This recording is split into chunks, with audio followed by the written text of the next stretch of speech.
Challenge to genocide. Let Iraq live. Ramsey Clark. Participants in the Iraq Sanctions Challenge. And others. International Action Center. New York. Challenge to genocide. Let Iraq live. Contents. Preface / the Iraq Sanctions Challenge / v. Acknowledgements / 7. Contributors to this book / X. Part I, Essays on War and Sanctions. The Devastation of Iraq by War and Sanctions. Fire and I / Ramsey Clark / 3. International Law. Sanctions are criminal / Rania Masri / 33. The Perpetual Sanctions Machine. Who is UNSCOM? / Deirdre Sinat / 38. Weapons of Mass Destruction / Richard Becker / 45 Too Little, Too Late, Oil for Food / Sarah Sloan / 49. The Role of Americares. A Wolf in Sheep's Clothing / Sarah Flounders / 54. Racism and Sanctions.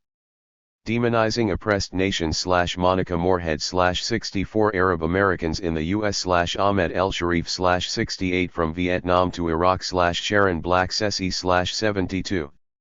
Sanctions and the Church. Failure of Moral Leadership / Bishop Thomas Gumbleton / 75. Demonstration in Baghdad. An Act of Real Solidarity / Brian Becker / 81. Part 2. Reports on damage to the infrastructure water supply. The problem of chlorine / David Soul / 91. Healthcare. Carrot. Hospitals pushed back in time / Sapphire Man Ahmed, M.D. Observations of a nurse / Sharon Ealis, RN, MS. / 97 Visit to a psychiatric hospital / Berta Joubert, MD. / 101 A medical examination / Alan Connolly, MD. / 105. Education. Sanctions on Knowledge / Fatima Ali Khan / 110 What to Take to Iraq / Barbara Nimri Aziz / 113 A Case of Enforced Poverty / Marie Braun / 119 Two Young Engineers / Jack Vahan Bamazian / 122. / 94. Food and Agriculture. How Food is Distributed / Ken Freeland / 124. The Screwworm Fly / Jennifer Dixon and George Pumphrey / 126. The Environment and Depleted Uranium. A Weapon That Keeps Killing / Hillel Cohen / 135 From Agent Orange to Do / Freddie Champagne / 140 Civil Defense. The Amaria Bomb Shelter / Sam Marcy / 142 There Was No Military Facility / Sonia Ostrom / 145. Part 3, Impressions of Iraq Under Sanctions. Photo Essay / 147 to 164. Part 4, Memoirs of Challenge Delegates. Journey to Baghdad, the Advance Team / Preston Wood / 167 Seeing is Believing / Manzo Orgori / 169 Power of Solidarity, East meets West / Nabil Migalai / 173 A Blind Person Goes to Iraq / Edwin R. Lewinson / 176 Talking About Genocide, How Was Your Trip? / Lee and Phil Booth / 178 An Iraqi Returns to Basra / Kadurai al-Kasi / 181 Basra Today, Let the Children Live / Michelle Kimball / 183 How Do You Destroy a People? / Militia Sargis / 186 For These Things I Weep / Christopher Allen Dopoundo T / 190 Iraq Past, Present, Future / Saad Qadim / 196 Go, You Will See the Truth / Johanna Berrigan / 198 Banning Child Sacrifice, A Difficult Choice? / Kathy Kelly / 202 Indelible Images of Iraq / 207. Appendices. Organizations Opposing Sanctions / 211. Appeals and Resolutions Against Sanctions /221 UNFAO Report /233 Charts on Malnutrition and Infant Mortality /235 Summary of UNICEF Report /237 Over a Century of U.S. Military Intervention /239 Index /245 Books and Videos /250 Preface. The Iraq Sanctions Challenge. The essays in this book include both analysis and narrative reporting by individuals who traveled to Iraq between 6 to 13 May 1998 as an act of international civil disobedience. They took $4 million worth of medicine to Iraq without securing a license from the United States government. Thus, they openly risked a possible penalty of 12 years in prison and fines of $1,250,000. The 84-person delegation to Iraq was called the Iraq Sanctions Challenge. The writers in this book, like the delegation itself, are a remarkable grouping. They represent a broad cross-section of the U.S. public. By their racial and national diversity, their class composition, and certainly by the values they assert, the Iraq Sanctions Challenge delegates are far more representative of U.S. society than, say, the Congress, the White House, the Supreme Court or the Joint Chiefs of Staff. Some names of the Iraq Sanctions Challenge delegates are well known around the world. That is certainly true of Ramsey Clark, the former U.S. Attorney General, Bishop Thomas Gumbleton of the Catholic Diocese in Detroit, and the Rev. Lucius Walker of the Pastors for Peace. But almost all the delegates are well-known and respected activists for justice in their local cities and towns. The age of the delegates ranged from 17 to 86. They were Muslims, Christians, Jews, and atheists. The Iraq Sanctions Challenge delegation received huge media fanfare throughout the Middle East. The delegates were treated with praise and admiration as they traveled through Jordan, Lebanon, and Syria. In Iraq, of course, their mission was greeted with enthusiasm at all levels of society. Although they delivered vitally needed medicine to the Iraqi people, the Iraq Sanctions Challenge was not merely, or even mainly, a humanitarian mission. It was a political protest, by another method, by those who had organized literally hundreds of street demonstrations against U.S. aggression toward Iraq. The world might not know it, because the U.S. mainstream media does not report it, but Hun. V. Dreads of thousands of people inside the United States have participated in such demonstrations in the last 8 years. The 84 delegates to Iraq could rightfully claim to speak for tens of thousands of people inside the United States. That is how many people actually participated in this challenge. Donations and medicines were collected in every state.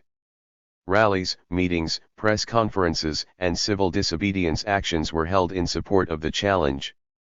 Unions and elected city councils, in big and small cities, passed resolutions supporting the challenge and decrying U.S./UN sanctions as an act of genocide. In addition to being a political protest and pressure tactic, the Iraq Sanctions Challenge functioned as a first-rate fact-finding mission. This book presents piercing eyewitness testimony of the status of Iraqi society after 8 years of airtight sanctions. It includes the freshest testimony on Iraq by experts in their field.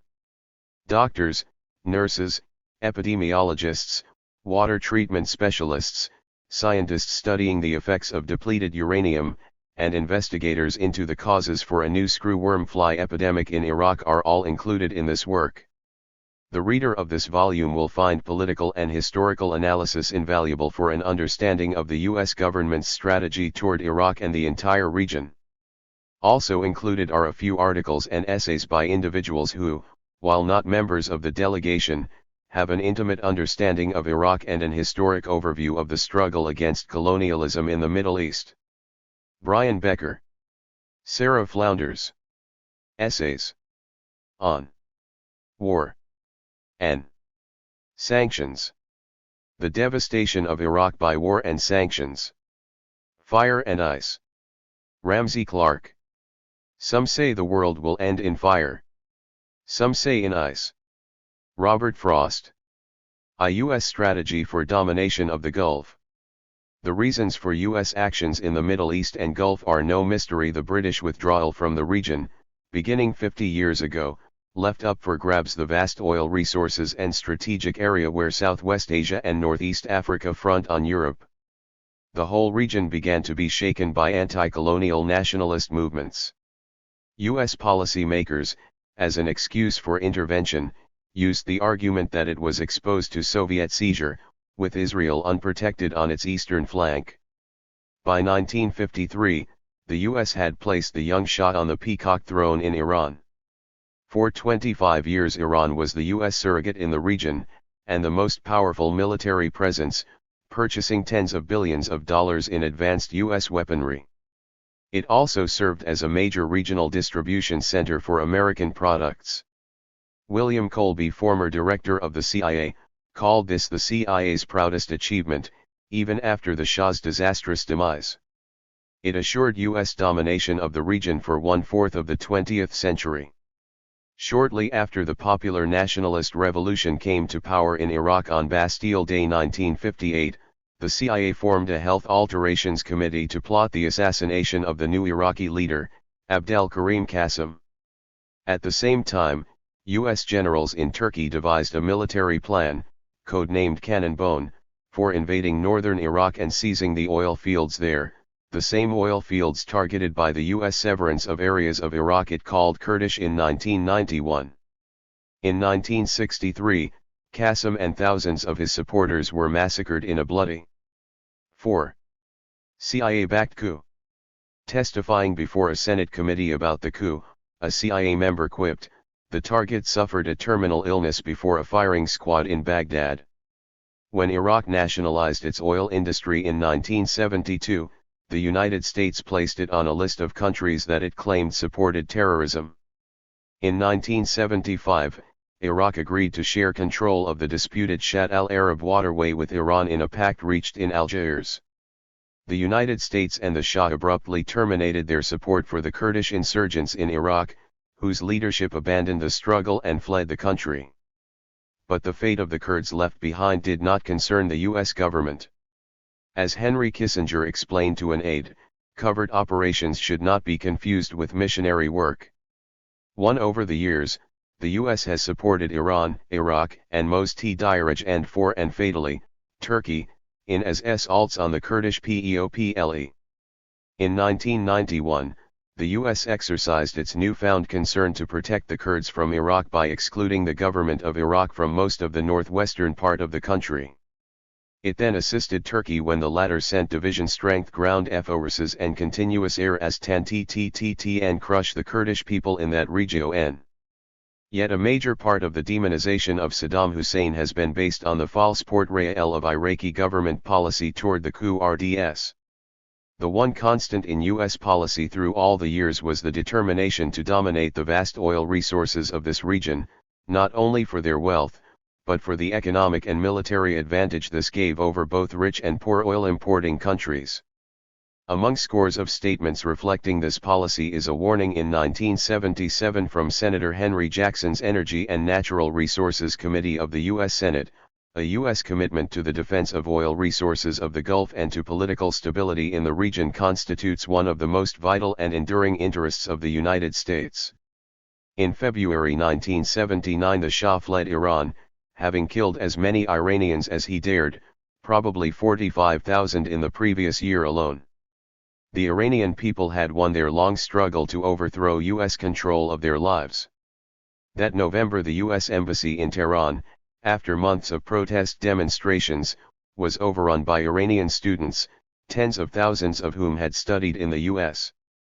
The small remaining U.S. staff was taken hostage. U.S. policy then took another sharp turn. Adopting a supportive stance toward Iraq, National Security Advisor Zbigniew Brzezinski publicly encouraged Baghdad to attack Iran and take back the Shatt 5.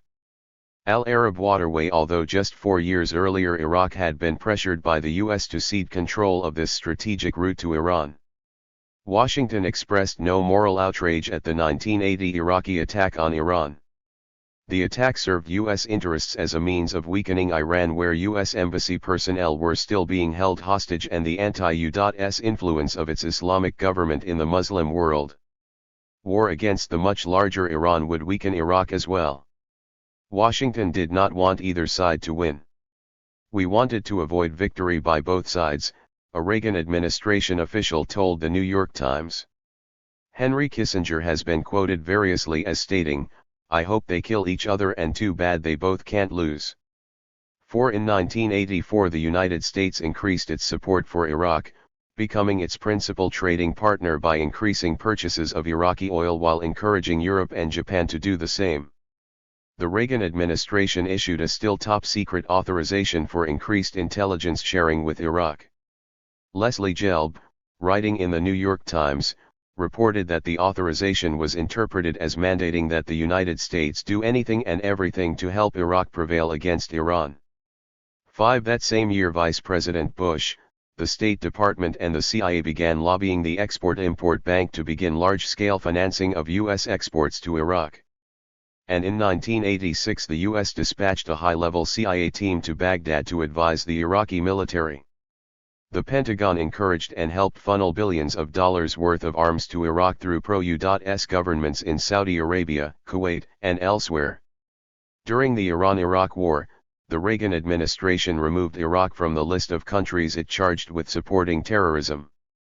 This allowed U.S. companies to sell directly to Baghdad such dual-use equipment as jeeps, helicopters, and Lockheed L-100 transport planes. The Agriculture Department extended $5 billion in credits to Iraq through a program, authorized for agricultural purchases only, that illegally funded many of these sales. Among the items sold to Iraq were 45 Bell helicopters originally built as troop carriers for the Shah's army. 6. The 8-year Iran-Iraq War was a clear consequence of U.S. actions in overthrowing Iran's democratic Mossadegh government in the early 1950s and installing the Shah. He radically altered the country by pursuing U.S. approved plans to make it a major Hindustan. 6. Alizade nation. Then, after the fall of the Shah, Iraq was induced to attack Iran. Isfahan, the wondrous city of Haji Baba, had been among the world's 10 largest cities in 1500 AD, with 500,000 people. It remained nearly the same size and culturally pristine into the late 1960s. By 1978 the city in Iran had grown to 1.5 million people, the great majority of them peasants who had abandoned the land and millennia-old irrigation systems to live in squalid slums, hoping for work in Bell Helicopter and British Motors assembly plants. Nearly 1 million young men died in the Iran-Iraq War, which radically militarized and divided the entire region. While supporting Iraq against Iran during the war, the U.S. was planning to intervene militarily in the region as the only way remaining to regain domination after the fall of the Shah. Central to new U.S. intervention strategies was War Plan 1002. It was designed at the beginning of the Reagan administration to implement the earlier Carter Doctrine, which said that any challenge to U.S. access to Middle East oil would be met by military force. In addition, the Pentagon had created the Rapid Deployment Joint Task Force in 1980, which in 1983 became U.S. Central Command and began secret construction of a more extensive network of military and surveillance bases in Saudi Arabia. Though U.S. military installations were already present in Saudi Arabia in the late 70s, the new facilities were more sophisticated, and would later provide essential in-place support for the assault on Iraq. By the end of the Iran-Iraq War, the Soviet Union was withdrawing from Afghanistan and collapsing economically. It now became possible for the U.S. to intervene militarily in the region with little risk of Soviet opposition. Only the weak governments in the region and their Muslim populations remained as obstacles. With the end of the Iran-Iraq War in 1988, contingency plans for war in the Gulf region identified Iraq as the enemy instead of the USSR. In January 1990, CIA Director William Webster testified before the Senate Armed Services Committee on the growing Western dependence on Persian/Arab Gulf oil. In February, General Norman Schwarzkopf told the same committee that the United States should increase its military presence in the region. he described new military plans to intervene in a conflict. With Japan and Western Europe's much greater dependence on Gulf oil, the United States 7. Considered control over the region crucial to worldwide geopolitical power for decades to come. In Schwarzkopf's early 1990 testimony before the Senate, he said that CENTCOM should increase its military presence in the Gulf region through permanently assigned ground forces, combined exercises, and security assistance, a euphemism for arms sales. In 1989, even before this testimony, CENTCOM's War Plan 1002 was revised and renamed War Plan 1002-90. 7. The last two digits of the War Plan, of course, stood for 1990. CENTCOM began devising war games targeting Iraq. In 1990 at least 4 war games, some premised on an Iraqi invasion of Kuwait, were conducted before the invasion occurred. One of the first, a computer exercise called Internal Look, was held in January. In June 1990, General Schwarzkopf was conducting sophisticated war games pitting thousands of U.S. troops against armored divisions of the Republican Guard. 8. In May 1990, the Center for Strategic and International Studies, a Washington-based think tank, had completed a study begun 2 years earlier predicting the outcome of a war between the United States and Iraq. This study, according to the CSIS's Major James Blackwell, was widely circulated among Pentagon officials, members of Congress, and military contractors. Thus, far from being a surprise, Iraq's invasion of Kuwait had actually been the scenario for intense U.S. planning. The ceasefire between Iran and Iraq took effect on August 20, 1988. Almost immediately the U.S. began a thematic propaganda campaign to demonize Saddam Hussein and prepare for its assault on Iraq. In early September, the U.S. announced that Iraq had used poison gas against the Kurds much earlier in the year. On the same day that Iraqi Foreign Minister Saadun Hamadi was scheduled to meet Secretary of State George Shultz in Washington for the first time since the war, State Department spokesperson Charles Redman made a blistering attack on Iraq, charging the U.S. was convinced chemical weapons were used against Kurdish guerrillas and calling the act abhorrent. 9. When Minister Karat Jamajeh, unaware of the charges, arrived at the State Department 2 hours later, he was delivered to the U.S. press.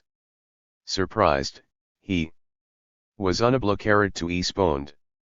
Within 24 hours the U.S. Senate voted unanimously to impose sanctions that would cancel technology and food sales to Iraq. 8. Just when Iraq was struggling to recover from 8 years of war, feeling the effect of unilateral U.S. sanctions and fearing default on its foreign debts, Kuwait began violating quotas on oil production set by the Organization of the Petroleum Exporting Countries. This forced oil prices down at the same time that Kuwait was demanding repayment of $30 billion it had provided Iraq during the war. Kuwait also began excessive pumping from the Rumaila oil field, which it shared with Iraq. Kuwait accelerated its provocative and hostile actions toward Iraq through months of crisis up to the day it was invaded. While this was happening, the U.S. took a number of steps designed to make Iraq believe that Washington did not oppose Iraq's rehabilitation of its battered army. Assistant Secretary of State John Kelly in early 1990 had privately assured Saddam Hussein that the U.S. believed Iraq was a force for moderation and that the U.S. wanted to improve relations. 10 On 25 July, a day after the U.S. announced joint military exercises in the Gulf with the United Arab Emirates, while Iraqi troops were massing on the Kuwaiti border, and as General Schwarzkopf readied CENTCOM for war against Iraq, Saddam Hussein summoned U.S. Ambassador April Glaspie to his office in what seems to have been a final attempt to clarify Washington's position on his dispute with Kuwait. Glaspie assured him, "We have no opinion on Arab-Arab conflicts, like your border disagreement with Kuwait." James Baker has directed our official spokesman to emphasize this instruction.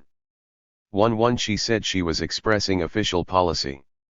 On July 24, she had received a cable from the State Department explicitly directing her to reiterate that the United States had no position on Arab-Arab conflicts. 2 Iraq then invaded Kuwait on August 2, 1990. The Rubicon was crossed. The U.S. frustrated every effort to negotiate an agreement to resolve the Iraqi-Kuwait disputes and Iraqi withdrawal from Kuwait. The U.S., in confident control of the UN Security Council, imposed complete economic sanctions against Iraq on 6 August Hiroshima Day and steadily tightened the noose until the assault began nearly 6 months later. By January 16, 1991, when the bombings started, 540,000 U.S. troops were positioned against Iraq, the vast majority of all the forces, naval and land, arrayed by the so-called UN coalition. 9. As early as September of 1990, Air Force Chief of Staff Michael Dugan told reporters that, as far as targets went, the cutting edge would be downtown Baghdad. The Washington Post reported that the list of targets Dugan proposed included Iraqi power grids, roads, railroads, and perhaps domestic petroleum production facilities. Within days of that statement, Dugan was fired. Secretary of Defense Dick Cheney called his statements inappropriate, but the real reason for his firing was that Dugan jeopardized both domestic and international support for military action against Iraq.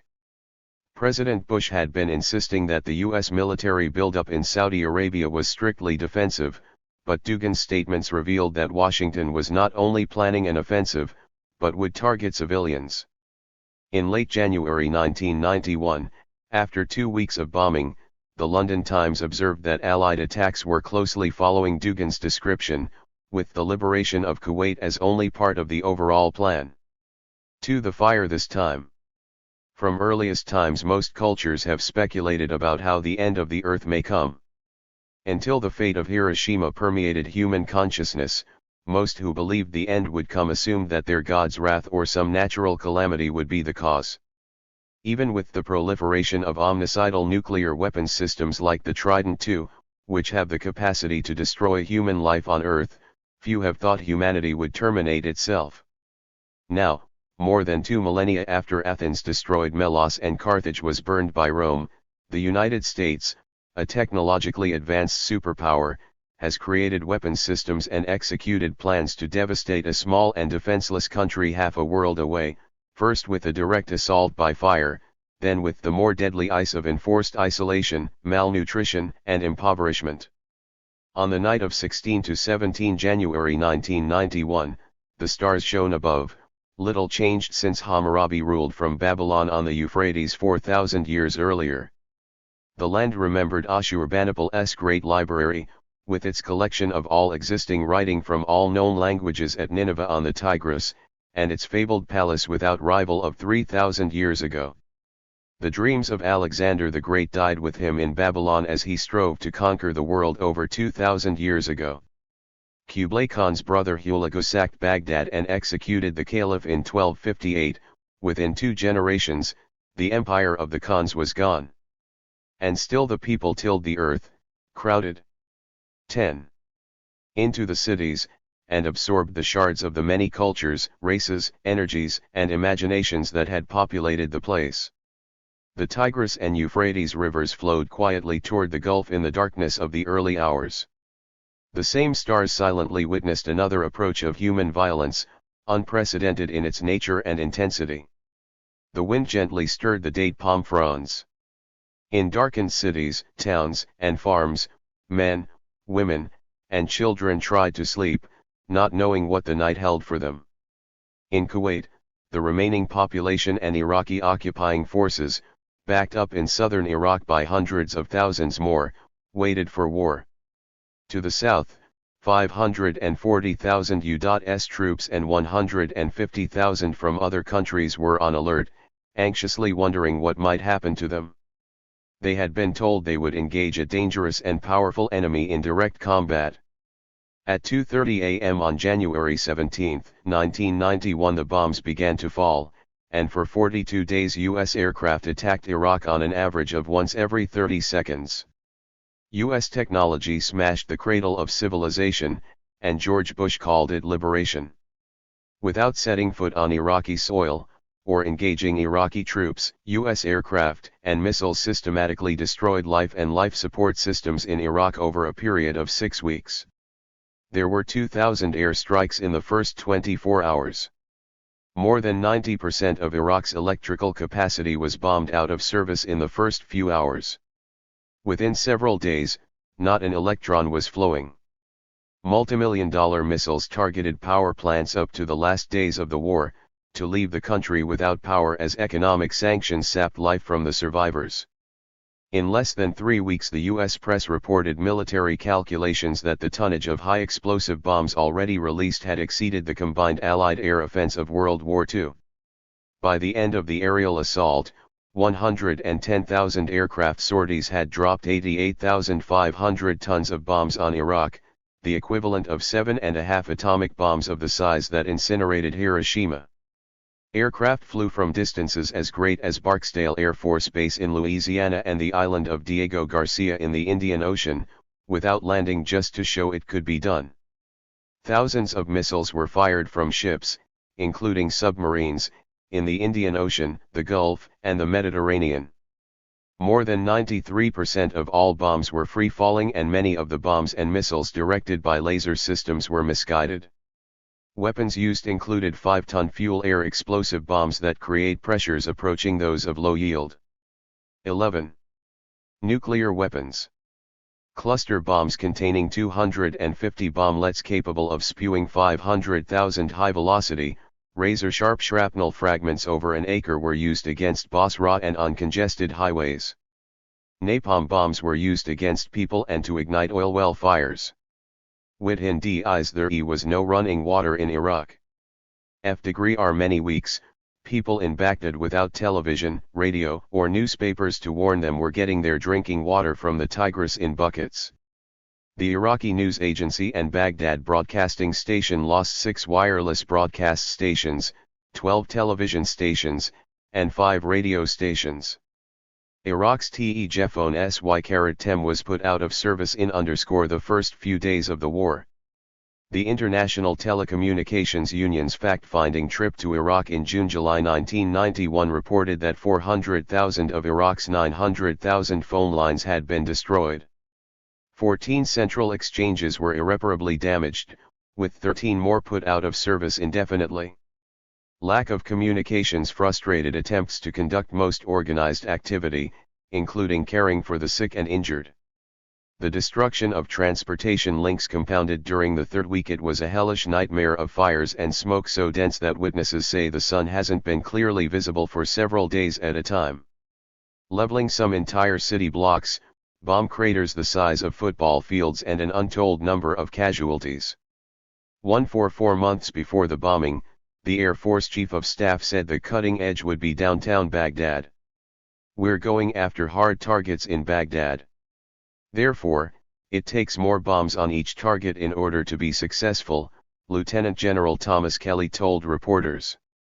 15 The sprawling area of Baghdad was bombed every day. On February 12, journalists in Baghdad reported more than 25 explosions in the central part of the city. 6 days later, the Allies launched a fierce 2-hour bombardment that began at 11 p.m. A journalist wrote of the raid, "Missiles began skimming past the windows of the Al Rashid Hotel. Against a background roar of high-flying aircraft, the hum of a cruise missile was heard every 10 minutes or so, followed by a terrific explosion that shook the entire hotel." 16 Among the hard targets in Baghdad was the Amariyah bomb S-Helt-R, which was hit with 2 missiles early on February 13, killing many hundreds of civilians, most Women and Choi Eldril 2 nights before the ceasefire. 27 February at 1:35 a.m., Iraq announced its pullout from Kuwait. Seemingly in response, Baghdad was subjected to another fierce raid, described by a resident as a sleepless night of horror. The assault on the Iraqi military, which was as defenseless as the civilian population, was relentless. More than 40,000 tons of bombs targeted the military, often in proximity to civilian areas. B-52s carpet-bombed military areas from extremely high altitudes. Estimates of the numbers of Iraqi soldiers killed by the end of the bombing ranged from 100,000 to 200,000.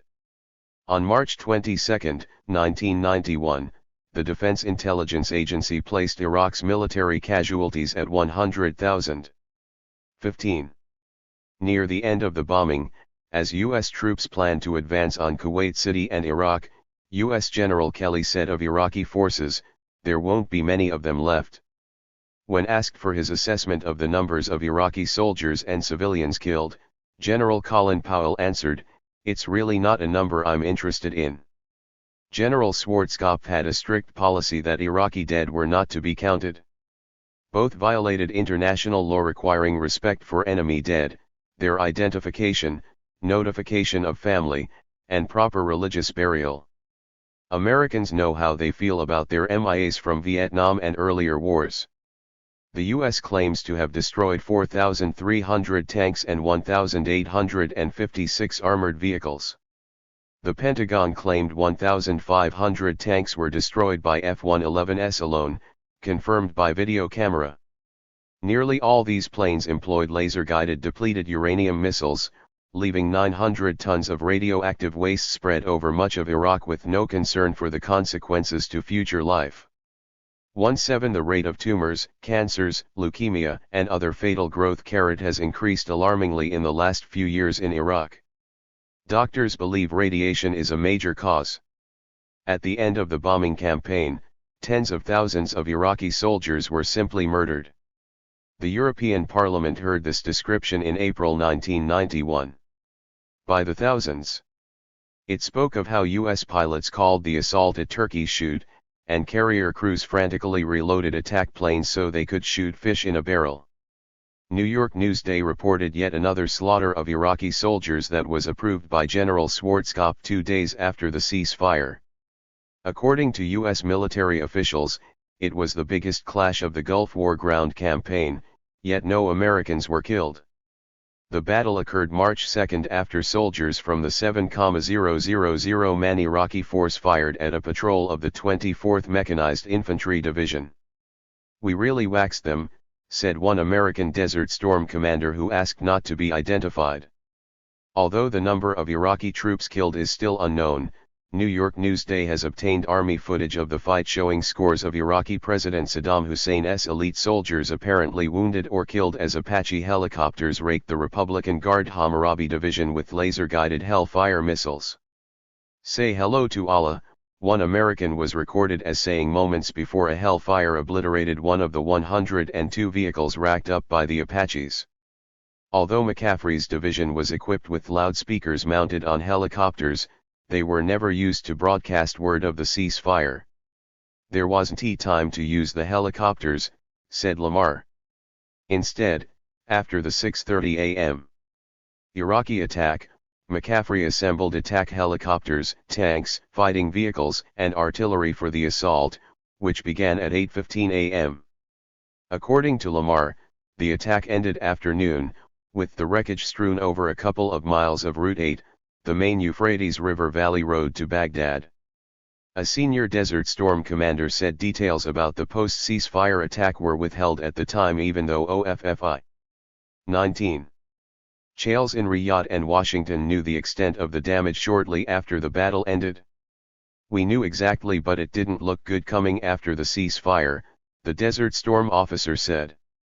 The combat film of the March 2 attack shows the Apaches destroying vehicles to create a roadblock so that the Hammurabi could not escape on the highway, which is elevated above the nearby Ha al-Hammer swamp. "Yeehaw," said one voice. At one point, an Iraqi soldier runs in front a tank just as the Hellfire explodes, hurling the soldier and chunks of metal into the air. 22. The Pentagon has documentary evidence, including hours of videotape, of this deadly assault on a virtually defenseless unit. Months later, Newsday broke perhaps the most horrifying story of all. Thousands of Iraqi troops had been buried in the first 2 days of the ground offensive. The U.S. Army division that broke through Saddam Hussein's defensive front line used plows mounted on tanks and combat earth movers to bury thousands of Iraqi soldiers, some still alive and firing their weapons in more than 70 miles of trenches, according to U.S. Army officials. In the first 2 days of ground fighting in Operation Desert Storm, 3 brigades of the 1st Mechanized Infantry Division, the Big Red One, used the grisly innovation to destroy trenches and bunkers being defended by more than 8,000 Iraqi soldiers, according to division estimates. While 2,000 surrendered, Iraqi dead and wounded as well as defiant soldiers still firing their weapons were buried beneath tons of sand, according to participants in the carefully planned and rehearsed assault. Once we went through there, other than the ones who surrendered, there wasn't anybody left, said Captain Benny Williams, who was awarded the Silver Star for his role in the assault. The unprecedented tactic has been hidden from public view. For all I know, we could have killed thousands, said Col. Anthony Moreno, commander of the 2nd Brigade that led the assault on the heaviest defenses. The article said that after the first wave of bulldozers incapacitated the Iraqi defenders, a second wave filled the trenches with sand, ensuring that none of the wounded could survive. 20.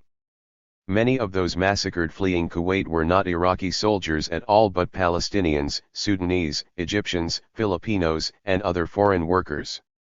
They were trying to escape to save their lives. As Newsday reported of the highway of death between Kuwait City and Basra, the vast majority of the vehicles photographed were cars, buses, and military and civilian trucks apparently carrying Iraqi soldiers and some civilians, as well as their rifles and large quantities of goods they had looted from Kuwait. Reporters described one section of the highway as a virtually unbroken wall of wrecked and fire-blackened vehicles, piled on top of each other in a jumble of charred, twisted metal, truck cabs crushed, cars flattened underneath buses, other cars flipped upside down, tank guns pointing crazily skyward while the rest of the tank lay on its side. Less than 10% of the vehicles in the one section photographed were tanks, personnel carriers, or artillery. 24. North Carolina GI Mike Enge described what he saw. I actually went up close and examined two vehicles that basically looked like refugees maybe trying to get out of the area. You know, you had like a little Toyota pickup truck that was loaded down with the furniture and the suitcases and rugs and the pet cat and that type of thing, all over the back of this truck, and those trucks were taken out just like the military vehicles. 25. The bombing of Iraq took more than 150,000 lives outright and left a broken and bleeding nation. The bombs killed indiscriminately, mostly Iraqis, but others as well. Among the dead were Muslims and Christians, Kurds and Assyrians, young and old, men, women, children, babies. In 110,000 aerial sorties, the U.S. lost 38 aircraft, probably all from mechanical failure, pilot error, and accident. This is a lower rate than aircraft losses in war games when live ammunition is not used. Not a single B-52 was lost as they carpeted Iraq with 27,500 tons of bombs. Major bombing raids against Germany during World War II cost as high as 25% of the planes participating.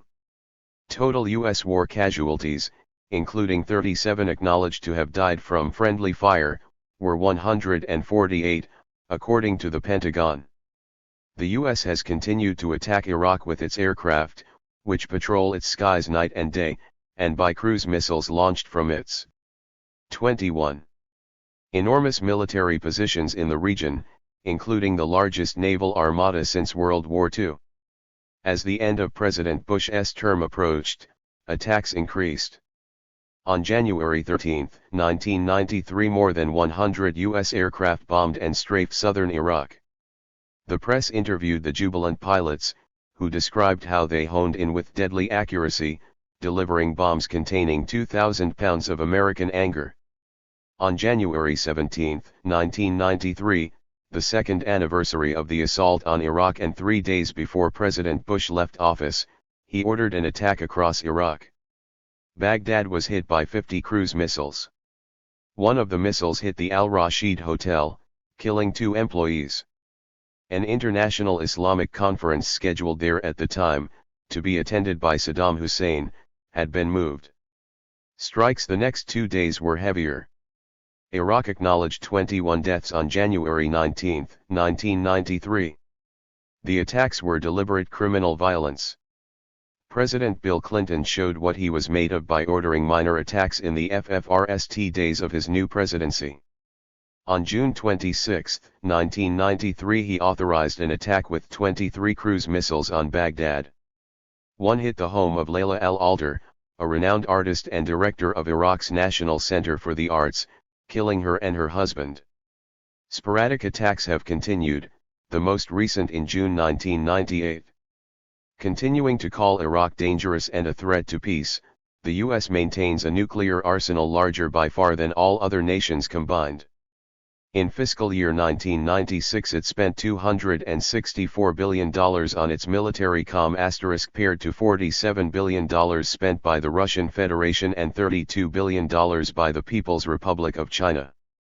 Iraq's gross national product, with which it had to meet all the needs of its people, was $11.50 billion, less than 5% of U.S. military costs. With an arrogance to match its violence, the U.S. requested that the UN Security Council investigate war crimes committed by Iraq against U.S. soldiers and Kuwaiti citizens.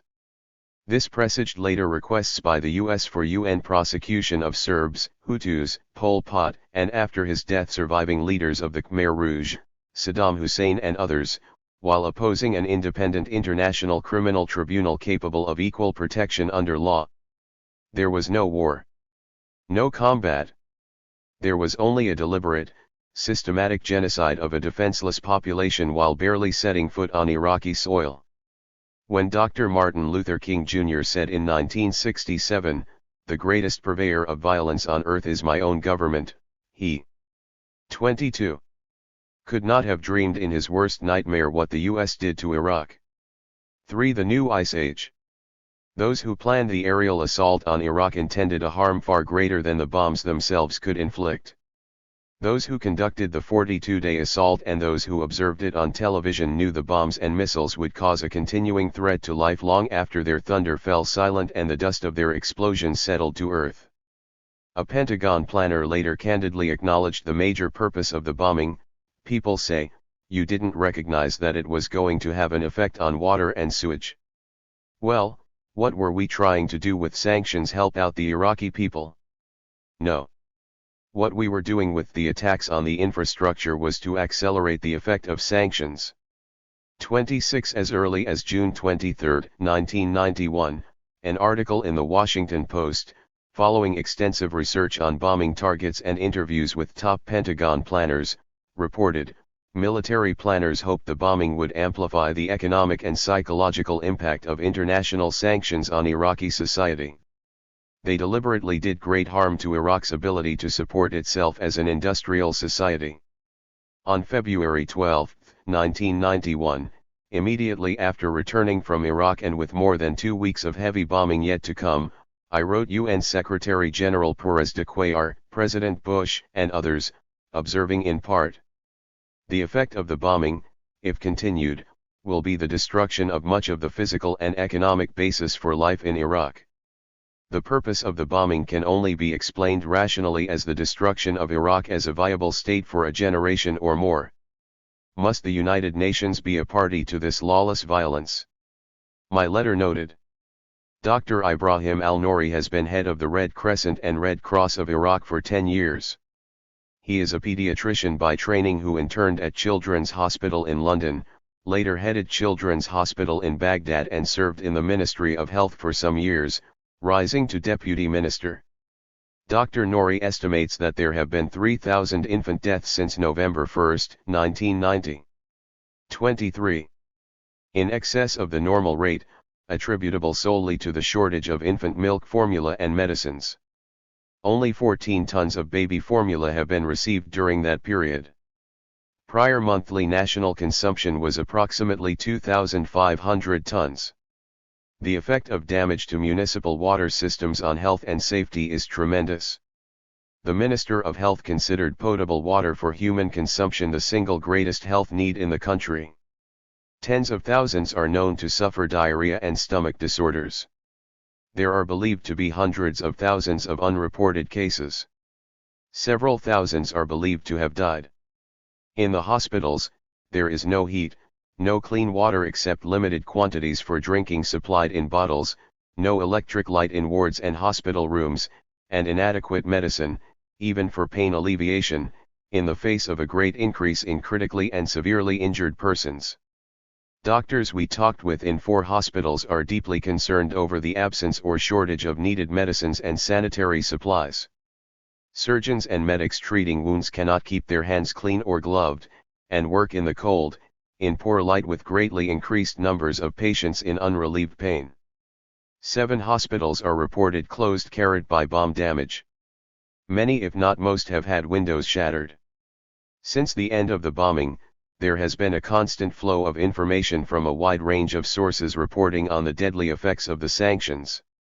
Every UN agency dealing with health, food, agriculture, or children, including the World Health Organization, the Food and Agriculture Organization, the World Food Project, and UNICEF, has reported repeatedly and often graphically about tens of thousands of deaths annually resulting directly from the sanctions.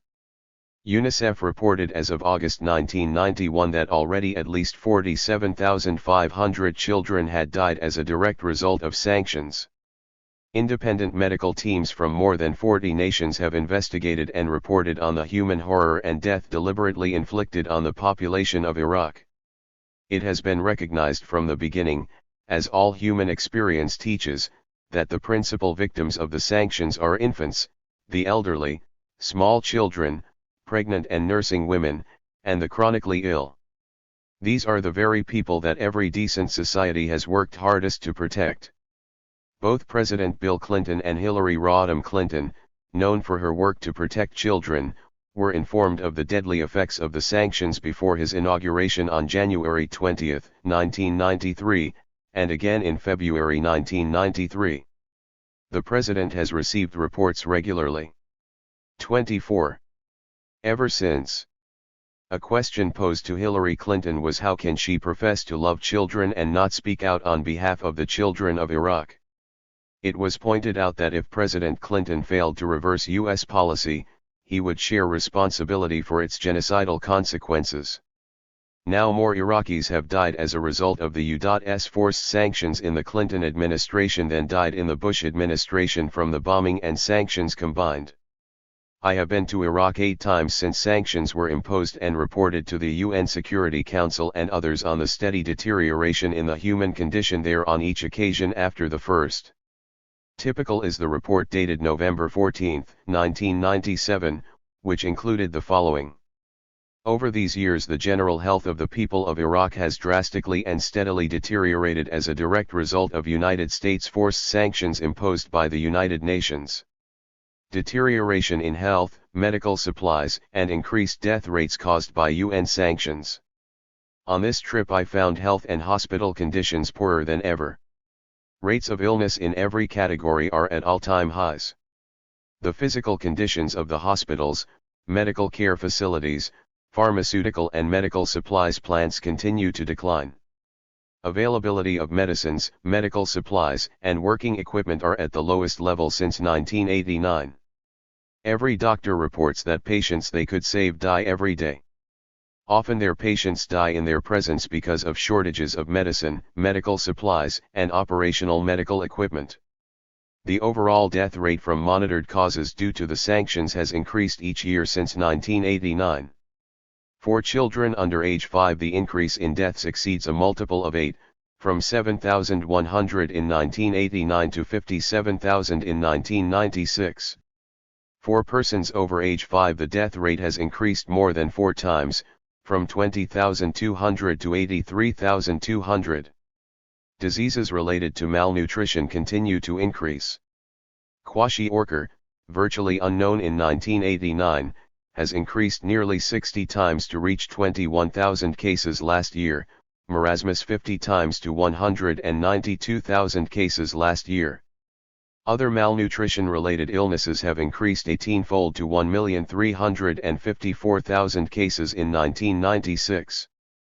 Sicknesses related to poor sanitation continue a steady increase. Last year amoebic dysentery was up 27-fold to 243,000 cases. Malaria increased more than 7-fold to 32,000 cases. Typhoid fever increased 8 times to 15,000 cases. Scabies has increased from no cases in 1989 to 37,000 in 1996. 25.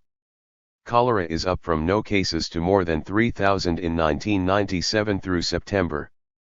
Births of infants weighing under 2.5 kilograms have increased more than fivefold to include 23.8% of all live births in September 1997, a tragedy evidencing the stunted generation the sanctions have caused in Iraq.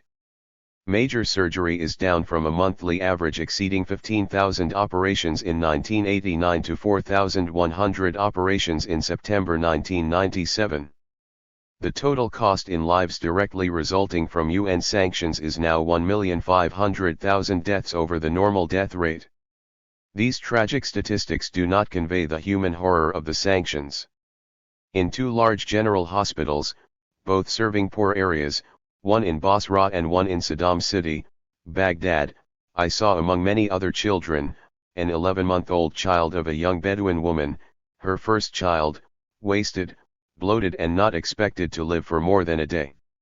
In Qadisiyah Hospital in Baghdad, a 19-month-old girl and a 3-year-old boy lay wasted and dying in adjoining beds.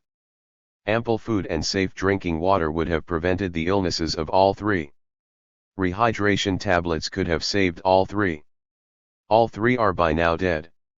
A 35-year-old man was dying in Basra, for the lack of simple catheters to perform a crude method of renal dialysis. Only one of the 4 machines available was working for lack of spare parts. The man was not expected to last through the night. He could have been saved but for the unavailability of catheters.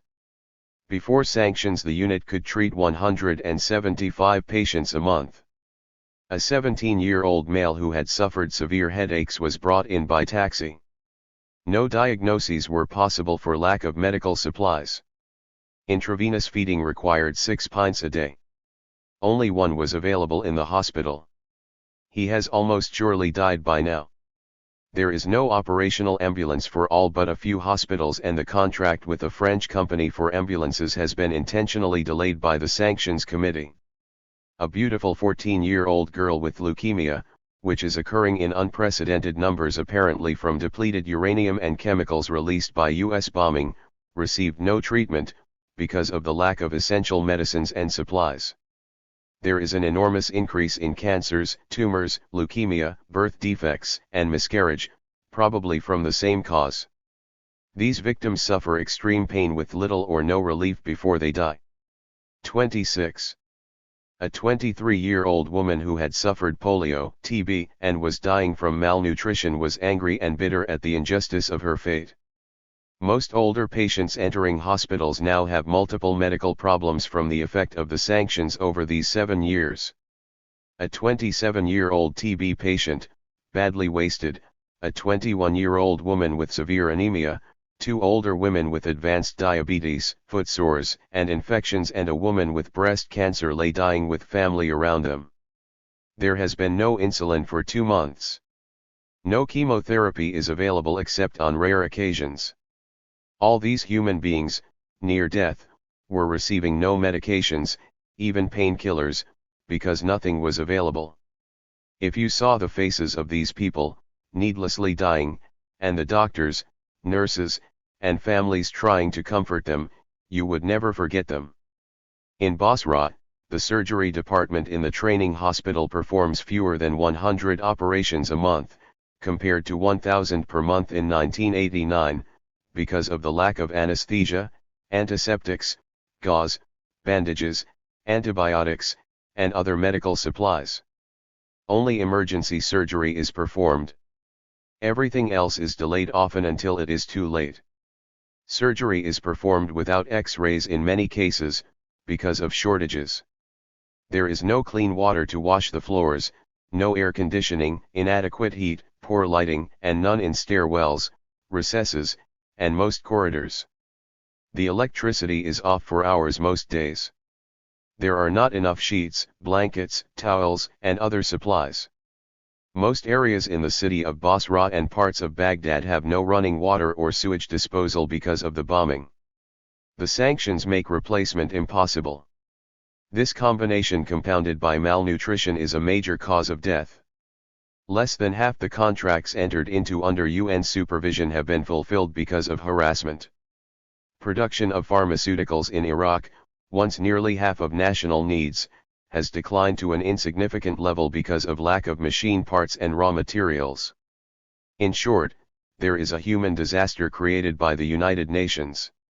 A genocide intended to destroy a national, religious, and ethnic group, deliberately inflicting conditions of life calculated to bring about its physical destruction in whole or in part. 28. The 1997 Britannica Book of the Year shows the death rate for Iraq at 9.8 per thousand. For poor neighboring Jordan it was 3 per 27,000. Rich neighboring Kuwait experienced 2.2 deaths for every 1,000 people in 1997. Per capita income in Iraq, from the 1989 Britannica Book of the Year, was $2,420. By 1996 it was down to $720. By 1997 it had dropped to $540, less than 25% of the average individual income in 1989. In May 1998 we were able to take over $4 million in medicine and medical supplies directly to hospitals in Iraq, from Mosul to Basra. The group of 84 persons carried more than 140 large boxes of the most urgently needed medicines and supplies by arduous overland travel from Amman, Damascus, and Beirut. Despite the goodwill of thousands in the U.S. who contributed to purchase and transport the desperately needed medicine, there could be no satisfaction from the effort, because it did not meet even 1,000th of the annual need. The U.S. used the occasion of our shipment and others including its own strategically employed Americares flight, which was quickly organized for propaganda purposes to claim medicines are not as badly needed in Iraq as in many other countries. There are few if any countries with the shortages of medicines and medical supplies that exist in Iraq, and there are none that have experienced such a drastic decline in available medicines when professional medical and healthcare personnel are ready to beneficially use them. And, of course, no other country experiences such shortages because of international sanctions man's inhumanity to man. Ending the sanctions is the essential first step toward the recovery of Iraq and of America's honor. When this whole tragic story is examined, the most difficult question will be why the member nations of the Security Council surrendered to U.S. pressure to continue sanctions against Iraq and why the American people let their government do it. The criminal nature of the bombing of Iraq was undeniably obvious. Over a period of more than 8 years now, Security Council members have accepted the most cynical, duplicitous, and absurd arguments from the U.S. to continue sanctions. During most of these years the Sanctions Committee reviewed continuation of the sanctions every 2 months. As awareness of the murderously criminal effect of the sanctions spread, the U.S. would come up with the most patently foolish and false excuses to continue the sanctions. Sometimes, appealing to prejudice, it would claim that Saddam Hussein had spent extravagant 28 sums for a yacht on the Euphrates which could have been used to purchase medicines. At other times it would appeal to fear, claiming he was obtaining missiles, or developing nuclear weapons, or manufacturing, deploying, or concealing chemical or biological weapons. These claims would be followed by insistence on further inspections, searching the most intimate places of government, demanding follow-up searches, then claiming Iraq is not cooperating, is lying, is concealing weapons or the evidence of their existence. Occasionally the U.S. would suggest compliance has improved, then follow with new allegations of discovery, deception, or concealment. Through it all, every Security Council member has known it was a charade. Each member has known the U.S. will not agree to end sanctions unless forced to do so. That the U.S. intends to maintain its major military presence in the Gulf, which it uses the UN to justify, is equally clear. A 1997 Foreign Affairs article co-authored by Zbigniew Brzezinski and Brent Scowcroft, national security advisors for Presidents Carter and Bush, respectively, stated the obvious quite clearly: every president since Richard Nixon has recognized that ensuring Persian Gulf security and stability is a vital U.S. interest. It is imperative that all parties understand an important strategic reality: the United States is in the Persian Gulf to stay.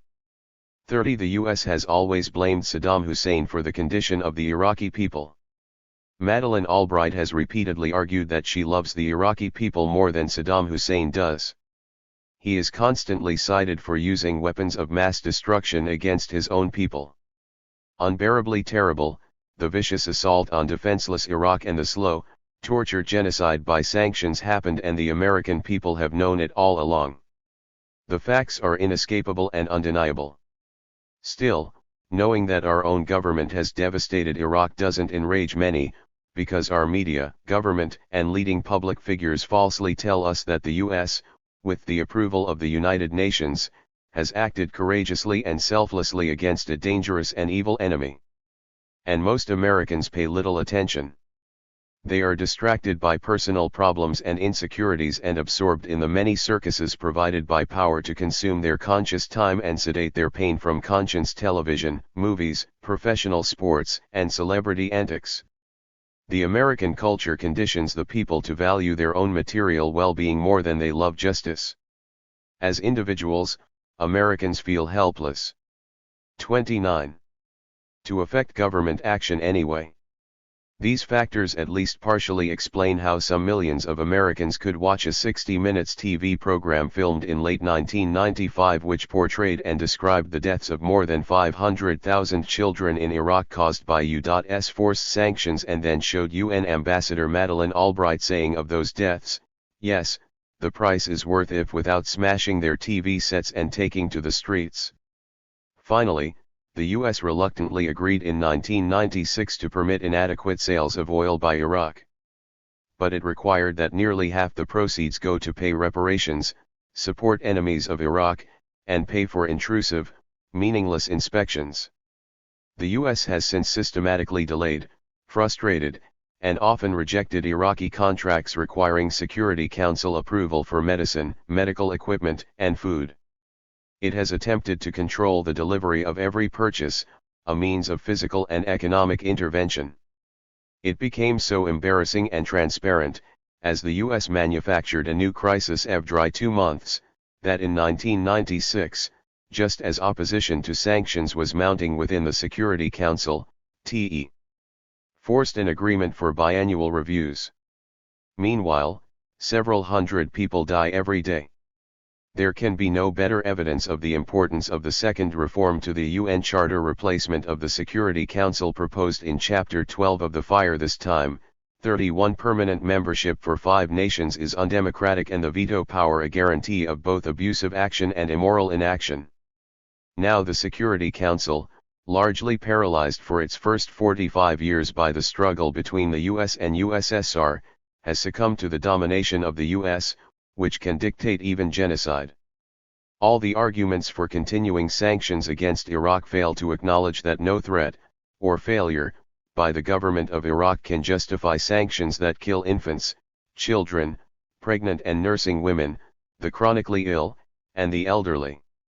No sentient moral being can believe the price is worth it, as Albright proclaimed.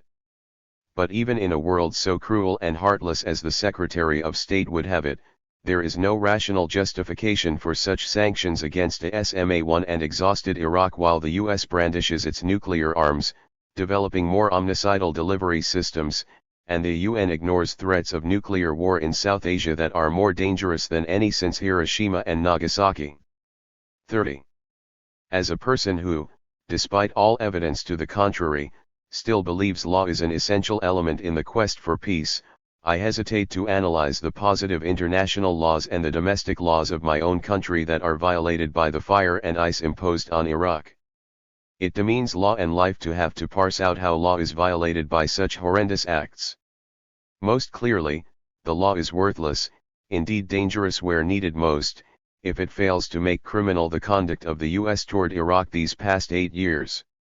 The aerial assault on Iraq, the fire which took more than 150,000 lives, violates the UN Charter, provisions of the Hague Conventions of 1907, the Geneva Conventions of 1949 and Articles 51 to 57 of Protocol I, additional to the Geneva Conventions of 1977, the Nuremberg Charter of 1945, including crimes against peace, war crimes, and crimes against humanity, provisions of numerous international covenants, conventions, and declarations, including the Universal Declaration of Human Rights, the International Covenants on Civil, Political, Economic, Social, and Cultural Rights, and the Genocide Convention, various treaties, customary international law, a large number of U.S. criminal statutes, and the laws of armed conflict cited in several U.S. military service manuals, among others.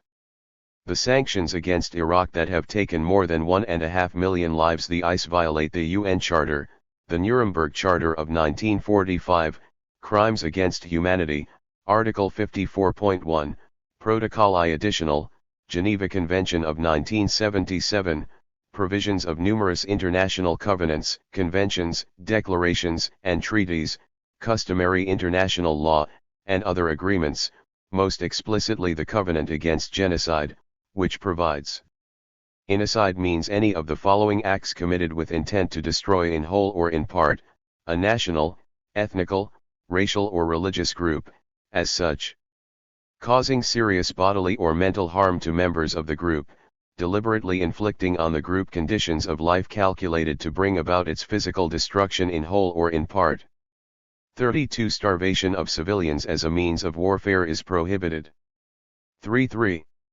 It is clear beyond a reasonable doubt that with the sanctions it forced on Iraq, the United States intended to destroy in whole, or in 31 part, the people of Iraq, largely Arab and Muslim, by causing them serious bodily and mental harm and by inflicting on them conditions of life calculated to bring about their physical destruction in whole, or in part. Sadly, the complicity of the UN cannot be ignored, because in a time of moral crisis threatening the life of a nation, it did nothing to prevent tragedy. Dante described some very hot places in hell reserved for such failure. The sanctions against Iraq must be ended immediately and unconditionally. Sanctions impacting on poor, weak, helpless, hungry, or sick people must be prohibited in all cases. Then all must work for essential reforms of the United Nations and the United States based on truth and seeking reconciliation. International law. Sanctions are criminal. Rania Masri. In the 50 years since the inception of the United Nations, there have been 10 instances of economic sanctions imposed by its Security Council, 8 have been during the 1990s. The fact that this new wave of militarily enforced sanctions has mainly been a feature of the past 10 years has led to a situation where their violation of all legal, humanitarian, and other norms of international behavior is only slowly becoming exposed. Economic sanctions against industrialized and industrializing countries, which include a ban on foreign trade, can be more lethal than limited military assaults. In contrast to the use of bombs and missiles, economic warfare typically does not result in the same level of public outcry over the loss of innocent lives. It becomes, thus, a silent form of killing, one that can be maintained for longer periods of time, causing death and destruction upon a broad spectrum of the population, until the politics behind the policy are satisfied. By blocking foreign trade to a country that depends on foreign trade for its survival, the very life of civilians is threatened.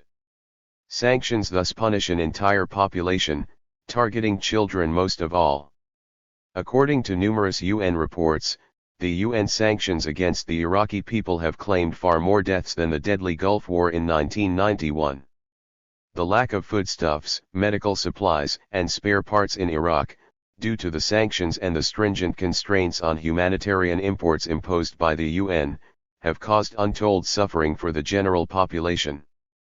One consequence of sanctions is that Iraq's child mortality has increased by 6-fold, causing the estimated death of more than 4,500 children each month over the previous mortality. The sanctions against the people of Iraq have been the most stringent and destructive in history. From their imposition on August 6, 1990, the sanctions have blatantly disregarded international law and morality. These sanctions were imposed upon the people, via UN. 34. Security Council Resolution 661, to demand that Iraq withdraw all its forces to the points in which they were located on August 1, 1990 and to restore the authority of the legitimate government of Kuwait. Although the sanctions were established to secure specific and concrete objectives, No reference was made in SCR 661 as to when or how the sanctions would be lifted once the said objectives had been achieved. Subsequent resolutions have escalated the sanctions, transformed their objectives, and broadened their spheres.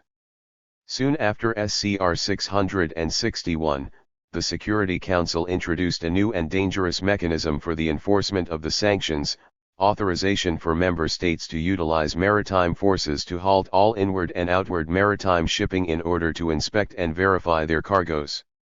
The most dangerous aspect of Resolution 665 is that by changing the means of enforcement from diplomatic and political means to the arbitrary use of various national navy forces, the Security Council drastically mutated the nature of economic sanctions. The maritime blockade, coupled with the air blockade imposed under SCR 670 in 1990, amounted to an act of war, thereby making the economic sanctions an act of war as well under the law. The Security Council continued mounting its restrictions on Iraq even after the Iraqi forces withdrew from Kuwait. Resolution 687 in 1991 maintained the embargo on civilian supplies without fixing a time for the lifting of the embargo and without specifying the conditions necessary for its lifting. Given the realization of the specific objectives for which the original sanctions were imposed, no legal ground can be claimed nor was claimed for the continuing enforcement of the sanctions. Instead, Resolution 687 called for the need to be assured of Iraq's peaceful intentions, without specifying how such intentions would ever be qualified and met. The Security Council was thus given wide latitude to define, based upon its own arbitrary reasons, when such intentions have been met, and the U.S. has veto power to override any assurance that does not meet its fancy. The resolution further listed an additional ambiguous goal of restoring peace and stability in the region. How can this objective be achieved through the imposition of sanctions against one country in the region, while the other countries in the same region are not required to accept the restoration of peace and stability in the region, nor were asked to do so? How can Rania Masri 35. Peace and stability be achieved through one party alone? Peace and stability for whom? The preamble in SCR 687 also called for the establishment of a nuclear weapon-free zone and a zone free of mass destruction weapons in the Middle East, and the achievement of balanced and comprehensive control of armaments in the region. Not only has this segment of the resolution been ignored by the Security Council, but the United States continues to supply Israel, a nuclear power in the region, with military equipment and billions of dollars of annual aid. While the sanctions war continues, year after year, the Security Council, more specifically the UN Special Commission and the U.S., have presented as the case against the Iraqi people the possibility and speculation that Iraq may be harboring chemical or biological weapons. What is not speculation is the immense suffering the people of Iraq have been enduring due to the sanctions. During the past 7 years, more than 1.2 million Iraqi civilians, including 750,000 children below the age of 5, have died from insufficient food and medicine. According to a 1997 UNICEF report, 32% of Iraqi children under the age of 5, approximately 1 million preschoolers, toddlers, and infants, are suffering from severe malnutrition. This is a rise of 72% since 1991. Almost 1/4 of these children are underweight, twice as high as the levels found in neighboring Jordan or Turkey.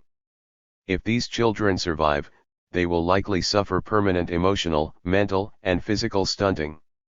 Despite the attempts by numerous governmental officials to deny responsibility, the causality between the UN sanctions and the humanitarian tragedy in Iraq remains undeniable, and is evident in UN reports. One of the clearest official signs of UN awareness of this causality is found in an April 1993 report by UNICEF entitled Children, War, and Sanctions. It says that indeed it may be that one fundamental contradiction remains, that politically motivated sanctions cannot be implemented in a manner which spares the vulnerable. A 1995 UNICEF document further clarifies this point.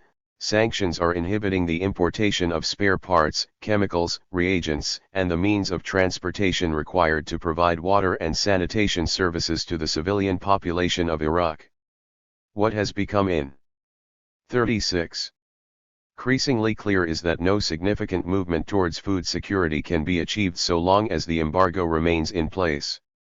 All vital contributors to food availability, agricultural production, importation of foodstuffs, economic stability, and income generation are dependent on Iraq's ability to purchase and import those items vital to the survival of the civilian population.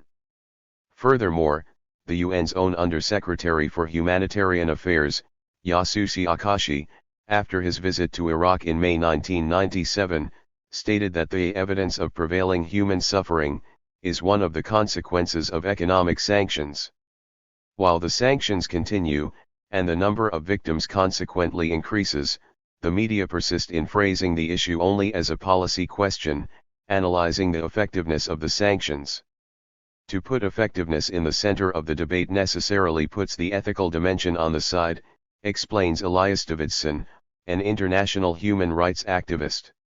No civilized society uses only effectiveness as criteria to determine policies. By ignoring the human cost of the sanctions, reflects a criminal approach.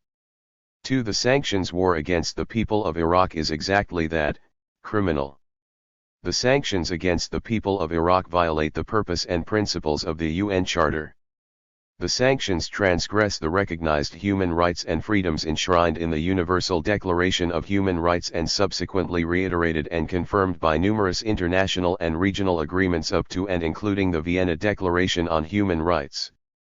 The sanctions, in addition, violate international humanitarian norms as expounded in the Geneva Conventions of 1949 and 1977, and other conventions which outlaw collective punishment and reprisals affecting innocent civilians.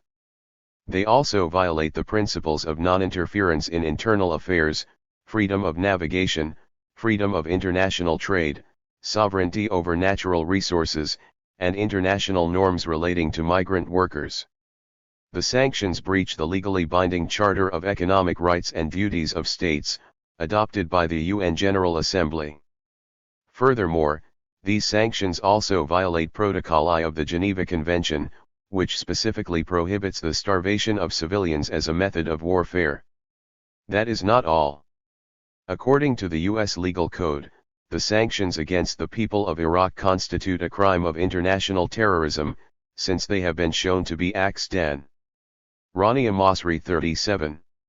Gerose to human life, that would be a criminal violation if committed within the jurisdiction of the United States, appear to be intended to coerce civilian population, appear to be intended to influence the policy of government by coercion, and they transcend national boundaries in terms of the means by which they are accomplished. International terrorism has been condemned by the General Assembly of the UN, and is included in the list of international crimes in the UN Law Commission's draft Code of Crimes against the Peace and Security of Mankind. Are the UN member states obliged to enforce such a criminal UN policy? Legally, UN member states are obliged to violate the sanctions. The Vienna Convention on the Laws of Treaties specifies that a material breach of a multilateral treaty by any of the parties entitles any party to suspend the obligation. Thus, more specifically, since the sanctions against the people of Iraq violate the purposes and principles of the UN Charter, then the UN decisions can rightfully be considered a breach of the treaty, and thus are grounds for member states to suspend the sanctions against Iraq. Furthermore, the principles of the Nuremberg Charter state clearly that it is a_dud to dissolve patently criminal orders. States are responsible for the consequences of carrying out decisions of the Security Council which turn out to be criminal. Economic sanctions, as with all other forms of policy, must abide by international law. These sanctions have increasingly become an instrument for the imposition of the foreign policy goals of a small number of big powers rather than an instrument for the peaceful settlement of international disputes. Only the powerful and the rich can enforce sanctions, and only the weak and the poor will suffer from them. The struggle will continue until one code of law will be enforced upon us all, the Code of Justice. For more information on the legal perspectives of the sanctions war, please refer to the section on law in the Iraq Action Coalition website. Also refer to the End the Sanctions War on Iraq resolution at the end of this book. Although this resolution may not always be politically feasible, it is the legal right. Disastrous situation of children in Iraq, UNICEF report PR/GVA/96/035, October 4, 1996. To Elias Davidson, The Economic Sanctions Against the Iraqi People, Consequences and Legal Findings. Davidson is director of the Center for Policy Research in Reykjavik, Iceland. The Perpetual Sanctions Machine. Who is UNSCOM? Deirdre Sinnott. It was late October 1997. Tensions had been building as the U.S. threatened Iraq with a sustained bombing campaign. In a week I was to travel to Iraq with a delegation from the International Action Center. Our plane was set to leave on November 2. The crisis came after the U.S. tried to push a measure through the UN Security Council barring some of Iraq's officials from traveling outside their country. Iraq reacted by barring U.S. weapons inspectors working with the United Nations Special Commission from carrying out any further inspections. A standoff had developed. It seemed at the time that there might be a new bombing campaign carried out by the United States. Why would barring a few inspectors from one nation lead to bombings and death? Why is it that UNSCOM, inspectors, and inspections were also at the center of the crisis in February 1998? Who is UNSCOM? What is their real mission in Iraq? UNSCOM was created by Security Council Resolution 687, passed on April 3, 1991.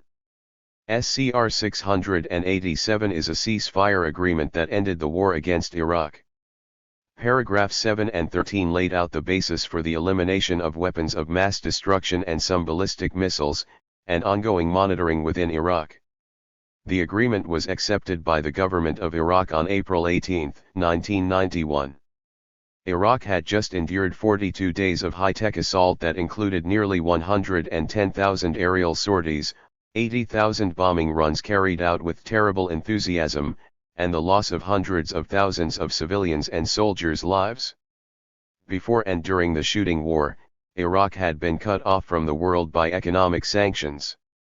When UNSCOM was set up, the composition of appointed countries was 13 European, 3 Asian, 1 Latin American, 1 African, 1 Australian, 1 Canadian, and 1 from the United States. There was no representation from the Middle East. The Pres. Deirdre Sinnott 39. And Executive Chairperson of UNSCOM is Australian Richard Butler. The Executive Deputy Chairperson is Charles Delfer from the US. Many people have accused UNSCOM of being under the control of the United States. Russia has proposed broadening its membership. As of this writing in mid-1998, there is 1 deputy chairperson. Russia has suggested the position be made up of 5 seats, 1 for each of the permanent members of the Security Council. Then U.S. Ambassador to the United Nations Bill Richardson said that Washington would reject any attempt to politicize the Disarmament Commission. No additional deputy chairpersons have been added. The inspection teams themselves are also politically structured. During testimony before the Security Council on November 20, 1997, 7 inspectors were allowed to testify. 3 of the 7 were from the US, the other 4 were from Europe. One of the most notoriously unbalanced teams was the one sent to Iraq on January 11, 1998. One of the agreements that ended the crisis in November was that UNSCOM inspection teams be more balanced and have more participation from all permanent members of the Security Council. The team that started the January crisis was made up of 16 people, 9 were from the US, 5 from Britain, 1 from Australia, and 1 from Russia. That team was led by William Scott Ritter from the US. The Iraqis complained about Ritter's behavior as early as November 1997. He is a former U.S. Marine colonel who participated in the high-tech slaughter known as the Gulf War. Is a former combatant, a candidate to be an impartial judge of his former deadly enemy. Ritter has worked for UNSCOM since 1991. 3. It is U.S. policy to keep the sanctions in place until Saddam Hussein is out of power. Former Secretary of State Warren Christopher reaffirmed this in 1994. It appeared at the time that UNSCOM head Rolf Ekuse's report to the Security Council about the readiness of the monitoring equipment could lead to an end of the sanctions. 4. Christopher blocked any discussion of lifting the sanctions, saying, "We want compliance with all the UN resolutions. And I don't believe he can do that." 5. British inspectors on the January 11 team can't be considered neutral either. Britain is the former colonial power that was forcibly thrown out by the Iraqi Revolution of 1958. The oil for food deal is in the news a lot. However, only about 53% of the money from the sale of Iraq's oil really goes for 40. Food and medicine. Part of the money goes to fund UNSCOM. All of the operations, the inspections, the monitoring systems, the support staff, the offices in New York, Bahrain, and Baghdad are all paid for by Iraq. It comes to about $30 million per year. As of mid-1998, UNSCOM had cost Iraq $210 million. UNSCOM has carried out 7,800 site inspections since it started its work. It regularly monitors at least 340 locations by sending weapons inspectors on surprise visits. It has over 130 cameras installed in 30 other locations. It also employs air sampling devices that can record minute traces of chemicals. 7. UNSCOM has accounted or destroyed 817 of 819 missiles Iraq purchased from Russia. That leaves only 2 unaccounted for. It has completely destroyed a laboratory called Al-Hakam along with tons of chemicals. Many of the chemicals destroyed were so-called dual-use, meaning they could be employed in either civilian or military applications. UNSCOM biological warfare expert and University of Maryland professor Raymond Zalenskas was interviewed on National Public Radio. The interviewer asked Zalenskas whether Iraq's weapons were a danger to the US and the world. He replied, "There is more of a potential danger than an actual danger. UNSCOM has destroyed all known chemical weapons facilities and also all known chemical weapons. In the biological weapons area, UNSCOM has destroyed the dedicated biological weapons production site Al-Hakam plus other ones that were at other institutes. So far as we know, Iraq has no biological weapons stored up. There are about 80 research, development, and production facilities in Iraq which are civilian facilities. So even if you eliminate the breweries, dairies, and food production plants, there are about 20 or 30 that could be converted to BW use. You have the workforce, the scientists, technicians, and engineers, and the potential of converting a bunch of civilian facilities to warfare purposes, but all of this would take a rather long time, about 6 months, to develop these weapons. UNSCOM is already monitoring these sites with the sophisticated technology needed to detect such activities." Zalenskas went on to say, "There are no weapon sites that we know. I was a biological warfare expert. I visited about 60 facilities at one time or another." Deirdre Sinnott 41. "Most of them are pretty innocuous. The only one that was really something very significant in this area was Al-Hakam, but that was destroyed in June 1996. 10. Francis A. Boyle, professor of international law and author of the Biological Weapons Anti-Terrorism Act of 1989, who testified before Congress about biological weapons, disagreed with a February 26, 1998 New York Times article, "How Iraq's Biological Weapons Program Came to Light." He called the article nothing more than a piece of pure propaganda mongering for war against Iraq. Boyle said it showed the way mainstream news media work in the United States of America, including, and especially the New York Times, which has been mongering for war against Iraq for quite some time. One of the arguments in the US media is that Iraq is not in compliance, and that until it is, the sanctions must remain in place. There are those who maintain that Iraq is in compliance.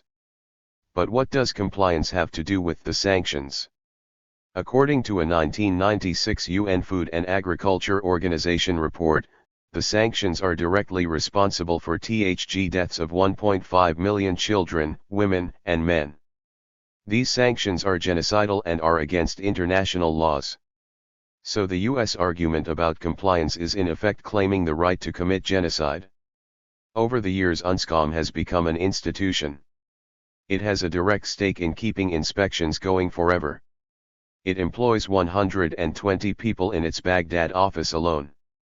12 inspectors are paid a salary plus a stipend of $100 per day to look and look and look. Even if they don't find anything, they are paid to keep looking. The International Atomic Energy Agency reported that the IAEA and UNSCOM have continued their implementation of a joint program of inspection of Iraqi sites which, in the judgment of IAEA and UNSCOM, are deemed to have capabilities suitable for conducting work on some aspect of weapons of mass destruction notwithstanding the lack of evidence or indication of such work. 3. Part of UNSCOM's job is not only to keep under surveillance at least 340 sites but also to monitor all imports of possible dual-use chemicals and equipment to Iraq once sanctions are lifted. This means that many items Iraq cannot buy under the sanctions such as chlorine, blood pressure monitors, and headlights for cars will still 42. Be under the strictest import guidelines and monitoring for years to come. An image of UNSCOM inspectors that might come to mind is of white coat professionals carrying clipboards as they check off lists of places to look at and people to question. But if you ask Iraqis how UNSCOM carries out its job, you will hear of inspectors going through garbage cans and harassing female doctors, even searching their purses to make sure they're not smuggling weapons of mass destruction. Some of these incidents have been documented in the second edition of the book The Children Are Dying. Father G. Simon Herrick of Fairfield University did extensive interviews with people who experienced UNSCOM inspections firsthand. He reports that nuns at a convent of the Chaldean Church in northern Iraq had their rooms searched, drawer by drawer. The bodies of recently deceased nuns were about to be exhumed to check for chemical weapons when Bishop Emmanuel Deli stepped in and stopped it. Father Herrick also found that UNSCOM had visited the University of Mosul about 250 miles north of Baghdad. Inspectors went into the library there, pulled chemistry books from the shelves, threw them out the windows, then dumped them in a ditch and burned them. Sound familiar? UNSCOM must destroy Iraq's capability for producing weapons, therefore it must destroy the knowledge. By the same logic, it would have to eliminate a few scientists who have the knowledge. Incidents like these caused Iraq to insist in the Un-Iraq Memorandum of Understanding signed in Iraq on February 23, 1998 by UN Secretary-General Kofi Annan and Saddam Hussein that diplomats from various countries be included in the teams that inspect the so-called presidential sites. During those inspections, diplomats often sided with Iraqis against the UNSCOM inspectors and their tactics. 1.5 Exaggeration is one of the tools in UNSCOM's bag of tricks. Richard Butler was quoted in a New York Times article in January 1998 as saying that Iraq had enough biological weapons to blow away Tel Aviv. Both the Chinese and Russian ambassadors demanded an explanation for the statement. Butler had to tone it down a bit after that, but the damage was already done. In the minds of many in the US, Iraq was going to use biological weapons on Israel. The team commissioned by Kofi Annan to map Iraq's sensitive presidential sites in February 1998 reported they were much. Deirdre Sinat 43. Smaller and vastly different than Washington and the UN Special Commission to Disarm Iraq have asserted. 1.6 It is the height of hypocrisy for the US, the country with by far the most weapons of mass destruction, chemical, biological, conventional, and nuclear, to point to any other country and say that possession or potential possession justifies deadly sanctions.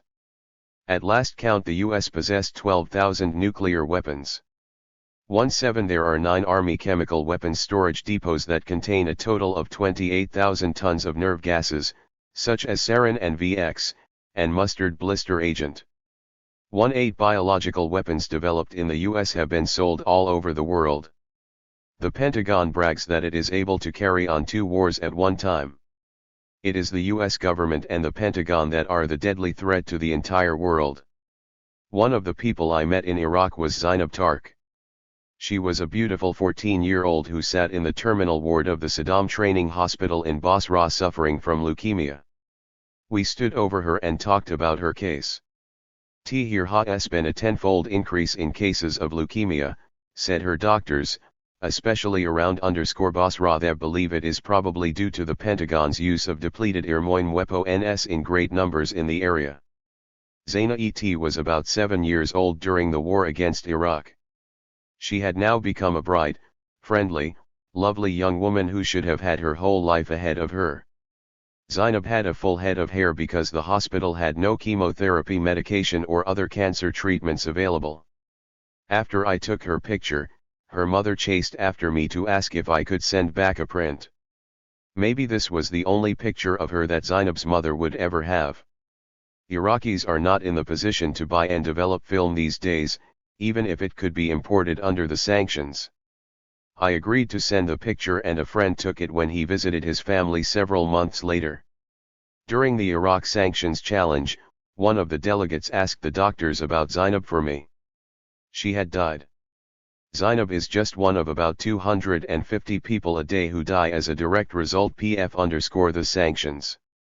EACH day the sanctions are in place. People in Iraq pay with their lives for this U.S./UN policy that seeks to dominate Iraq and the entire oil-rich region. UNSCOM is in Iraq to give the policy the veneer of legitimacy. UNSCOM is a political tool that will be stationed in Iraq for many years to come. It should be dismantled. It, or another formation like it, may be hauled out to dominate and terrorize other countries that 44. Like Iraq, attempt to have a measure of independence in the face of U.S. global domination. The worldwide anti-sanctions movement needs to keep a very close eye on UNSCOM in the years to come, to be able to expose its real goals and methods and to demand its decommissioning. The perpetual sanctions machine. Weapons of mass destruction. Richard Becker. The U.S. government has blocked all attempts to end the sanctions on Iraq, using as a justification the threat purportedly posed by Iraq's weapons programs: chemical, biological, and nuclear. The Iraqi government has responded that whatever such weaponry it may have once possessed was destroyed under UN supervision in the aftermath of the Gulf War. Since the war, UNSCOM weapons inspectors have combed Iraq, conducting thousands of site visits. Every factory and workplace which has dual-use technology which could have military as well as civilian applications is monitored by 24-hour video cameras. One would certainly get the impression from reading or watching the corporate media that Washington is really opposed to the development and spread of nuclear, chemical, biological, and other lethal weapons. But in fact, the U.S. is far and away the leader in creating and producing virtually all forms of weaponry.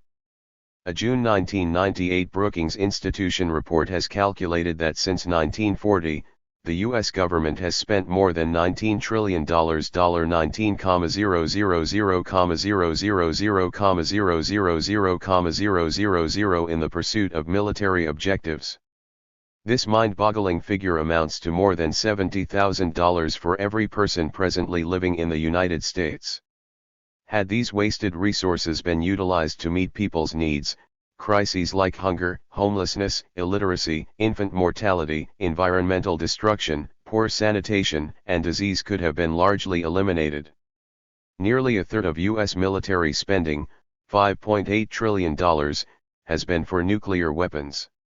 Today, 7 years after the end of the Cold War was declared, the Pentagon has more than 16,000 nuclear warheads, more than all other countries combined. These city busters, as the military planners like to call them, are deployed around the 46 globe aboard submarines, surface ships, missiles, and planes in many of the 100 countries where U.S. troops are based. The U.S. is the only country to ever drop nuclear bombs on people. The atomic destruction of Hiroshima and Nagasaki in August 1945. The U.S. is also the only admitted nuclear power that has refused to adopt a no-first strike policy. And, in clear violation of the Comprehensive Test Ban Treaty which it has signed, U.S. scientists are continuing to develop and test third-generation nuclear bombs. In the development and use of chemical and biological weapons, the U.S. is also number one, from the intentional spread of diseases among the native peoples of North America, to the massive poisoning of Vietnam's environment and population with Agent Orange/dioxin, to the repeated use of biologic agents to devastate Cuba's agriculture. Today, the greatest threat from weapons of mass destruction comes not from Iraq or Iran or Libya, but from the same country that makes the most noise about this threat, the United States. The attempts by the U.S. ruling class to limit who can possess such weapons is part of Washington's strategy for maintaining and expanding its global domination. It wants to be able to threaten, or actually use, these horrific weapons without having to fear a comparable response from the targeted country. Their propaganda efforts aside, President Bill Clinton, Secretary of State Madeleine Albright, and the Pentagon generals know full well that Iraq has complied with the demands of the UN Security Council in regard to weapons of mass destruction, demands that are onerous and intrusive of Iraq's sovereignty. During the February 1998 crisis, when the US and Britain were preparing a new bombing war against Iraq, the Clinton administration engaged in a wild campaign of disinformation better known as lies to create a war hysteria in the US. The president claimed that a new and massive aerial assault was necessary to protect our children and grandchildren for generations to come. Standing in front of a large map of the U.S. Capitol at one press conference, Clinton stated that Iraq had hundreds of presidential sites, one bigger than the District of Columbia, which covers over 60 square miles. These sites were alleged to be possible storage areas for chemical or biological weapons by administration spokespersons. On 20 February, Union cartographers and surveyors issued their report on the sites in question. There are 8 sites, the report said. Richard Becker, 47. Comprising a total of 12.2 square miles, of which 3.9 square miles are made up of lakes. Many of the buildings on the sites are guest houses and one is a presidential residence. The following day's New York Times carried a lengthy story on possible targets for the anticipated U.S./British air war. Buried in the article were admissions by administration officials that they were well aware of the flagrant dishonesty of their anti-Iraq media campaign. American air power can also strike the 8 presidential sites that President Hussein has put off limits, the Times reported. But American officials say it is unlikely that biological and chemical weapons are housed there. A little later in the same article came the startling admission from an administration official that Iraq's weapons of mass destruction were now, in a strict logical sense, nothing more than a nuisance. The day after the story appeared, UN Secretary-General Kofi Annan and Iraq's Deputy Prime Minister Tariq Aziz announced that an agreement had been reached to open all sites in Iraq to UN inspection. U.S. officials were clearly unhappy about the agreement, but were forced to accept it and put their bombing plans on hold because of the strength of worldwide opposition to a new war. Since that time, there have been many UNSCOM inspections with full Iraqi cooperation. No discoveries of any existing weapons have been reported by the inspectors or by the U.S. big business media, which has Iraq under microscopic observation. Richard Butler, the head of UNSCOM and an Australian national who has worked closely with the US, has testified that all but 2 of the 819 Scud missiles sold to Iraq by the Soviet Union have been recovered. 3. Iraq is banned from producing any missile with a range of more than 100 miles. This means that, even if Iraq possessed chemical or biological warheads, it would have no way to deliver them. While the UN ceasefire resolution that ended the Gulf War required that Iraq destroy its weapons of mass destruction, the US has unilaterally gone one big step further, demanding that Iraq should no longer have the capacity to produce such weaponry. This demand has very far-reaching implications. Much of civilian industry is potentially dual-use, regardless of the country in which it is located.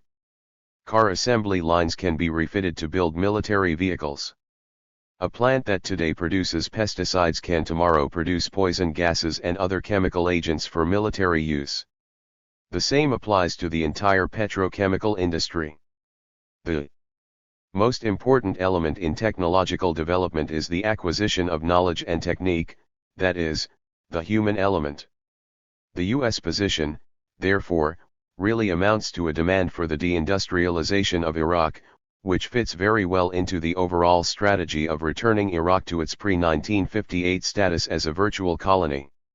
1 New York Times, February 21, 1998. 2 Ibid. 3. Letter from UNSCOM Chairperson Richard Butler to the President of the UN Security Council, November 22, 1997. The Perpetual Sanctions Machine. Too little, too late. Oil for food. Sarah Sloan. Defenders of the sanctions on Iraq, when not talking about Saddam Hussein and his palaces, often note two things: first, that the sanctions have a humanitarian exemption; second, that the UN implemented the oil for food deal to relieve the shortage of humanitarian goods. That the shortage exists despite the exemption is not because of Saddam Hussein, but because the UN has frozen all of Iraq's foreign assets and because the sanctions prevent the sale of oil. It is oil revenue, along with these assets, that Iraq would use to purchase humanitarian goods. However, because of the sanctions, the Iraqi government has few means by which to do so. The exemption, therefore, is meaningless in any assessment of the Iraqi government's role in the humanitarian situation. The exemption allows only donations by non-governmental organizations. Iraqi doctors reported to me that these donations are not continuous, not adequate, and not geared to their specific needs. The UN monitors everything Iraq imports. Many absolutely necessary items are barred under the excuse that they are dual use, that is, potentially useful in some military form despite their civilian intention. This is extended to include many humanitarian goods such as medicines, medical supplies, scientific and medical textbooks, chemicals with which to treat water, and agricultural machinery. Under criticism for the resulting hardships and suffering in Iraq, the orchestrators of the sanctions then came up with a new propaganda tool. In 1995, the UN Security Council adopted Resolution 986, commonly referred to as Oil for Food. SCR 986 allowed the Iraqi government to sell $2 billion worth of oil every 6 months. 50.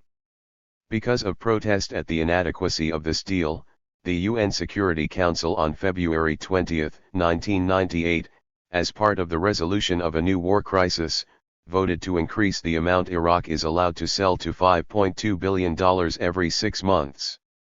A number of different UN agencies and observers control this revenue and monitor all aspects of distribution.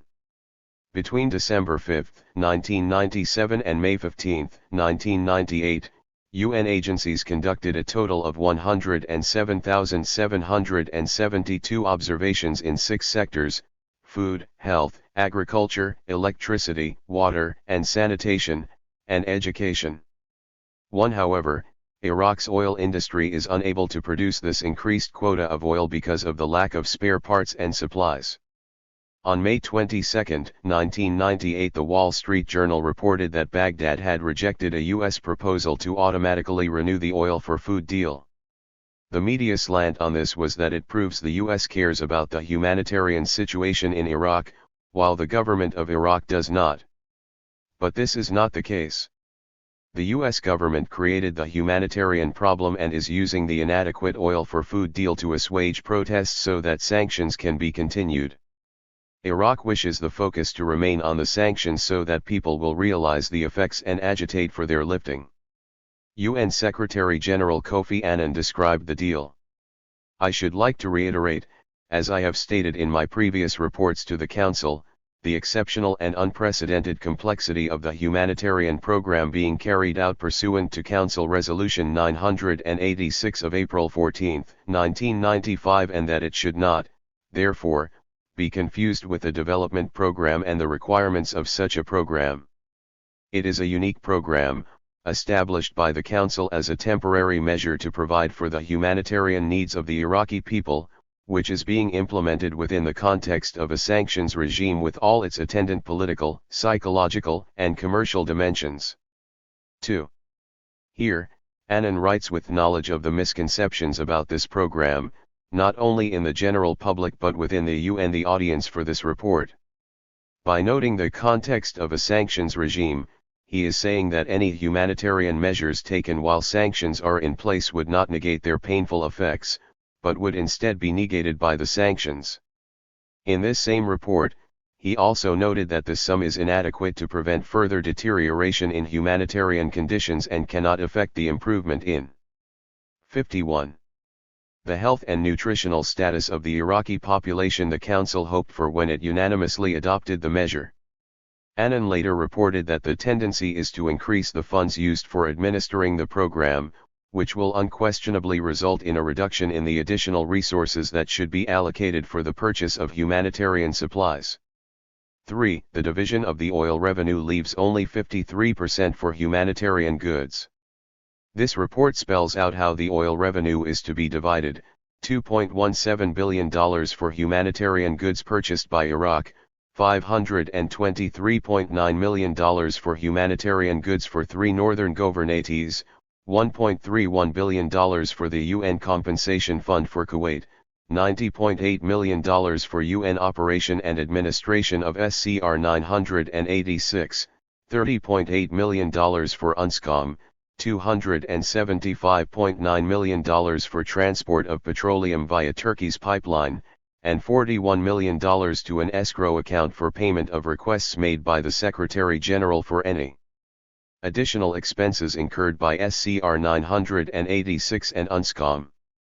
The Food and Agriculture Organization and the World Food Programme, 2 UN agencies, reported on the effects of oil for food. Their report notes that there is now concern that emergency assistance to vulnerable groups might be curtailed due to widespread perception amongst donors that malnutrition problems have been solved following the implementation of SCR 986. 4. They note that the amount provided does not meet the minimum requirements of the population of Iraq and that it is quantitatively and qualitatively inadequate. That is, it is not enough and it lacks essentials: meat, fish, eggs, and dairy products are absent, vitamin A and vitamin C are extremely low, calcium, zinc, riboflavin, and vitamin B6 are very low. Malnutrition still remains a serious problem throughout the country. 6. The Iraqi Ministry of Health, UNICEF, and the WFP, based on a 16-18 March 1998 survey, reported that the nutritional situation of children under 5 remains unchanged since the previous survey, in March 1997. 7. Even U.S. politicians admit this. A letter from a group of Congress members headed by Rep. John Conyers, circulating at the time of publication of this book, urged President Clinton to rescind the sanctions.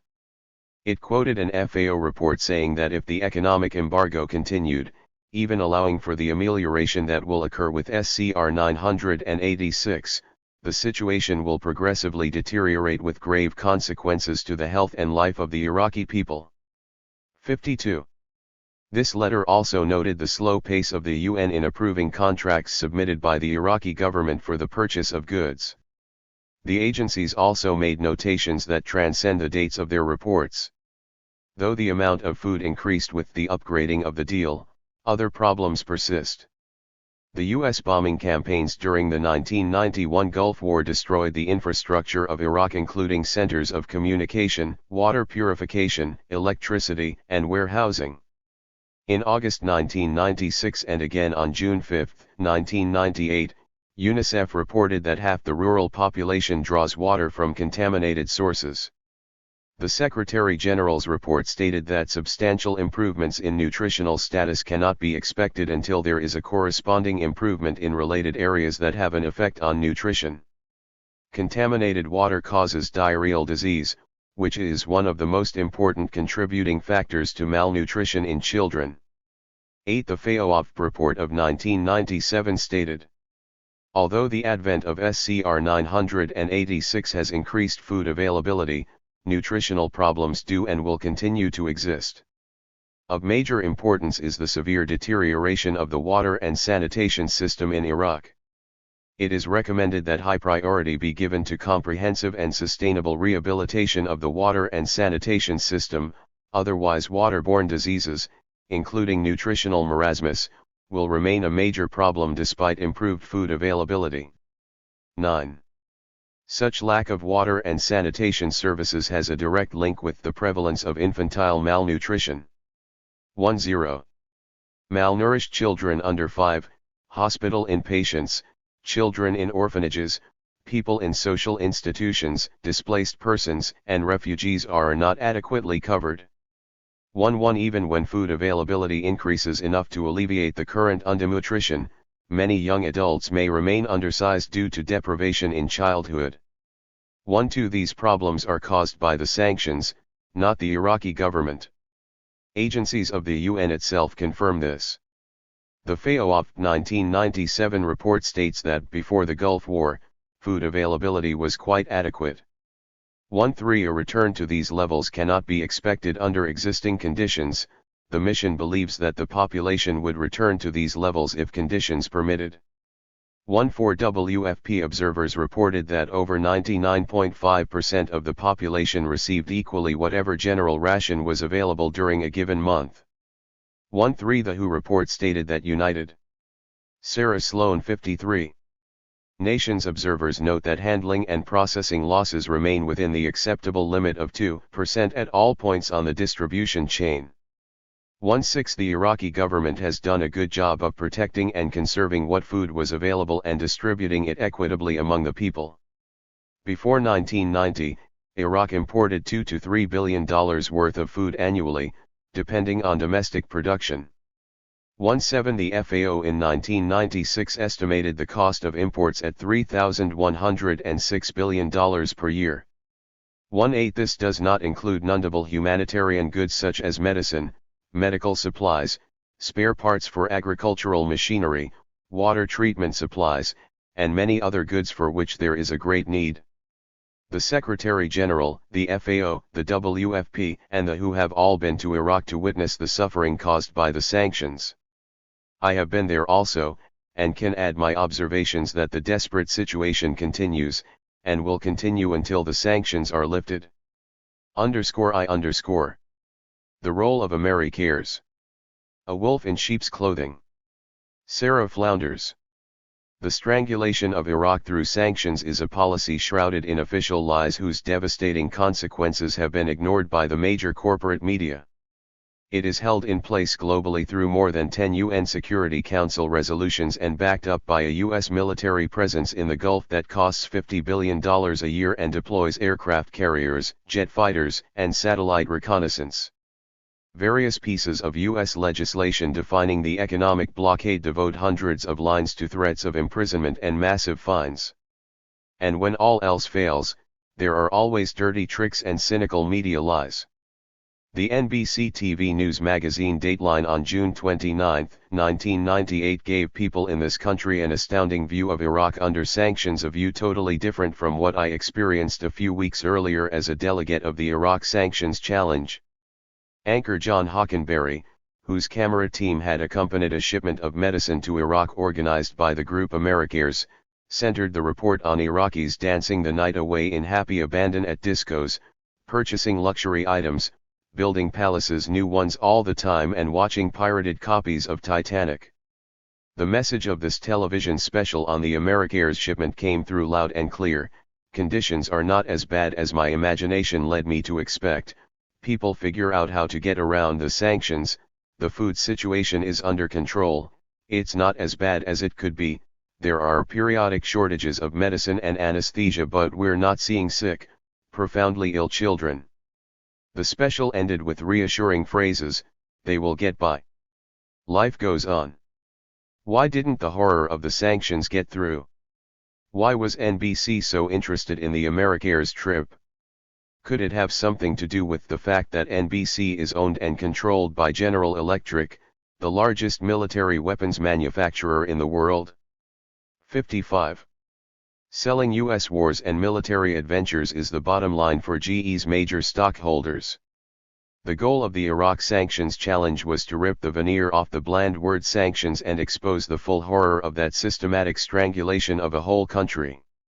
The 84 participants who went to Iraq with 4 tons of medicine on 6 to 13 May 1998, and the thousands of supporters who raised funds and support for the effort, did so as a challenge to the criminal sanctions laws and were willing to risk severe legal consequences. The other shipment of medical supplies, sponsored by Americares, was taken to Iraq just a few days earlier, on April 28. On the surface both seem to be humanitarian efforts to bring desperately needed medical supplies to Iraq. But the two trips provide a classic example of the difference between form and essence. The Americares shipment was a sophisticated effort to reinforce and prolong the sanctions by blaming the Iraqi government for the resulting starvation and disease. This U.S. group was positioning itself to be a humanitarian cover for continuing the sanctions. The publicity at the time of that shipment sought to create the impression that a few tons of supplies, if taken past the Iraqi government and directly to the hospitals, would alleviate the crisis. Later, the Dateline show went even further and denied there was a crisis. A closer look at Americares gives an understanding of how humanitarian assistance can function as an arm of the most brutal forms of U.S. foreign policy. Since the sanctions were first imposed on Iraq in August 1990, the U.S. State Department's official position has been that food and medicine are not included in the restrictions. But these officials know very well that it takes more than a cup of rice to survive. All of Iraq's billions of dollars in hard currency deposited in banks around the world were frozen, all credits were frozen, and all exports from oil to dates that could earn hard currency were restricted. The Iraqi dinar became a worthless currency as inflation soared past 2,000%. Iraq's infrastructure was devastated by 110,000 aerial sorties flown during the 40 days of bombing in 1991. It could not be rebuilt as no spare parts have been allowed in. Commerce with the outside world is shut down. Industries are denied materials, putting millions out of work. Food production has plummeted without fertilizers, pesticides, or preservatives. 56. Meanwhile, the U.S. Department of Justice threatens anyone in the U.S. who dares break the sanctions with 12 years of imprisonment. Even the simplest shipment of food or medicine entails highly restrictive licenses and bureaucratic delays of many months. Around the world, millions of people have sent supplies and confronted the policy of starvation with militant demonstrations. Trade unions, human rights, religious and progressive grassroots organizations in many countries have used their modest resources in a collective expression of solidarity and defiance. In the U.S., many thousands of people were involved in the grassroots campaign of the Iraq Sanctions Challenge. For the first time since the war, a broad coalition was formed that included significant religious organizations, Catholic, Protestant, Muslim, along with political and activist groups. The Iraq Sanctions Challenge involved or was in communication with almost every U.S. group concerned about conditions in Iraq. Just days before the May 6 departure, as centers around the country were organizing major send-off rallies and press events challenging the sanctions, came news of an unexpected shipment of medical supplies to Iraq from Americares. For over 7 years this organization had sent no supplies or even issued a press release on the Iraqi health crisis. Major media publicity about the shipment at first raised expectations and enthusiasm. Was the political climate on the sanctions issue changing? However, its real purpose soon became clear. The organizers of the Americares shipment announced they were abstaining from any political discussion critical of the U.S. role in the sanctions policy. Their shipment was strictly humanitarian. However, their criticism of Iraq was highly political and reinforced the U.S. State Department line. Their public statements condemned Saddam Hussein for manipulating UN humanitarian programs and called on Iraq to cooperate with the UN Security Council. They declared the medicine they were taking would be delivered directly to hospitals so it would not be stolen or appropriated by the military. The shipment's arrival on April 28 evoked wide media coverage in the U.S. Both CBS Evening News and ABC World News Tonight did special reports, describing the aid as pioneering. ABC's Peter Jennings enthused, "This is the first time since the Gulf War that American aid of any kind has been flown in." 57. Even though all flights to Iraq had been banned for more than 7 years, Americares was given permission to fly its shipment of medicine directly to Baghdad. The flight was arranged in coordination with the Royal Jordanian Air Force.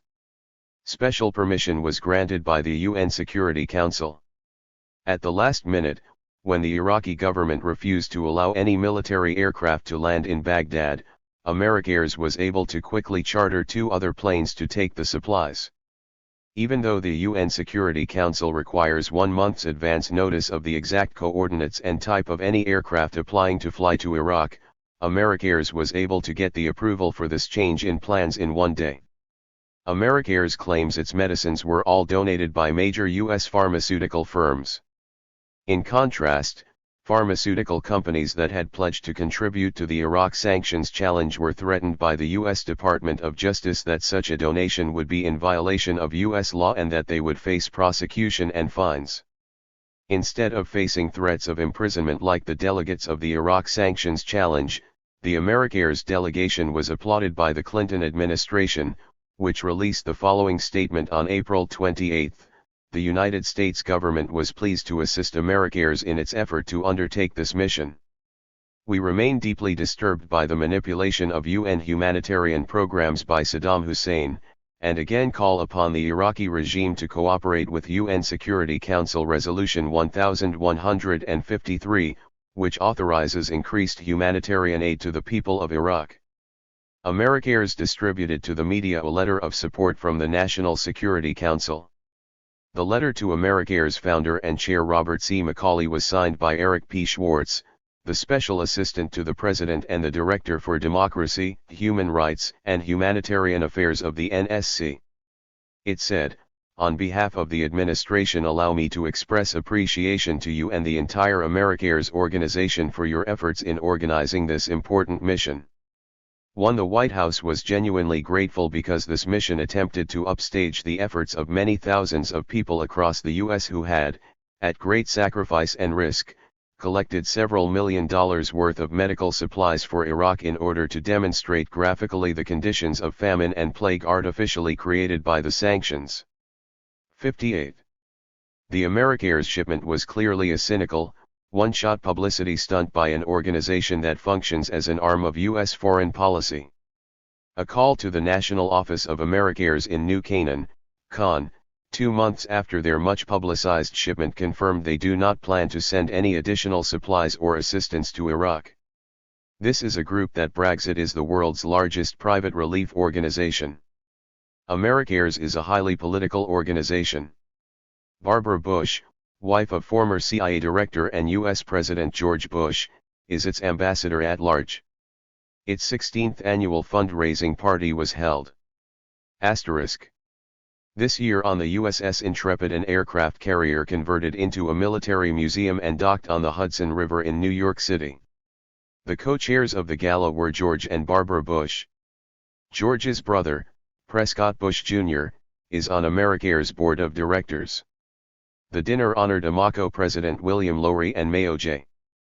Foundation President Dr. Robert Waller. Amoco, one of the largest oil companies in the world, is a direct beneficiary of the Gulf War.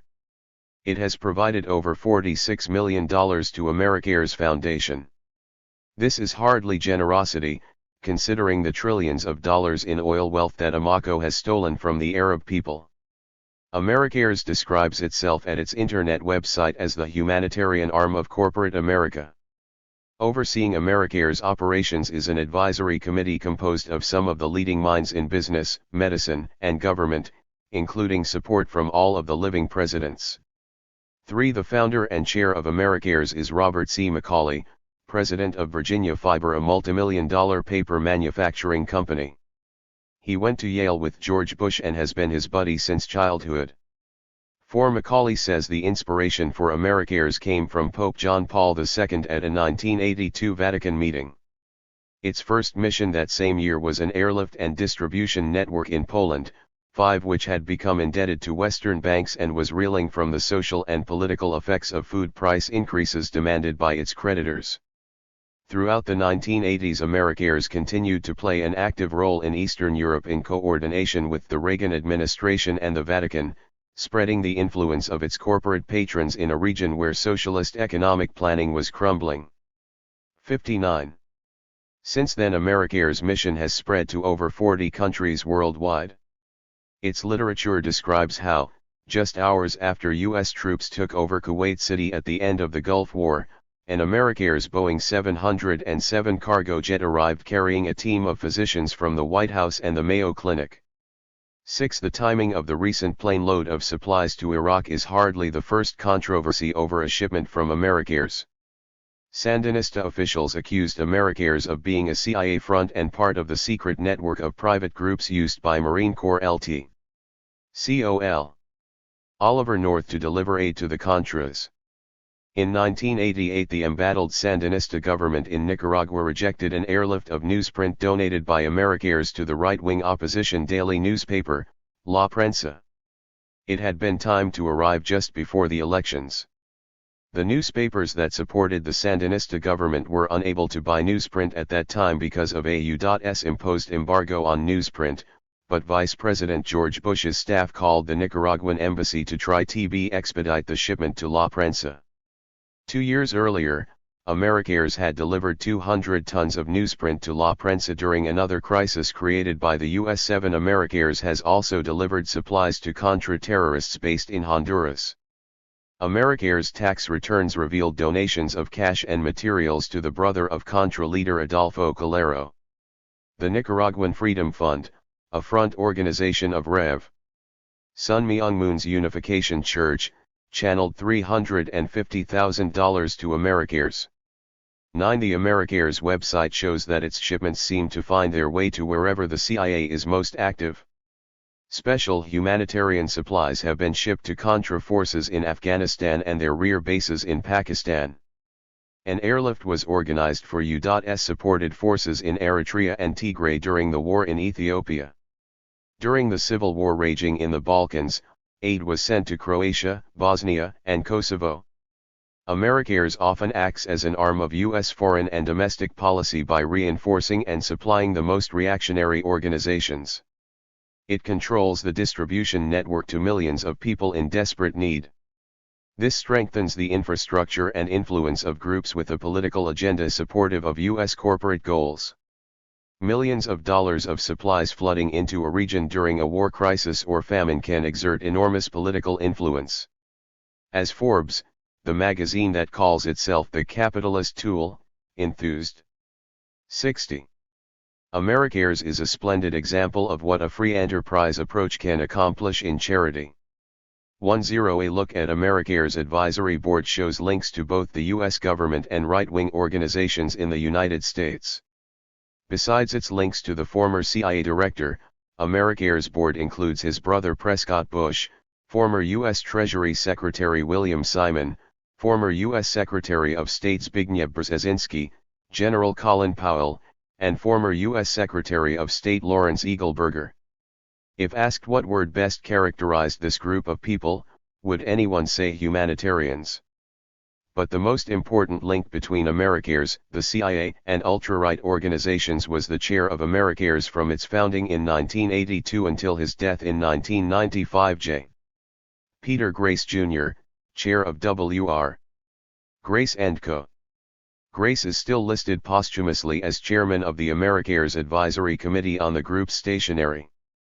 J. Peter Grace was the chair of the American Institute for Free Labor Development, the CIA's Labor Front, and a director of both Kennecott Copperco and First National City Bank, now Citibank. His prominent role in the organization of the fascist coup that overthrew the Allende government in Chile is well documented. He is also connected to the Liberty Lobby, a racist think tank and militarist lobbying group based in Washington, D.C. He served as chair of Radio Free Europe, Radio Liberty Fund. 1. Grace was the key figure in Project Paperclip, which brought 900 Nazi scientists to the U.S. after World War II, many of whom had been found guilty of *19.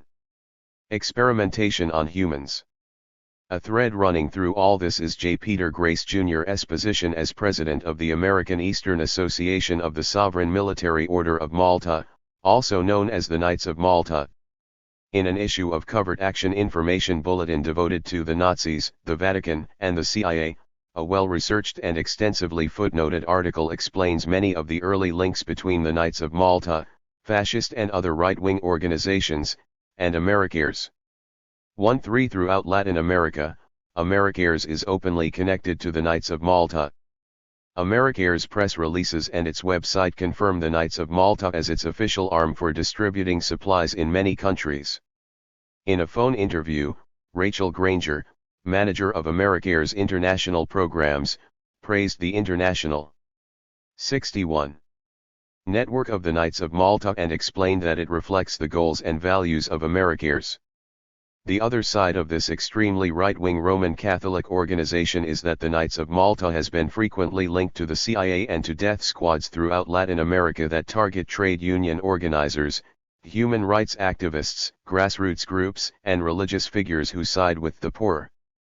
The Sovereign Military Order of Malta has a membership that includes wealthy corporate and top government officials of many Western countries linked to neo-Nazi and racist organizations.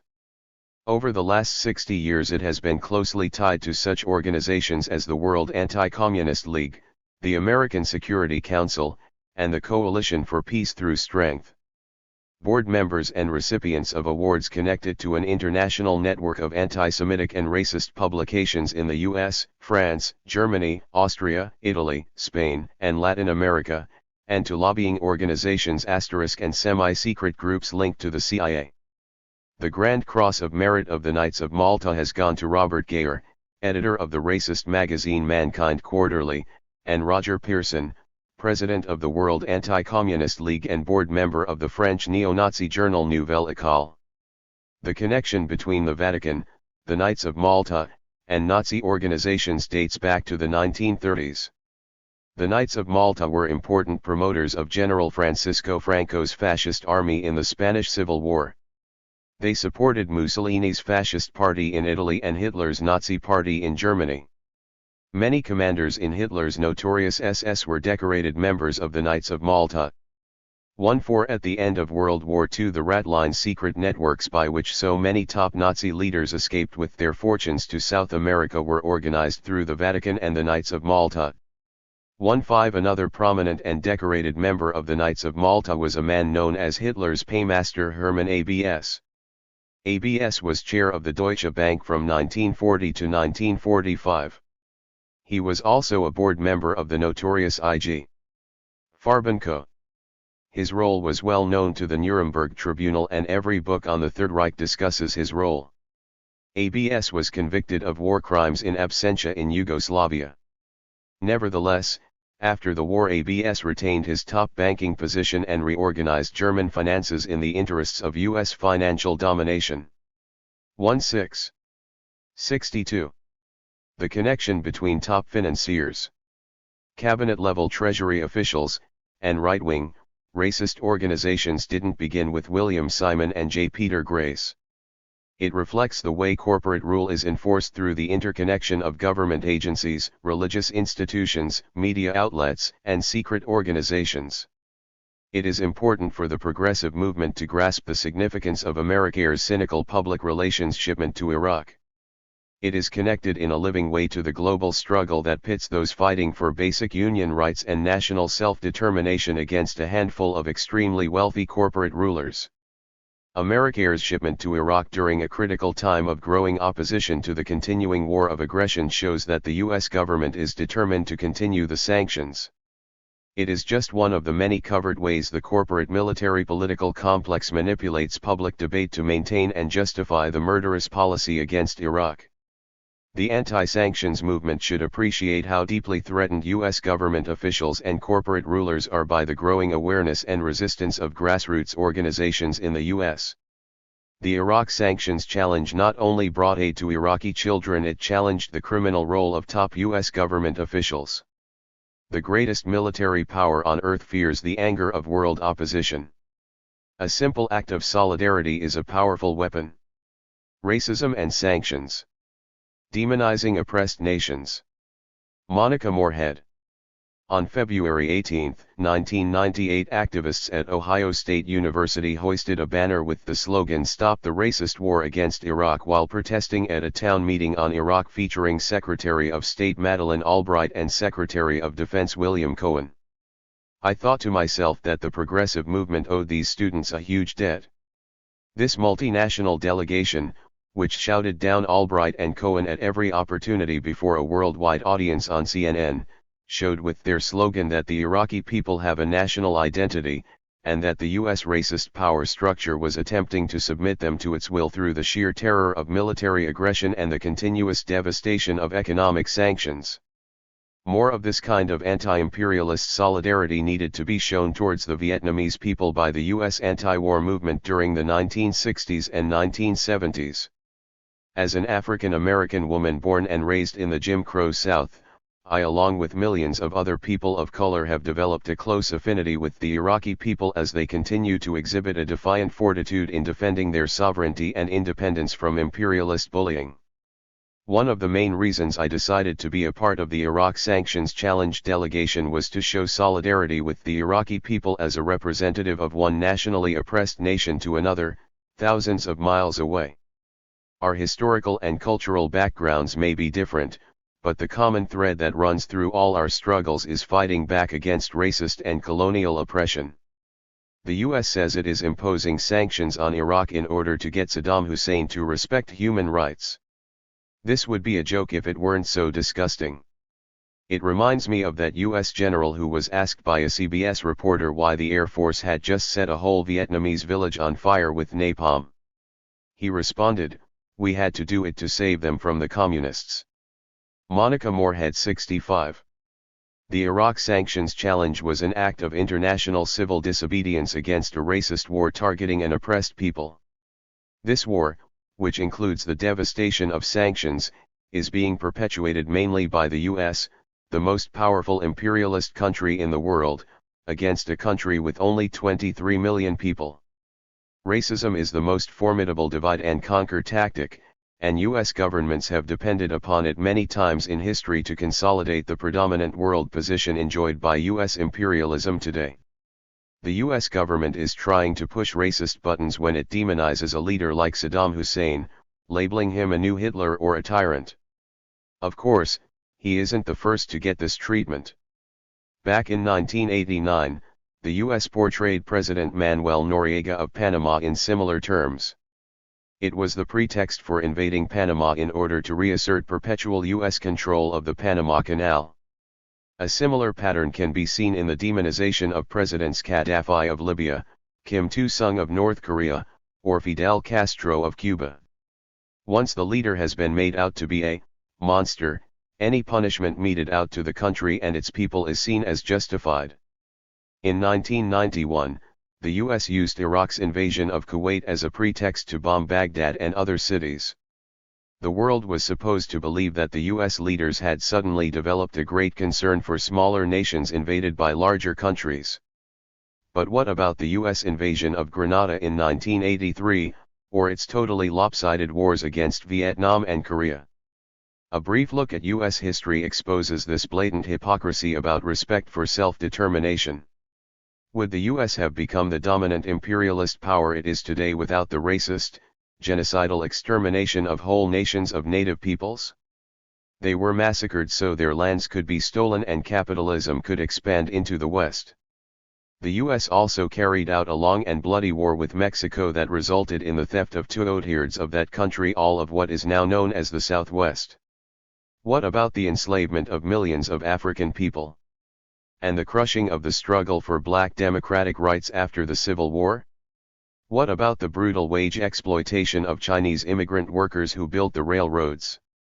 All this systematic oppression, genocide, and slavery could not have been possible without racism, both in theory and practice. The racist war against Iraq also has antecedents in the Spanish-American War, through which the U.S. 66.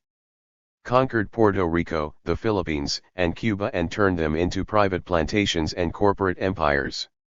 No one today would dispute the racist character of European colonialism in Africa, the Middle East, and Asia. But when U.S. companies moved into Europe's former colonies after World War II, their objective was the same, to make as much profit as possible by paying as little for labor and resources as they could get away with. In the Middle East, the main prize was and is oil. In defying the sanctions, we were carrying on the tradition of the civil rights movement when it refused to abide by the unjust and illegal Jim Crow laws some 40 years ago. The sanctions law and the Trading with the Enemies Act are immoral. Moreover, the sanctions are in violation of international law, including the UN Convention Against Genocide, to which the US is a signatory.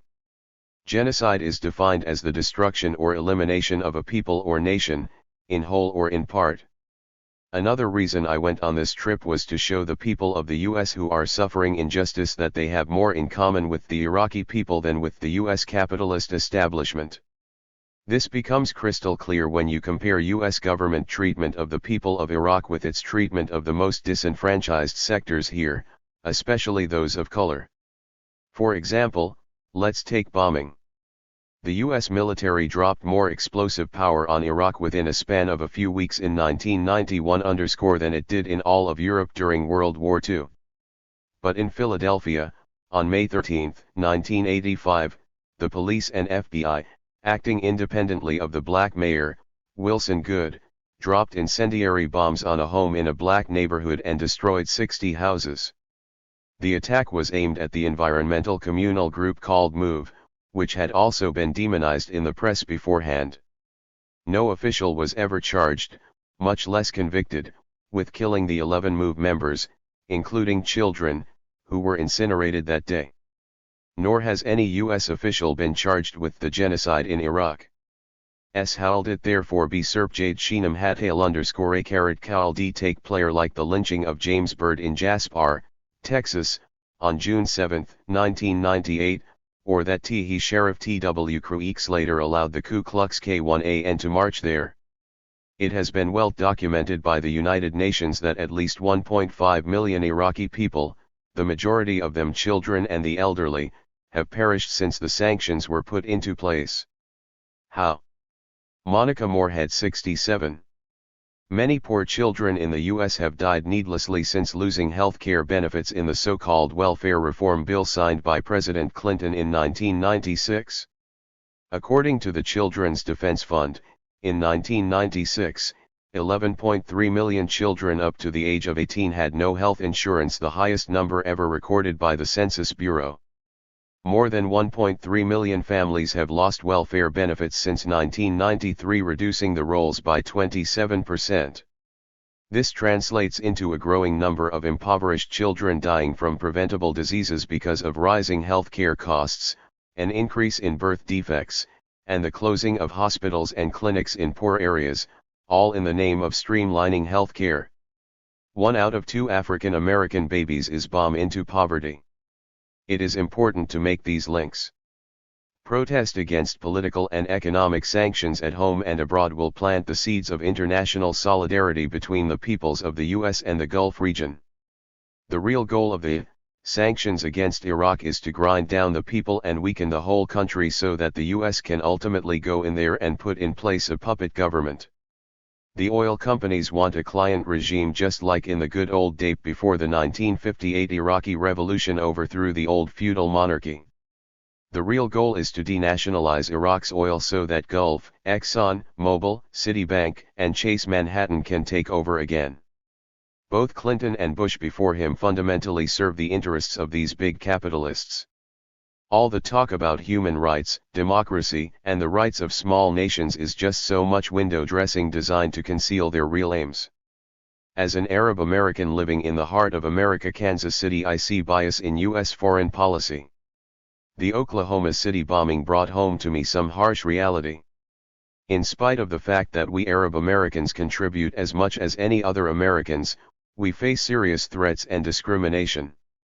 This is due to the continuous media stereotyping and the racist foreign policy that continues to target Arabs and Middle Eastern countries. I regret both the loss of innocent lives in the Oklahoma bombing, especially children, and the way the media immediately jumped to conclusions. They automatically assumed it was an act by someone of Middle Eastern descent. I held my breath, along with my American wife and 3 children, worrying about the future of my family, my friends, and my Arab American community. There were many bomb threats to our schools, our mosques, and businesses, locally and across the U.S. It was a relief when it turned out to be not by an Arab American or someone with a Middle Eastern background. Our foreign policy decisions are based on racist ideas. Look at U.S. history. We destroyed the Native American communities, putting them on reservations. We captured and enslaved Africans. We invaded Vietnam and other countries. I was invited to talk recently to the Kansas City branch of the Great Decision participants. The topic was, should religion be a factor in American foreign policy? This refers to the Religious Persecution Bill, which, if enacted, would allow our country to impose economic sanctions against countries where human rights have been violated. Immediately, the thought came to mind, what about the minorities in our own country who have been discriminated against? Isn't it better to clean our own house before we attempt to be the moral guardians of the world? People who live in glass houses should not throw stones. Ahmed El Sharif 69. I see plainly that this proposed law would most likely be elastic enough for the government to pick and choose, thus carrying out a racist foreign policy in what might seem a legal and moral way. One of the biggest problems with our foreign policy is its inconsistency toward races, nations, and religions. For example, in one region you find a small country committing all kinds of human rights violations. The parliament of that nation is discussing who is a Jew and who is not, thereby discriminating against their own faith. They bulldoze the homes of innocent civilians in occupied territories to pave the way for their own settlements, similar to what happened to Native Americans here. Yet the only attention this gets from our policymakers or the media is accommodation and excuses. Meanwhile, a country in the same region that bends over backward to accommodate to our biased foreign policies is under severe economic sanctions. Another dimension of our inconsistent foreign policy is the shift of 180 degrees from supporting a certain government for many years in spite of human rights violations, then all of a sudden turning against that same nation and same leadership, this time waving the banner of human rights violation . This racist foreign policy makes Arab Americans vulnerable to random acts of violence. As an Arab American who cares about my own country, the United States of America, I would like to help our foreign policy makers see the results of their inconsistencies. We gain very little, and what little we gain is short-lived. We lose very much in the long term. How do we look in the eyes of our allies and friends? Can we be trusted? We lose respect and trust from the world community simply because we are inconsistent. We accuse other nations of killing civilians, yet sanctions are nothing but that. Our nation looks cruel in the eyes of the world. That does not serve our interests. Visiting Iraq in May 1998 with 84 American delegates, led by former Attorney General and humanitarian Ramsey Clark, was an experience I cannot forget, nor can I keep silent about it. I visited a nation that has been debilitated by 7.5 years of economic sanctions, a nation that used to have everything. In fact, their surplus used to be donated to other countries. Now this nation is literally in a state of starvation. The Tigris and Euphrates rivers have allowed agriculture to flourish in this fertile crescent for millennia, now they bring unsanitary 70 conditions. This is due to the destruction of the sewage system, water treatment plants, and power plants throughout the whole country during the Gulf War.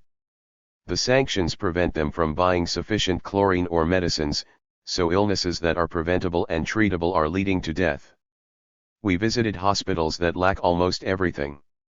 One doctor said there has been no improvement since 1990 and no replacements for whatever is broken. I saw long lines of children in one of the hospitals waiting for treatment they cannot get. In the last 7.5 years of economic sanctions, Iraq has lost about 1.5 million innocent lives. 4,000 to 5,000 civilians die every month due to the lack of food, medicine, and sanitation, a condition imposed on them by the United Nations and the United States. I wonder, are we approaching the 21st century or the Dark Ages? In fact, our television and media do not allow Americans to see the images of the impact of the economic sanctions on Iraq. But I will carry these mental pictures with me forever. A picture from Vietnam of an 11-year-old girl burned by napalm, naked, fleeing and screaming in terror, changed American public opinion. There are thousands of such images from Iraq. If one of them were allowed in our biased media, public opinion would change. On the way to Baghdad, After driving through the desert for about 12 hours, we stopped to gas up, stretch our legs, and get something to eat. The delegation filled 3 buses. With us was a truck full carret of medicine, mainly antibiotics.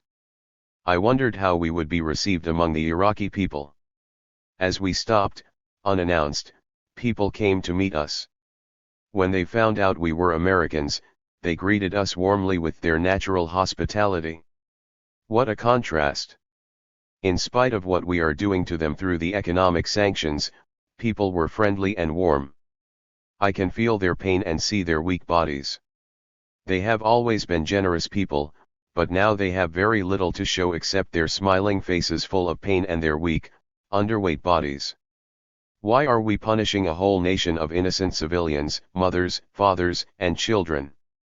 I cannot forget an old man who came to me, knowing we were bringing some medicine, to ask if I had something for rheumatism. His joints hurt him, and there was no medicine. We spent an evening with a group of intellectuals, a sculptor and his wife, an author, her husband, and son. Of course, the discussion was about, why are you Americans causing this pain for us? We listened to sad stories, one after the other, of people who have lost their normal lives.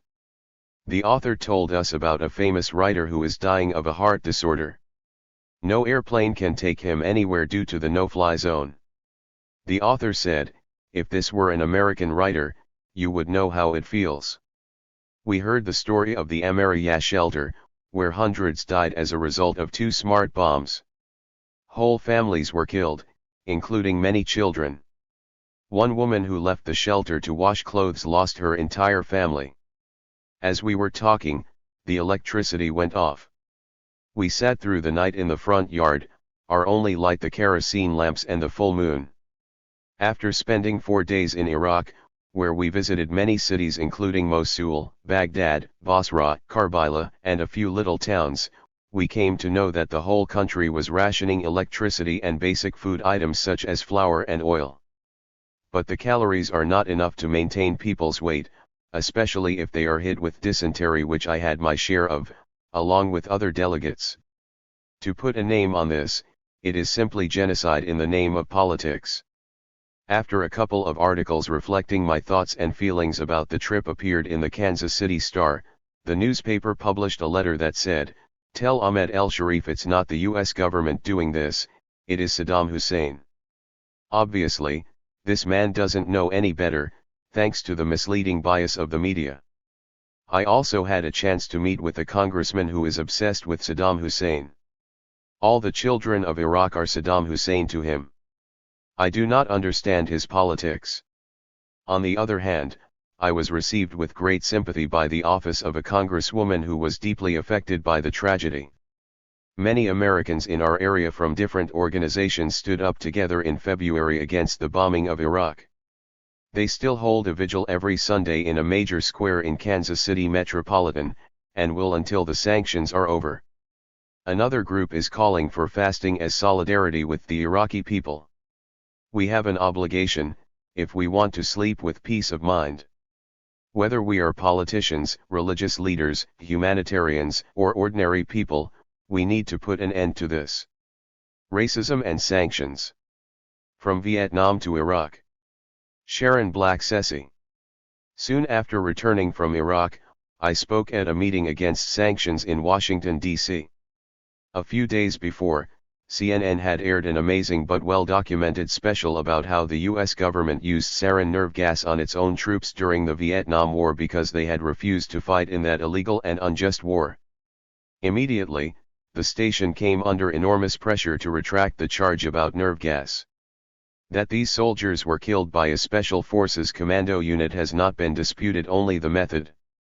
When they were murdered, they were living in a village in Laos, a country not involved directly in the war but nevertheless being secretly bombed by the Pentagon.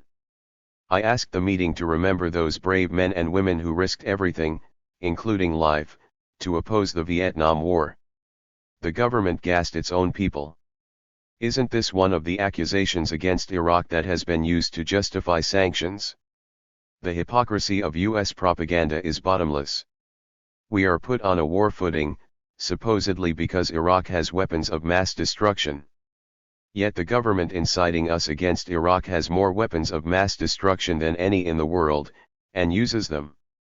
The US government is the only one to ever use nuclear bombs on the civilian populations of Hiroshima and Nagasaki. Aren't the sanctions themselves a weapon of mass destruction? Over 1.5 million people, 1 out of every 22 Iraqis, have perished slowly and insidiously. The Washington metro area numbers 1.5 million people. It's the equivalent of wiping that entire population off the map. The truth has been manipulated and obscured by a bought and paid for press, a press that is big business itself, and racism is the biggest weapon in pulling the wool over our eyes.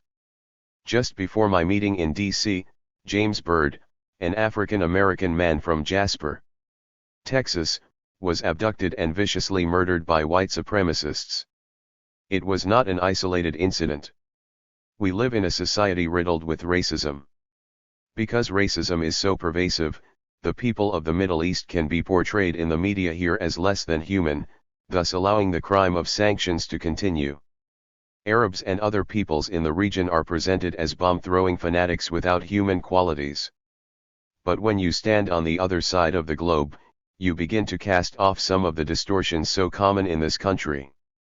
You meet workers and poor people in Iraq and Jordan who have many of the same aspirations and hopes we all have. You begin to look for the real reasons why this government is imposing sanctions. When the US media is far away, you are able to grasp the history of the region with a clearer mind. It becomes obvious why the powers that be in the US and Europe have manipulated and controlled divisions and conflicts. Behind it all are the capitalist banks and powerful oil companies. The real crime of the people of the Middle East is that they live on top of the world's largest oil deposits. It is not about the good, the bad, or the in-between of Saddam Hussein. It is about oil and who will control that region. It is about the right of the Iraqi people and all the people in that region to determine their own destiny and control their own resources. Many people today were not yet born at the time of the Vietnam War. But for those who were, especially the youth of that time, the war and the Black Liberation Movement were the defining events of that period in history. We fought fervently to end the war, and we studied, debated, and discussed the causes of racism and militarism. Several million Vietnamese and over 50,000 GIs lost their lives in that so-called conflict. Vietnam never recovered, and today has a high rate of birth defects because of Agent Orange and other US chemical weapons. The underlying cause was not to protect democracy but to secure rich mineral and natural resources for US companies and maintain their military domination over Southeast Asia. Some of the horror of the Vietnam War was televised. Thousands watched as the fertile countryside was carpet-bombed. A few reports even showed how the Pentagon executed Vietnamese in cold blood, the same Vietnamese people we were supposedly saving. US ground troops suffered many more casualties in Vietnam than in Iraq. The thousands of GIs who returned home in body bags. 74. To working class and poor communities everywhere were a catalyst to the anti-war movement and to changing the consciousness of the American people. It was different during the Iraq War. The Pentagon had learned to manipulate public opinion more effectively. It imposed strict censorship. People watching television saw nothing but missiles striking remote targets like some kind of video game.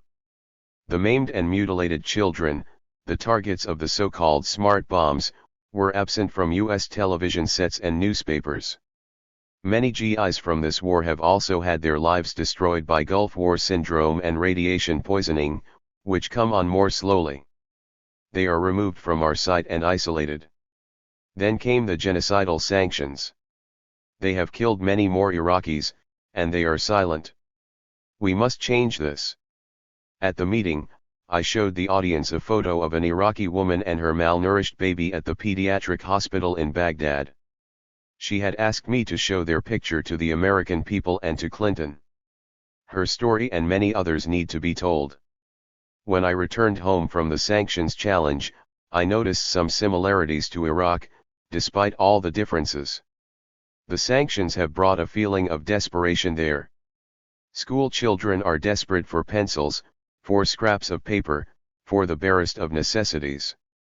When children fall ill, their families are forced to sell all their belongings to pay for a few medicines.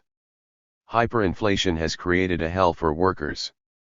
In Baltimore, where I live, I also sense a feeling of desperation. Neighborhoods are in decay. Youth with no jobs and little hope hang on comers infested with drugs brought in by the CIA. Despite so-called capitalist prosperity, low-wage workers can barely afford to provide for their families. Baltimore City schools lack books, too. Racism is rampant. In New York, remedial programs that make it possible for working-class youth to attend college are being dismantled. In Washington, the nation's capital, 40% of all pregnant mothers receive no prenatal medical care. There is a war being waged against the Iraqi people, and there is a war being waged against the poor at home. When we strike a blow against racism here, we begin to dismantle the sanctions. When we end the sanctions, we will win justice right here.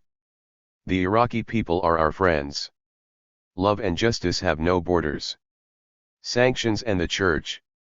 Failure of moral leadership. Bishop Thomas Gumbleton. Within 5 months after the sanctions were first imposed against Iraq by December of 1990, William Webster, director of the CIA, testified to the U.S. Congress that the sanctions were working almost 100%. Hundreds of thousands of deaths and indescribable suffering inflicted on the whole nation of Iraq have been the result. Indeed, the United Nations is waging a form of cruel warfare that seems almost unmatched in the history of human wars. And yet, for some reason, religious leaders in the United States and the United Kingdom, the two nations most responsible for the continuation of the sanctions, have been almost completely silent. This failure in moral leadership is highlighted by the actions of religious leaders in the past couple of years who have come to realize and deplore the failures of the Christian churches 50 years ago during World War II. In the Catholic community, Japanese bishops have confessed their failure to oppose the aggressive and cruel warfare perpetrated by their nation. German bishops and French bishops have done the same, especially in regard to the Holocaust. Repentance for past failures is admirable, and perhaps someday U.S. bishops will repent of our failure to condemn the movement toward total war, all-out attacks on non-combatants that took place during World War II and culminated at Hiroshima and Nagasaki, a butchery of untold magnitude, in the words of Pope Paul VI. But moral leadership that waits 50 years to react is still a failure. Real moral leadership cries out and denounces gross evil and violence when it is happening. So far, as a body, U.S. religious leaders have been sinfully silent and have provided no specific moral guidance for the U.S. community and its political leaders. In November 1997, I made an attempt to put a resolution before the National Conference of Catholic Bishops at their General Meet. 76. Ing. Because my motion to put this on the agenda involved a change of the rules for our meetings, it needed a 2/3 vote of those present, which was 168 votes. The motion received 163. However, merely raising the issue caused some bishops to confront the moral issues surrounding the embargo for the first time. Since that meeting, I have again visited Iraq, and I feel an even stronger need to awaken a moral response to what we are doing to the people of Iraq. This time I visited the southern part of the country where the worst of the bombing and ground war took place. Truly, this was a place where total war happened. Carpet bombing by B-52s, fuel-air explosives, uranium-tipped missiles, bombing and strafing along the highway of death. Every high-tech weapon in the U.S. arsenal was used. The result was killing on a scale unmatched for a war of such short duration. Besides those who were killed or wounded in that violence, everyone in the area continues to suffer and die because of the almost total destruction of the infrastructure that makes a modem city function, the water purification system, the electrical system, the waste disposal system, the transportation system, and so on. Probably the most devastating and frightening result is the radioactive debris spread around the area because of the uranium-tipped missiles. The results of this brutal war-making especially overwhelmed me during a visit to a hospital in Basra. A group of us from the USWERD waiting in the lobby of the hospital for the medical director, Dr. Faraz Abdul Abbas, to come and greet us. He had not been notified of our visit ahead of time, and probably was not sure of who was waiting to see him. I spotted him walking down the hall before he saw us. He was moving slowly and looked very tired. His face seemed sad. But as he got closer he looked up and saw us. Immediately his whole face lit up and he broke into a smile. When I moved to greet him and shake his hand he said, "You make me happy." I smile from my heart. "You make me strong." Just the fact that we were there and had brought at least token help in the form of medicines obviously gave him encouragement to keep on with his work at the hospital. As we chatted he said to me, "What you see here today will make you very sad. If you stay in Basra for 2 days it will break your heart." We didn't stay 2 days, but what I saw did break my heart, even as it provoked in me a deep and abiding anger. The conditions in the hospital were appalling. In a part of the country where temperatures 77 reach 120 degrees Fahrenheit in the summer, there is no longer any air conditioning. Flies are everywhere. Mothers must constantly brush them away from children too weak to do this themselves. Beds are without sheets. Paint is crumbling from the walls. Everything is in a state of disrepair. 3 children are vividly impressed on my memory. A tiny infant, lying naked on the bed, his body severely malnourished, obviously in great distress, but too weak to even cry, and the doctor's words, "He will die this evening or during the night." A mother who cried so easily as she held and comforted her daughter, 8 or 9 years old, who would die soon. This would be her 3rd child to die. And a 12-year-old girl who was suffering from kidney failure. I remember her eyes. They showed the pain she felt constantly, but most of all they expressed a profound sadness. I found myself unable to maintain eye contact. I had to look away as I wept for her. Of course, these children, and all the others in the hospital and throughout the country, would not even have been ill. In ordinary circumstances they would have been healthy and carefree, as any child has a right to be. Even if they were somehow afflicted, there would be medicine and medical equipment and good hospital care to restore them to health. Knowing this is what causes me to be angry. Iraqis previously enjoyed a high standard of living. They had the best healthcare, education, social security, and public welfare programs in the region. They had an abundance of food, although 70% of it was imported. The sanctions have brought hunger, disease, and misery to Iraq because they have caused the economic structure to collapse. Despite survival strategies of working several jobs, selling off possessions, and begging, most Iraqis have suffered a severe decline in their living standards. About 20% of the population exists in extreme poverty on a par with the poorest countries in the world. A woman religious from the Dominican order described the situation, "We are ground down, exhausted by years of death. Since the Gulf War 600,000 have died from malnutrition and lack of medicine. We live with death." It is surely long past the time for religious leaders to speak out and denounce this barbarous attack against the Iraqi people. In the Roman Catholic Christian tradition there is a clearly developed theology about the use of sanctions. This theology is a special application of the generally accepted theology among Christians for the justified use of lethal violence in war. The U.S. Catholic bishops 78 provided an authoritative presentation of this theology in a pastoral statement promulgated in November of 1993, "The harvest of justice is sown in peace." First, we set forth the criteria to be used to morally assess the imposition of economic sanctions. Concerns about the limited effectiveness of sanctions and the harm caused to civilian populations require that comprehensive sanctions be considered only in response to aggression or grave and ongoing injustice after less coercive measures have been tried, and with clear and reasonable conditions set for their removal. The harm caused by sanctions should be proportionate to the good likely to be achieved. Sanctions should avoid grave and irreversible harm to the civilian population. Therefore, sanctions should be targeted as much as possible against those directly responsible for the injustice, distinguishing between the government and the people. Embargoes, when employed, must make provisions for the fundamental human needs of the civilian population. The denial of basic needs may not be used as a weapon. The consent to sanctions by substantial portions of the affected population is morally relevant. Sanctions should always be part of a broader process of diplomacy aimed at finding an effective solution to injustice. Based on my own experience as well as documented reports from many international groups, including agencies of the UN, I can state unequivocally that the current sanctions violate these criteria and must be condemned. Furthermore, these sanctions, together with the 42 days of continuous bombing, clearly constitute cruel and deliberate counter-population warfare. Such warfare has been condemned by the most authoritative teaching body of the Catholic Church, the Second Vatican Council.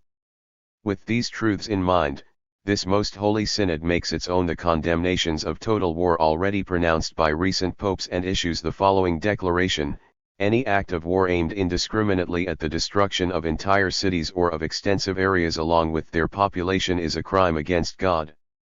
79. And man himself. It merits unequivocal and unhesitating condemnation. 1. Leaders of the Church in Iraq plead with us to end the sanctions. In August 1997, Archbishop Gabriel Kasab of the southern region of Iraq stated, "Epidemics rage, taking away infants and sick by the thousands. Those children who survive disease succumb to malnutrition, which stunts their physical and mental development. Our situation is unbearable. We appeal to the people of conscience to work to end the blockade of Iraq. And lest anyone be deceived by the so-called oil for food resolution, Archbishop Kasab denounces Resolution 986 as merely serving to divert world attention from the tragedy, while in some respects aggravating it." And his judgment on Resolution 986 is supported by Dennis Halliday, the UN Humanitarian Coordinator for Iraq, who stated on January 12, 1998 that Iraq would need in the neighborhood of $30 billion per year to meet its current requirements for food, medicine, and infrastructure. Resolution 986 initially allowed Iraq to sell up to $2.14 billion worth of oil every 6 months. After allocations are taken out to pay for Gulf War reparations and UN administrative expenses, the amount of money available to the average person in central and southern Iraq is 25 cents per person per day. Currently, the UN is offering to allow Iraq to sell $5.26 billion worth of oil every 6 months.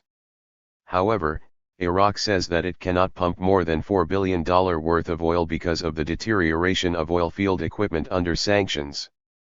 This claim was corroborated by a team of experts working for the United Nations, who stated that the deplorable state of Iraq's petroleum industry will prevent it from exporting the $5.26 billion worth of oil.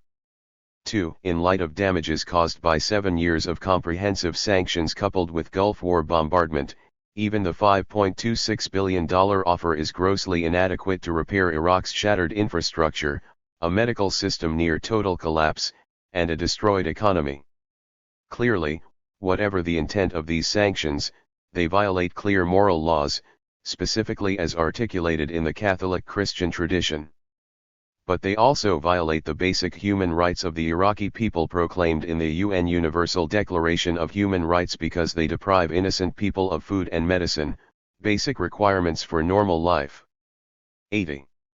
Nothing less than prophetic denunciation of those sanctions is the minimum responsibility of anyone who claims to be called to religious leadership. One religious leader who has been consistent in his denunciation of the Persian Gulf War is Pope John Paul II. In March of 1991 he proclaimed, "I myself, on the occasion of the recent tragic war in the Persian Gulf, repeated the cry, 'Never again war. No, never again war,' which destroys the lives of innocent people, teaches how to kill, throws into upheaval even the lives of those who do the killing and leaves behind a trail of resentment and hatred, thus making it all the more difficult to find a just solution of the very problems which provoked the war." On June 8, 1998, in a speech in Baghdad, Cardinal Roger Echegaray, speaking on behalf of the Vatican, stressed that, "It is not enough to say the Church is for peace. She must, with every fiber of her daily existence, perform works of peace and justice. And this work must answer the concrete needs of each country. Then he went on to point out that the Church's efforts go beyond any political or military strategy, denouncing both the mad arms race as well as the injustice of an economic weapon, when it only ends up wounding innocent people, especially children. Now is the moment for all religious leaders to make this cry our own and demand that the wounding and killing of innocent people, especially children, be stopped. The Church must not fail again. 1 Gaudium et Spes No. 80, Second Vatican Council. 2 Associated Press, April 16, 1998. Demonstration in Baghdad. An act of real solidarity. Brian Becker. After the 84 delegates of the Iraq Sanctions Challenge arrived in Iraq, we decided to hold a militant demonstration in front of the U.S. Interests section in downtown Baghdad. This office has served as a de facto U.S. embassy ever since diplomatic ties were severed between the two countries in 1990. It must have been an unusual sight to the people of Baghdad. Here were citizens and residents of the United States carrying signs denouncing the U.S. government for its mass murder of the Iraqi people. This was an historic action. It showed a high level of consciousness on the part of the delegates and was a profound act of solidarity with the people of Iraq. It was the clearest way of showing that the Iraq Sanctions Challenge was not an act of charity but a militant protest against imperialism. The decision to carry out the demonstration was made after a wide-ranging discussion among the delegates. Naturally, in such a large group of people, representing a broad cross-section of U.S. society, the decision did not come without debate. A few delegates initially had doubts. Some worried that the U.S. media would use the demonstration to discredit our delegation as agents of Iraq. This provoked a wide-ranging assessment of the value of calling a demonstration. The discussion was held in the spirit of mutual respect and was entirely devoid of acrimony. At the conclusion of the discussion, there was near unanimity on proceeding. This demonstration received top coverage on television and in print media throughout the Middle East. Tens of millions of Arab people saw that a sector of the U.S. population was standing up in a clear and unambiguous way and saying that the U.S. government is 82. Not acting on behalf of the people when it carries out genocide against Iraq. But if the government of the United States doesn't represent the people, who does it serve? Nothing is more avidly drummed into the heads of school kids than that this government is of, by, and for the people. Every day these same children are run through a drill pledging allegiance to an indivisible and united one nation under God. Of course, contrary to the patriotic propaganda epitomized in the Pledge of Allegiance, the United States has never been indivisible or united. It was a country divided between slave owners and slaves, between giant industrialists and low-paid workers. For 300 years settler governments pursued a policy of genocide against native people who had inhabited this territory for thousands of years. In spite of this history of class strife, racism, and national oppression inside the United States, however, the myth of an indivisible United States holds great merit for the real powers. It obscures the fact that there exists a powerful ruling class representing a tiny clique of bankers and industrialists. To advance United States interests is clearly understood by this capitalist class as advancing their interests. One thing this ruling class has learned in the last 100 years is that, if it were to put forward truthful political slogans to justify U.S. government policy, it would never win public favor. Take Iraq, for instance. What if Presidents Bush and later Clinton had stated, on behalf of Exxon, Texaco, Mobil, Citibank, and Chase Manhattan, we intend to recolonize Iraq and all of the Middle East. We intend to regain our undiluted control over this oil-rich area and super-exploit the labor of the peoples of this region, from which we derived over 50% of all U.S. corporate overseas profits before the anti-colonial Arab Revolution swept out our puppet monarchies in the 1950s. When Iraq, Iran, Libya, and the others nationalized our oil companies, this was an act of theft of our property. We intend to use war, embargoes, CIA destabilization campaigns, and all other available methods to recover our position. No, this message would not be well received. but it is the truth. 1% of the US population owns 40% of the wealth of the country. And the richest 1% of that 1% are the dominant powers in the capitalist establishment. This tiny capitalist class dominates the political establishment and owns the media.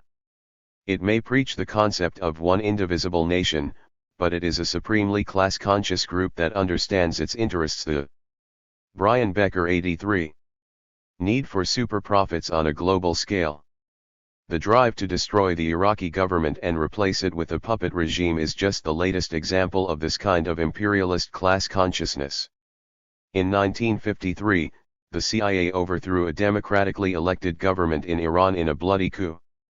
It is interesting and instructive for those trying to understand U.S. policy toward Iraq today to see how the capitalist-owned U.S. media covered this act of aggression against Iran.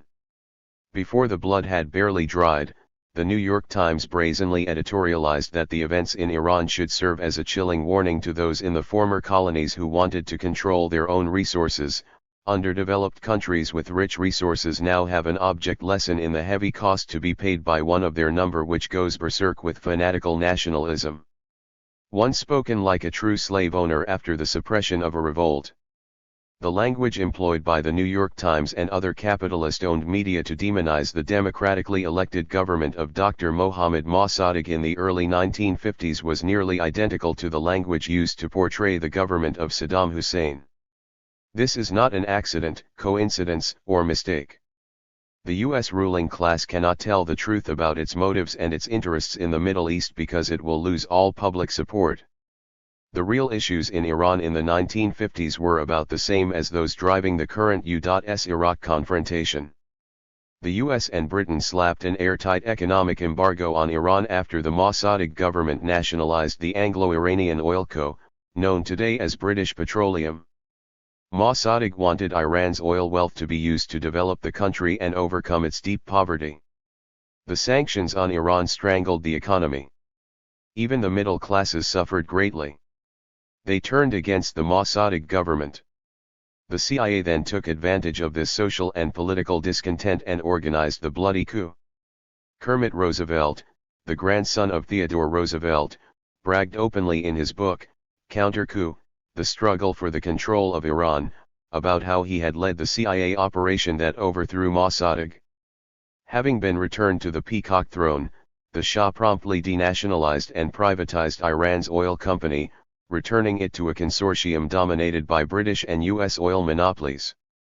The U.S. and British aggression in Iran was not the result of a mistaken foreign policy or the actions of super-aggressive CIA. 84. Operatives? It wasn't the result of a bad president. The destabilization of Iran started under the Democrat Harry S. Truman and reached its fruition under the Republican Dwight D. Eisenhower. This bipartisan strategy reflected the wishes of the billionaire class inside the United States to maintain its class dominance and super profits by dominating the Middle East. The politicians then, like today, took their marching orders from Wall Street. The Iran operation of 1951 to 1953 makes an almost casebook example of how the ruling class works. This intertangling of the White House, CIA, the oil monopolies, and the biggest U.S. banks is well described in William Bloom's book, Killing Hope. Bloom left his State Department position in 1967 because of his opposition to the U.S. war in Vietnam. 1 year after the coup, the Iranian government completed a contract with an international consortium of oil companies. Amongst Iran's new foreign partners, the British lost the exclusive rights they had enjoyed previously, being reduced now to 40%. Another 40% went to American firms, the remainder to other countries. The British, however, received an extremely generous compensation for their former property. In 1958, Kermit Roosevelt left the CIA and presently went to work for Gulf Oil Co., one of the American oil firms in the consortium. In 1960, Gulf appointed him vice president. Another American member of the new consortium was Standard Oil of New Jersey, a client of Sullivan and Cromwell, the New York law firm of which John Foster Dulles had long been a senior partner. Brother Allen, director of the CIA, had also been a member of the firm. Syndicated columnist Jack Anderson reported some years later that the Rockefeller family, who controlled Exxon and Chase Manhattan Bank, had helped arrange the CIA coup that brought down Mossadegh. Anderson listed a number of ways in which the Shah demonstrated his gratitude to the Rockefellers, including heavy deposits of his personal fortune in Chase Manhattan, and housing developments in Iran built by a Rockefeller family company. 2. This same U.S. capitalist class went wild 21 years later when the Iraqi government nationalized its oil. This is what led Richard Nixon, Henry Kissinger, the CIA, and the Shah of Iran to Brian Becker 85. Support the Kurdish insurrection inside the oil-rich northern part of Iraq in 1972. Again, did the United States explain that its covert war against Iraq was retaliation for Iraq's recovering its own oil reserves from the imperialist oil monopolies? Of course not. It was explained that the United States was supporting Kurdish freedom. Suddenly, the rabidly racist Nixon administration was so concerned about the mistreatment of national minorities in Iraq, not in the United States, that it had to spend billions to aid their cause. This was not simply a case of hypocrisy. It is a reflection of a problem that the U.S. imperialist ruling class encounters as it repeatedly endeavors to carry out wars, plunder, and subversion to maintain its world domination. It can never tell the truth about its motives. It cannot tell its soldiers, be ready to kill and be killed to protect and extend our fortunes. So it relies on the demonization of its enemies by an all-powerful propaganda machine while declaring that its own aims are for democracy or freedom or human rights or to protect small nations or to eliminate weapons of mass destruction. To hide the imperialist character of U.S. capitalism and its government, this propaganda is designed to create a false consciousness. This false consciousness is important as a form of maintaining public support for government policies and actions. When people come to understand the imperialist character of the government and the class it serves, this new and real consciousness can become an irresistible force. When large numbers of people reach their own conclusions about the way society operates and the nature of U.S. foreign policy, it becomes a dangerous and menacing problem for the rulers who are, after all, a very small segment of the population. This is what happened during the Vietnam War, and it made the war unsustainable. The U.S. aggression in Vietnam, with all its attendant misery and suffering, led to a new consciousness. The anti-war movement went from being a few hundred in 1964 to 65 to a mass movement within a few years. By 1971, 25% of all U.S. soldiers worldwide had either deserted or gone AWOL. All the Pentagon's firepower, its high-technology weapons of mass destruction, could not eliminate the Vietnamese people's conscious determination to be free, nor overcome the deepening polarization inside U.S. society that made the war effort so difficult to continue. 86. The specific tactic of economic sanctions against Iraq is at least partly fashioned with an eye toward preventing a powerful anti-war and anti-imperialist movement inside the United States. The U.S. ruling class wants to avoid a repeat of the Vietnam experience. The horrors of war and the seemingly endless casualties in a small, faraway third world country created a new consciousness. Tens of millions of people overcame the false consciousness spoon-fed them by the government. This led to the creation of a massive anti-war movement. Time magazine and the other media called this phenomenon the Vietnam Syndrome. This is a fundamental reason why the U.S. in 1991 wanted to end the Gulf War so quickly. After 42 days of war, after wreaking such destruction on Iraq through airstrikes, the Pentagon was afraid that actually occupying Baghdad to take out Saddam, as they put it, would lead to a large number of U.S. casualties and the creation of a major polarization inside the United States. One reason that the U.S. government relies on sanctions as a weapon of choice today is that it is a form of warfare, a form almost as deadly as open military hostilities, that is quieter, less dramatic, and less likely to arouse a storm of protest at home.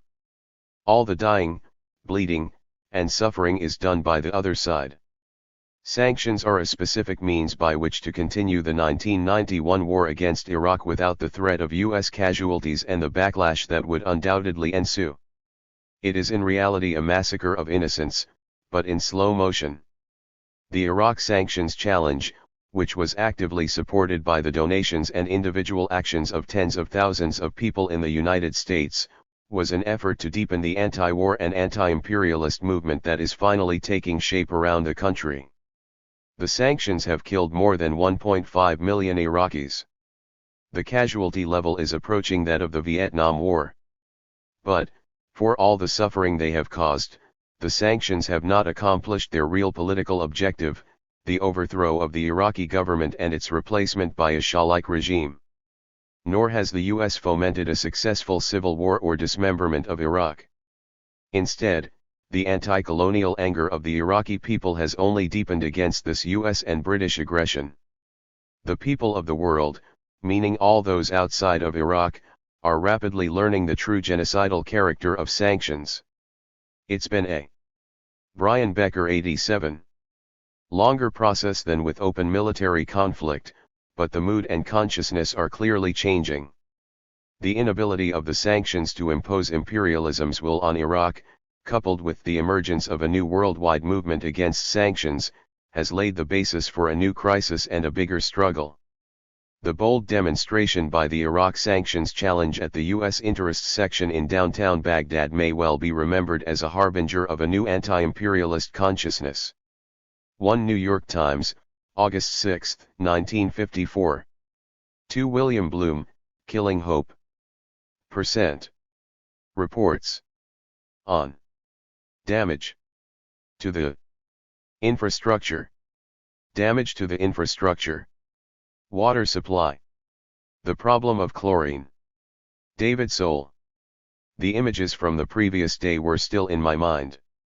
Hundreds of babies and children shrunken and dying at the Saddam Pediatric Hospital in Baghdad, most of them stricken with gastroenteritis and amoebic dysentery, both waterborne diseases. Now we were walking through the April 7 water treatment plant just north of the city. The plant was providing almost half the fresh water for a city of over 5 million people. Why were the hospitals so full? Perhaps the answer lay here. Showing us around was Farhan Mohsen, the plant shift supervisor, and Dr. A. Al-Dabak, assistant president of Baghdad University, an expert in water engineering. The facility was not that different from any fresh water plant in Detroit, where I work for the Water and Sewerage Department. The huge pumps were roaring as they lifted water from the Tigris River. Settling tanks slowed the water and let solids sink to the bottom. Huge filtration tanks further reduced the contamination. But unlike the procedures normally followed, this plant was not adding chlorine in the early stages of purification. Importation of chlorine is restricted severely by the sanctions, explained DRHOSTS. As a poisonous gas, they say it can be used for military purposes.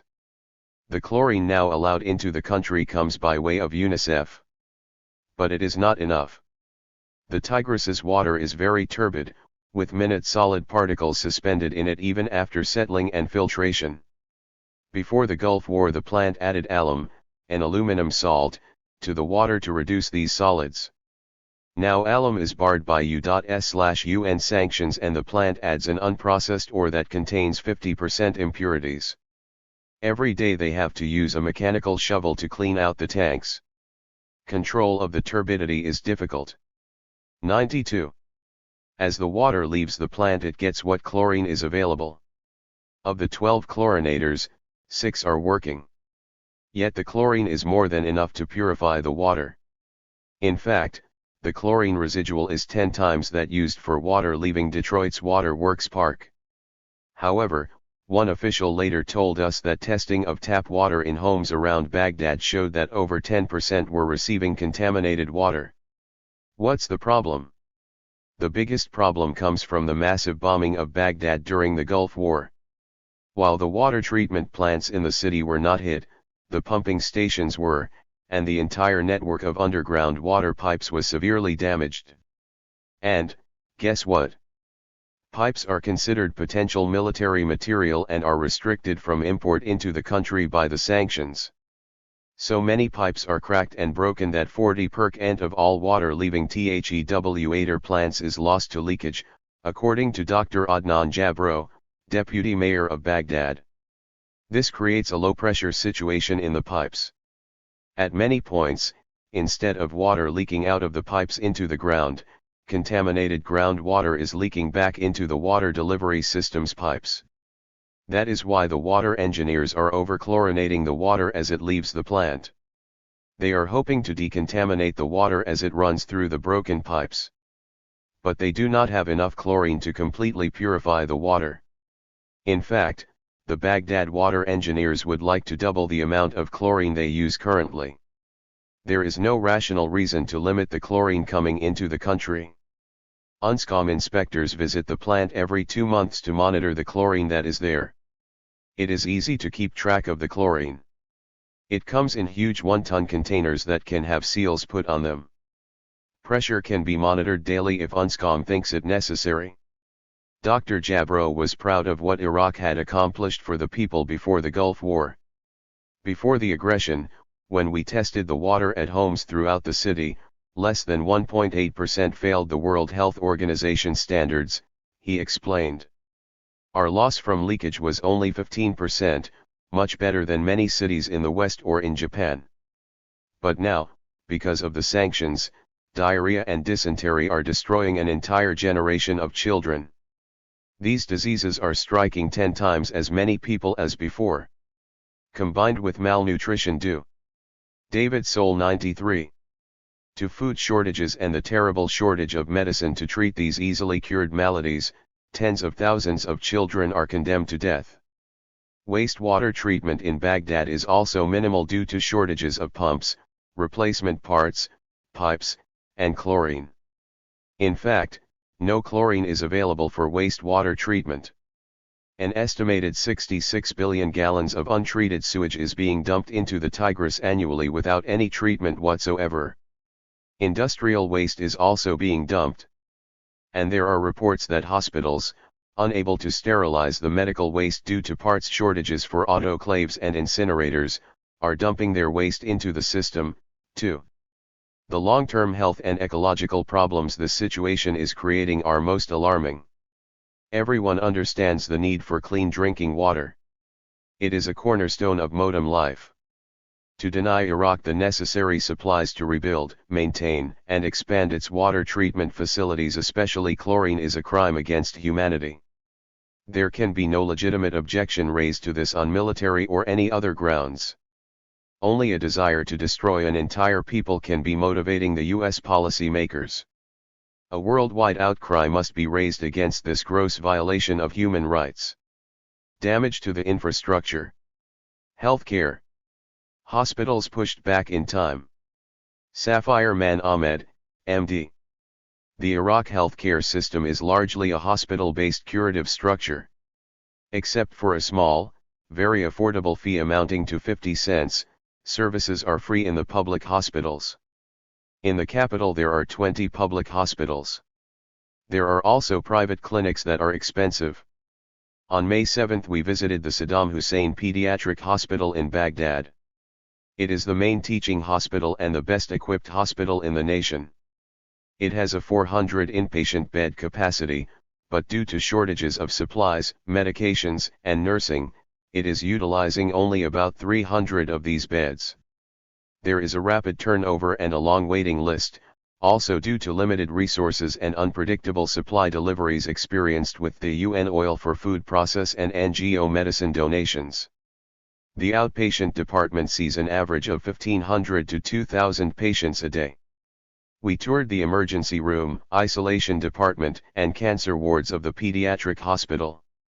Most admissions nowadays are emergencies, chronic diseases, and malignancies, especially childhood leukemia cases, which have increased and for which there are limited oncology medications.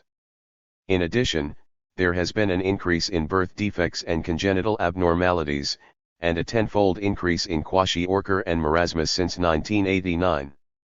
Doctors feel that if they have nothing to offer the patients, there is no need to admit them, simply to watch them suffer and or die. The general condition of the major hospital of Baghdad was equivalent to what one might have seen in a public hospital serving the poor and minorities in America in the 1950s.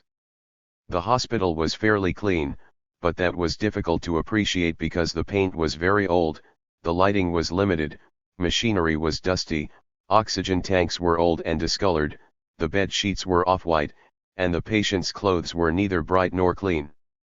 It appeared that many, 95, of the patients were poor people. The scenario was what one would expect in a very poor African country, not in a developing oil-rich nation. A One-Qadisiyah hospital is a general hospital in a very poor area called Saddam City in Baghdad. The population in this area is about 2 million. 4 hospitals serve this area. About 20 new patients are admitted a day and the outpatient department sees about 1,000 a day. In addition to general medicine, there are gynecology, pediatrics, rehabilitation, ear, nose and throat, dermatology, and general surgery departments. The doctors echoed the same story pertaining to shortages of medicines, medical supplies, and medical equipment as was reported by the doctors working at the Saddam Pediatric Hospital. However, all shortages were visibly more severe and the hospital and machinery more dilapidated. In addition to the increase in medical problems mentioned above, the doctors reported an increase in crime-related injuries, social problems, homicides, and accidents. They also reported an increase in psychological, psychiatric, and social problems including wife and child abuse and family fights, especially in the poverty-stricken areas. There is a large increase in malaria cases, but the supply of anti-malaria medications is limited. There is a shortage of all vaccines, especially DPT, and an irregular flow of all medications. Doctors mentioned that the refrigeration system and electricity supply is poor and the generator is weak and breaks down often. As for Iraq's food situation, we found that due to an increase in maternal depression, malnutrition, and other psychosocial effects of poverty, many mothers are not accepting medical advice to breastfeed their babies for longer periods. Consequently, the unreliable availability of 4 to 6 tins of artificial milk per child per month is not meeting the need. At least 8 to 10 tins of milk are needed per month. General supplies we found lacking in the hospitals included bed coverings, air conditioners, ambulances, refrigerators, suture materials, sterilizing chemicals, pencils, pens, and writing pads. As for the medical shortages, everything was lacking: intravenous fluids, all medicines including antibiotics, antituberculosis medications to treat the increased incidence of extrapulmonary TB, anticonvulsants, hypertension and anti-angina medications, to name a few. Many first-line cancer and leukemia drugs are not available. 96. Radiology, laboratory, and all specialty equipment and supplies are extremely limited or not available. For example, the defibrillation and ECG machines are limited, outdated, and broken. There is no functioning CAT scan or MRI. Khalid Ahmed Al-Sudani, of the Islamic Relief Agency, and I had a very rushed meeting with Dr. Fakid Farhood at the World Health Organization in Baghdad. He and others thanked us for coming and said they welcomed our help. They repeatedly confirmed the pathetic medical situation of the Iraqi people. They believe that the Ministry of Health does a good job of distributing whatever supplies and services are available. Damage to the infrastructure, healthcare. Observations of a nurse. Sharon Ealis, RN, MS. Imagine being a nurse in a hospital where there are no sheets, towels, gowns, diapers, or soap. The temperature is over 100 degrees and there is no air conditioning, not even a fan. Mothers are fanning their children to cool them and keep the flies away. The hospital is a modern structure, with wall outlets for life-saving equipment. But nothing works. The emergency ward has 75 to 100 children, 2 and 3 to a bed. A number have asthma, but only one nebulizer mask is shared by all of them. Each parent hopes her child will get treatment before the medicine runs out. Imagine seeing 100 to 150 new admissions in a 24-hour period. They are referred from the outpatient department, which sees 1,500 to 2,000 people daily. They send over only the sickest ones. Most of the children are there because of dehydration. Some get intravenous fluid infusing, but the amount available is not enough to properly hydrate them. Imagine 2 isolation rooms, each of which would usually hold 1 patient. But one contains 3 children with whooping cough and the other has 3 children with measles. There is an epidemic of measles in adults and children. There are no vaccines to prevent communicable childhood diseases. It's time to discharge one of the babies. The doctor has written a prescription, but there is no medicine in the pharmacy to fill it. The child's family lives outside the city and the mother carries the family's drinking water from a contaminated river. Their stove is broken, so she is unable to boil the water to mix the baby's formula. The baby was treated for amoebic dysentery, contracted from the unsanitary water, but the treatment was only partial due to lack of medicines. 98. Now imagine a blockade on the American people that prevented us from having safe drinking water, food, milk for babies, antibiotics, and vaccines to fight infections and disease. These are the conditions the Iraqi people have been plagued with since the Gulf War in 1991. When our delegation visited the Saddam Pediatric Hospital, we saw a modern hospital without adequate lighting, functioning elevators, X-ray film, anesthesia, or dialysis equipment. On the first ward, we saw infants and toddlers suffering from malnutrition, some with big bellies and listless eyes. In the second ward, we saw older children in acute renal failure with swollen faces, arms, and legs. Their mothers were sitting and watching, holding their children. Some were crying silently. Nearly all the children we saw in the hospital were suffering from malnutrition, dehydration, and renal failure, and many were close to dying. According to one of the doctors with whom we spoke, amoebic dysentery is the largest killer of these children, and 80% of the cases could be eradicated if they had clean water. Statistics compiled by the Iraqi Ministry of Health show that in 1989, there were 19,615 cases of dysentery. In 1997, there were 43,295 cases. In 1989, Iraq had no cases of cholera. 8 years later, there were 10,000 cases from contaminated water and food. Dr. Samir Kalender explained to our delegation, malnutrition is our number 1 problem. This problem is corroborated by the World Health Organization. All the children of Iraq are suffering from different degrees of malnutrition. This leaves them with a low immune system and vulnerable to diseases and infection. According to the Iraqi Ministry of Health, before the U.S/UN sanctions were imposed, there were 485 cases of kwashiorkor. By 1997 there were 28,475 cases per year. In 1991, there were 5,192 cases of marasmus. 6 years later, there were 139,346 cases. Kwashiorkor and marasmus are conditions caused by extreme malnutrition. In Iraq, food is rationed and distributed through the Ministry of Trade. Families get 6 tins of powdered milk per month for babies up to 1 year of age. However, for infant growth and development, they need 10 cans of milk per month. The mothers dilute the milk to stretch the supply for a month. Then the formula is so weak the babies cannot develop normally. The lack of sufficient food for pregnant and nursing mothers leads to low birth weight infants and leaves some mothers unable to breastfeed their babies. Sharoniyali's 99. The infant mortality rate there is 92.7 per 1,000 live births. Maternal mortality is 117 deaths per 100,000 births. These abnormally high death rates are due to the draconian measures inflicted by the U.S/UN Sanctions Committee. Before the sanctions and the Gulf War, Iraq had a developed nationalized health system that provided free care to all the people. Its level of technological development in healthcare was on a par with industrialized Western nations. Iraqi doctors were doing open heart surgery.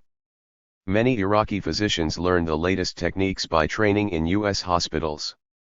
In 1989, surgeons in Iraqi hospitals were performing 15,125 operations a month. But, by January 1998, the average was down to 3,795 procedures per month due to the lack of surgical supplies, anesthesia, heart valves, and antibiotics. Before the war and sanctions, 50% of Iraq's nurses had come there from other countries. Most of them left after the sanctions were imposed. In Iraq, nursing is not viewed as a profession as we know it in the US. The prevailing religious and cultural traditions do not encourage the practice of nursing. It is customary for relatives to take care of sick family members in the hospital. Now doctors must carry out some of the tasks that usually fall to nursing. In a brief conversation with a nurse at the Mansur Teaching Hospital for Children, I learned that there were similarities in our duties. The big difference is that in the US we have up-to-date equipment to treat all life-threatening emergencies. In Baghdad hospitals, much of the equipment is broken or outdated. The teaching hospital has a casualty ward for adults. We saw patients there with severe cardiac problems. Some needed surgery. Others needed pain medicine like nitroglycerin. Nitroglycerin is a major drug used to relieve chest pain. These tablets come in a dosage of grains 1/150. But nitroglycerin is considered a dual-use substance that can be used for explosives, so the UN Sanctions Committee refuses to approve it. We delivered most of the medicines we had brought to the Ministry of Health. There, members of the delegation had an opportunity to meet with a ministry representative. He told us the UNSCOM Sanctions Committee had approved some medical aid to Iraq, but much of it had not arrived. In 1996 they received 70% of the aid promised, in 1997, 80%. In 1998 no aid had arrived as of May. The Ministry of Health had requested 400 ambulances. Only 200 were approved and none had been delivered. 100 aired. They are considered a dual-use item. Most of Iraq's ambulances are inoperable because they lack replacement parts after 8 years of sanctions. We were told they need about 2,000 ambulances to service 22.9 million people who live throughout the country. In spite of the sanctions against Iraq, patients there are treated with dignity. The nurses and doctors do the best they can in the most desperate circumstances. They have the skills to cure, but not the means to do so. The only answer is to end the sanctions now. Damage to the infrastructure, healthcare. Visit to a psychiatric hospital. Berta Jubair, MD. On our first full day in Baghdad 9 May 1998 one was able to visit, very briefly, the Ibn Rashid Psychiatric Hospital. As a psychiatrist, I am very interested in knowing the status of psychiatry and its delivery in different parts of the world. In Iraq, where we went to see the effects of sanctions, I wanted to know their impact on the patients of this branch of medicine. Since a visit to a psychiatric facility was not included in our incredibly tight schedule, I asked our hosts if one might be arranged any time during our stay. Later on that first morning, during a press conference at the Ministry of Health, I was approached by one of our translators who said he could drive me to the Ibn Rashid Hospital. Without delay, I left behind my tape recorder to cover the press conference and set out to visit the hospital. After a fairly short ride, we arrived at a white building surrounded by a white picket fence with a red crescent drawn on the front facade and the Ibn Rashid Psychiatric Hospital written in Arabic. I learned later that it is a teaching hospital serving 1,300 patients from the Baghdad area and providing both inpatient and outpatient services. There I met with several psychiatrists, Dr. Natiq Kamal Khalil, the directing manager of the hospital who gave a brief overview, and Dr. R.H. Al-Kayat and Drive N.J. Al-Hamyari. Also present were 2 other doctors and the head nurse, a very friendly young woman dressed in the classic white uniform and cap. When I arrived, they were conducting an interview with a patient and his relative and asked me to join them. Although the interview was in Arabic, it became clear that the patient was depressed. His wife was very attentive and obviously an integral part of the therapeutic process. They did not seem to be bothered by my presence. This first contact with the patient underscored what the therapeutic team said afterwards. Because of the sanctions, there are hardly any 102. Psychiatric medications. They had always used family support as a key ingredient of therapy, but now because of the lack of drugs they sometimes have to rely exclusively on the patient's support system. Psychotropics, commonly called psychiatric drugs, are a special class of medications that need to be administered very carefully under constant monitoring. Typically, they take 2 to 4 weeks to reach their full effect. In many cases the dose has to be constantly adjusted until the patient shows any significant improvement. Once the best dosage is found, the treatment has to last months and, in many cases, years. Many times they can cause unwanted and bothersome neurological reactions, in which case another drug has to be added. Because of the sanctions, even the most basic and widely used psychotropic medication, chlorpromazine, is not available in Iraq, at least not enough for a complete treatment. The medicines the hospitals receive each month are not necessarily the same ones they received the previous month, so there is no consistency in the treatment. There is no anti-Parkinson's medication to arrest the sometimes very painful neurological reactions that can happen even after the patient stops taking the psychotropic drug. During the tour through the hospital, we visited the pharmacy.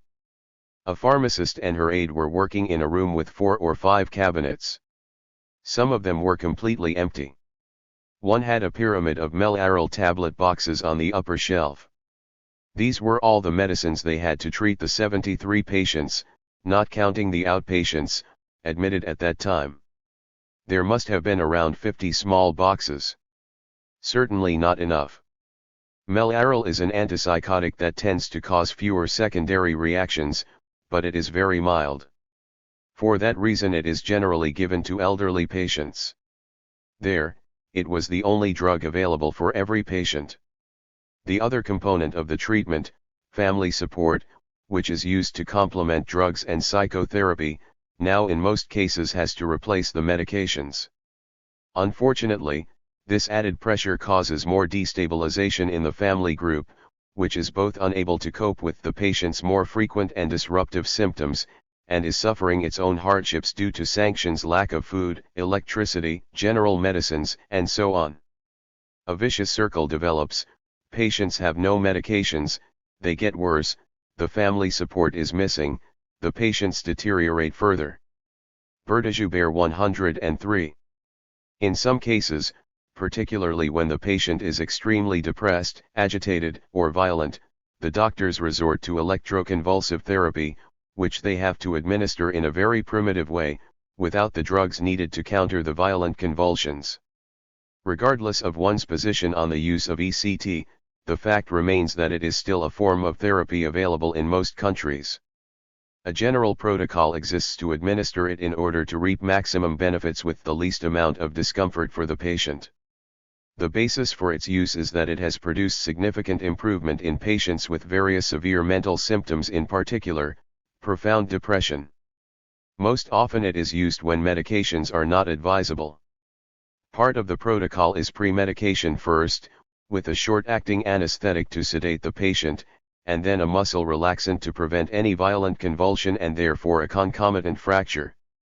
Oxygen is also administered, since the relaxant suppresses normal respiratory movement. It is hard to fathom how ECT can be administered under the current situation in Iraq. The pre-medication or oxygen is often not available. Only an old model ECT machine was available at the Ibn Rashid Hospital, and the physicians had to do their best. They have to weigh the psychological pain suffered by the patients against the consequences of the lack of pre-medications, which can be the pain of a fracture or the agonizing sensation that they cannot breathe. One psychiatrist told me that sometimes, when the patient's relatives see their loved ones undergoing this treatment, they take them home. It is difficult to imagine the psychological pain these patients and their relatives go through. Patients with mental illnesses can be very vulnerable to other forces if they are not treated. Depending on the illness, they can become very careless and neglect their personal hygiene, health, and nutrition. Under the current conditions in Iraq, this neglect can be very dangerous for the overall health of the patient. The physical condition of the hospital mirrored those of the other hospitals that we visited during our stay: bare rooms, lack of bed sheets and disinfectants, and so on. Psychiatry, like any other science, is based on advances in other fields, including technology.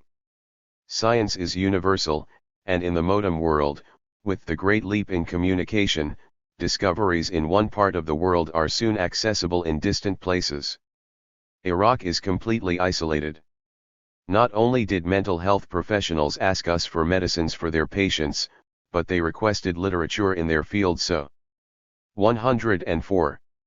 They can keep up with the new treatments and advances.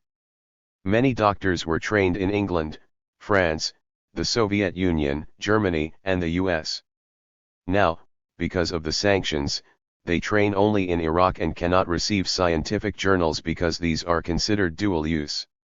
It is particularly sad to see this development in a country with such a rich history. During the Assyrian-Babylonian era, the Iraqis together with the Egyptians were pioneers in recognizing certain depressive conditions. At the time they linked this to the idea of sin and therefore offered a treatment of confession.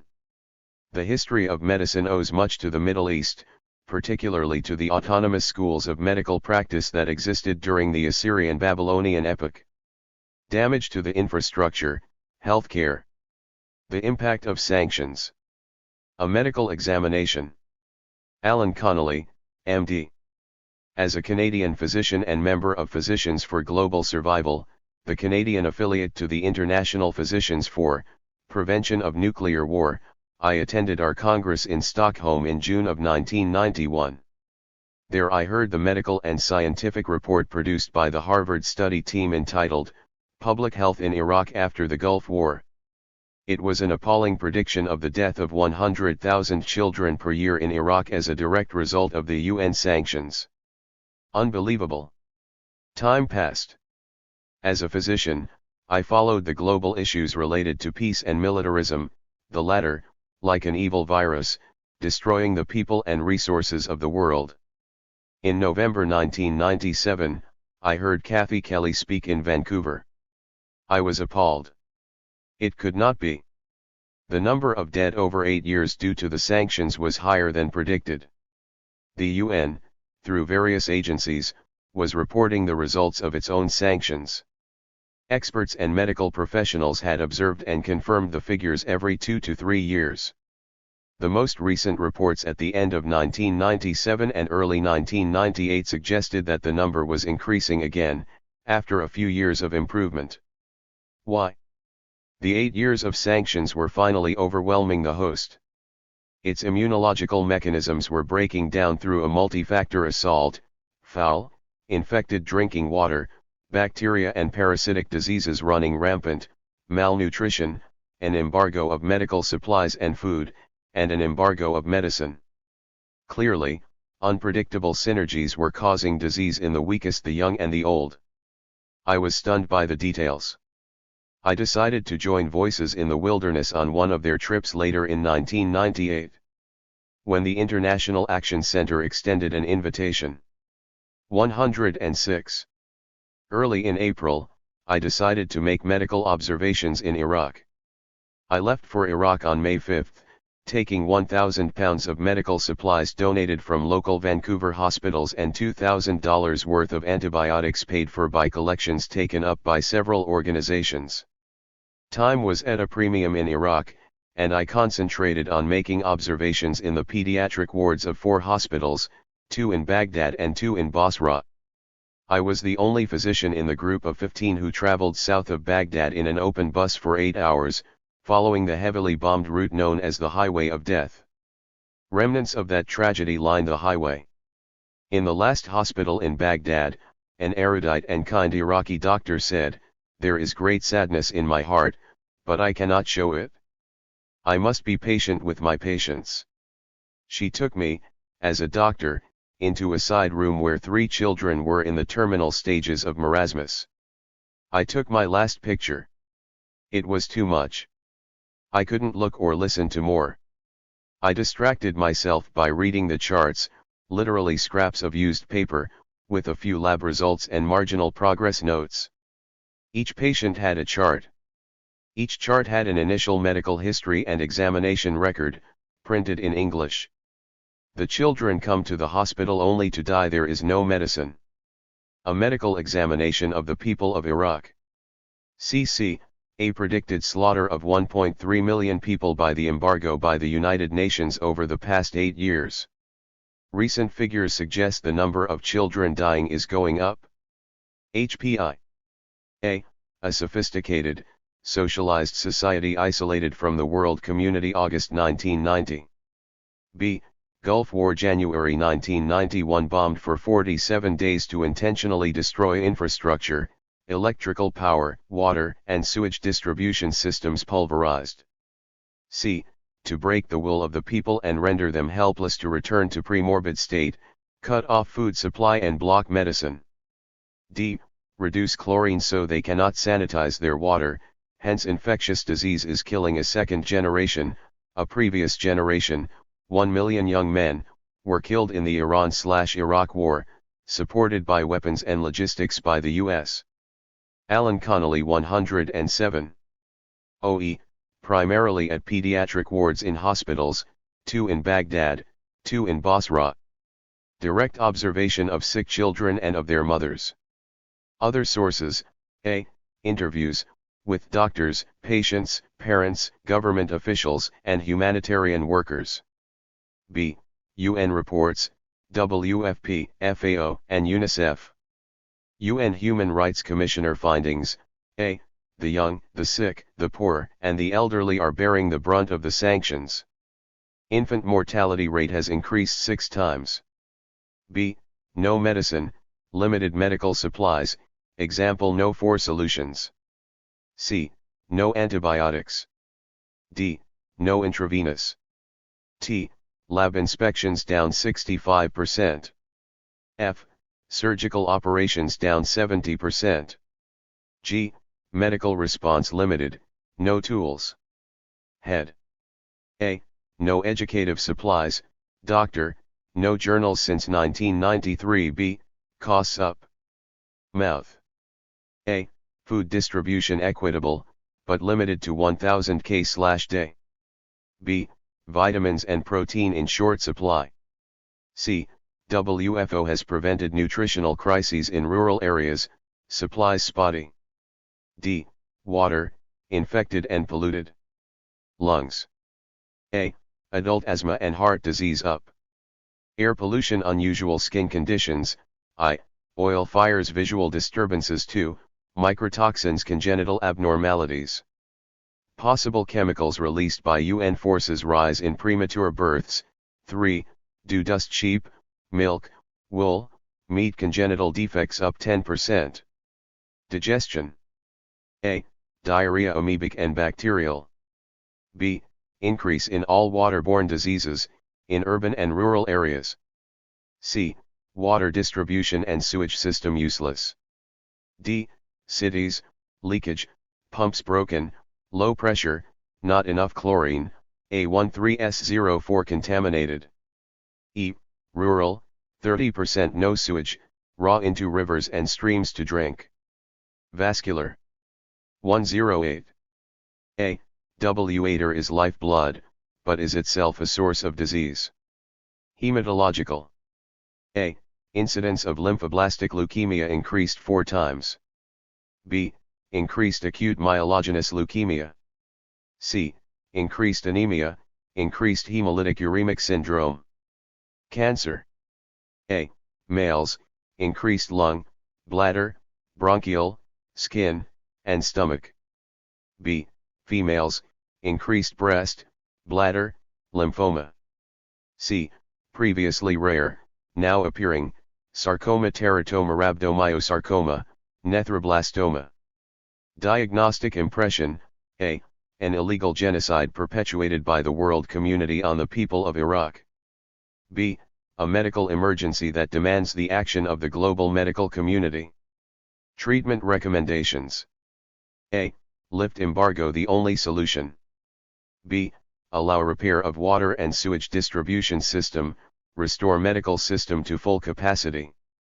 C. Increase oil for food to adequately allow for full function. D. International medical response teams, training and research to ally with Iraqi doctors. E. Diplomacy, UN Charter Article 50. F. Public express concern to governments right/phone/fax. Prognosis. A. Guarded. US keeps changing the rules. B. Media is silent. C. People uninformed of preventable catastrophe and the Canadian government's active role in genocide. Upon my return to Vancouver, I felt exhilarated and safe. Then I crashed, and experienced profound lassitude, jardiasis probably.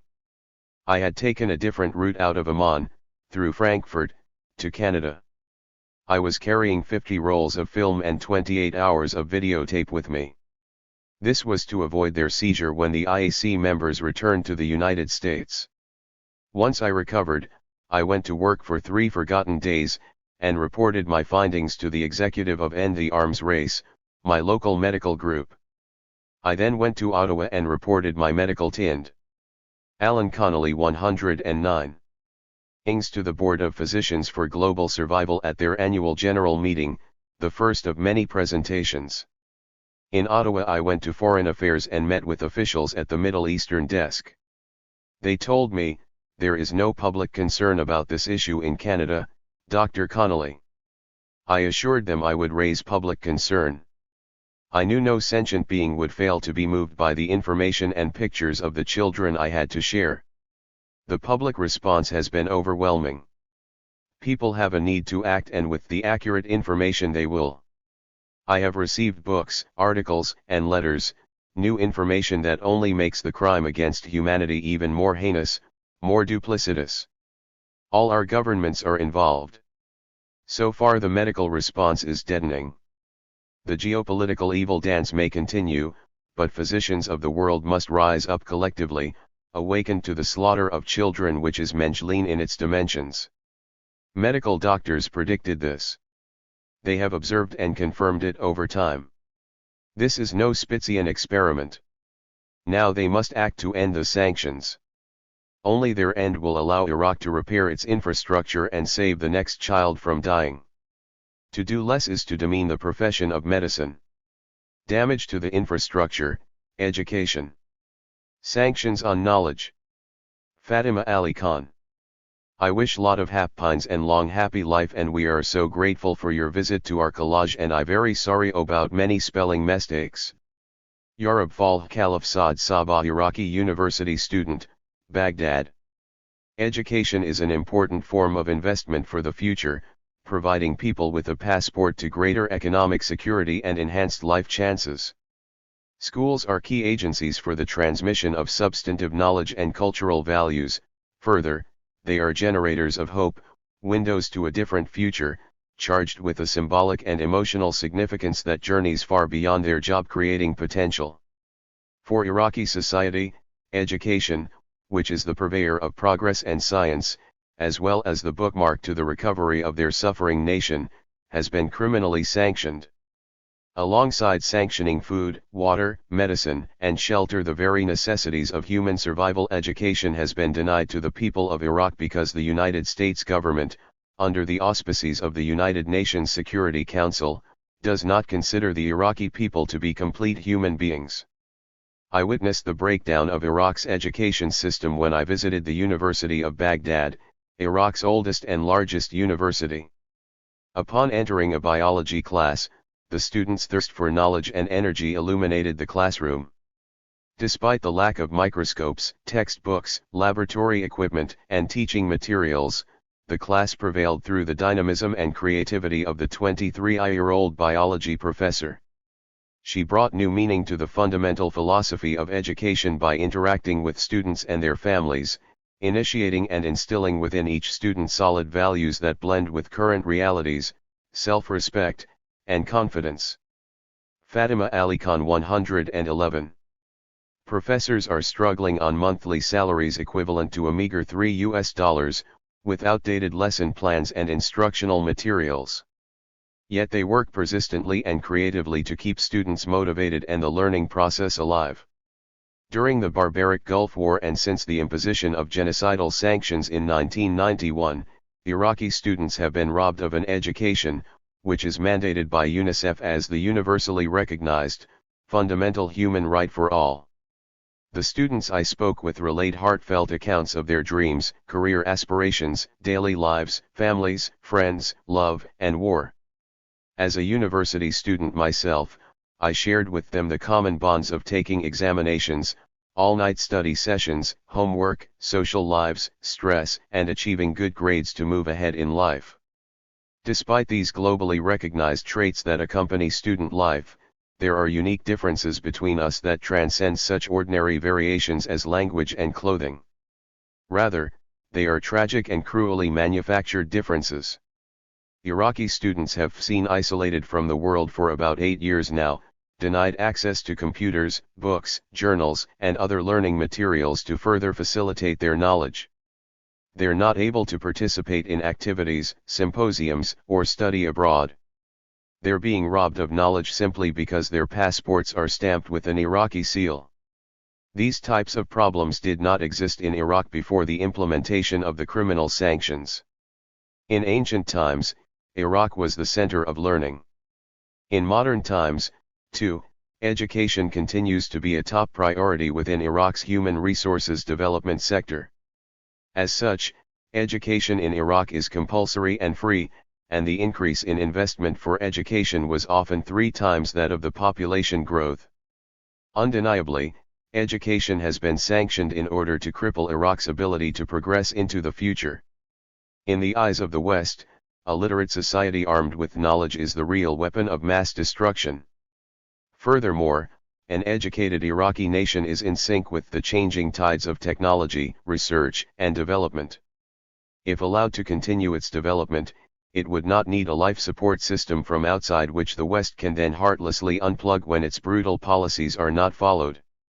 The professors, students, and administrative staff at the University of Baghdad reflect the epitome of heroism because, as everyday people, they are persevering against the evil forces of colonialism and immoral sanctions. As the president of the university relayed to us. 112. There is an order to prevent any cooperation with us. When we contact other universities, they say we can't do anything with you or deal with you because you are Iraqi. He explained that first, computers were eradicated. Therefore, we have learned to deal without computers. And since the December 1996 implementation of Resolution 986, Oil for Food, we haven't gotten anything as of yet. Resolution 986 is a very complicated resolution.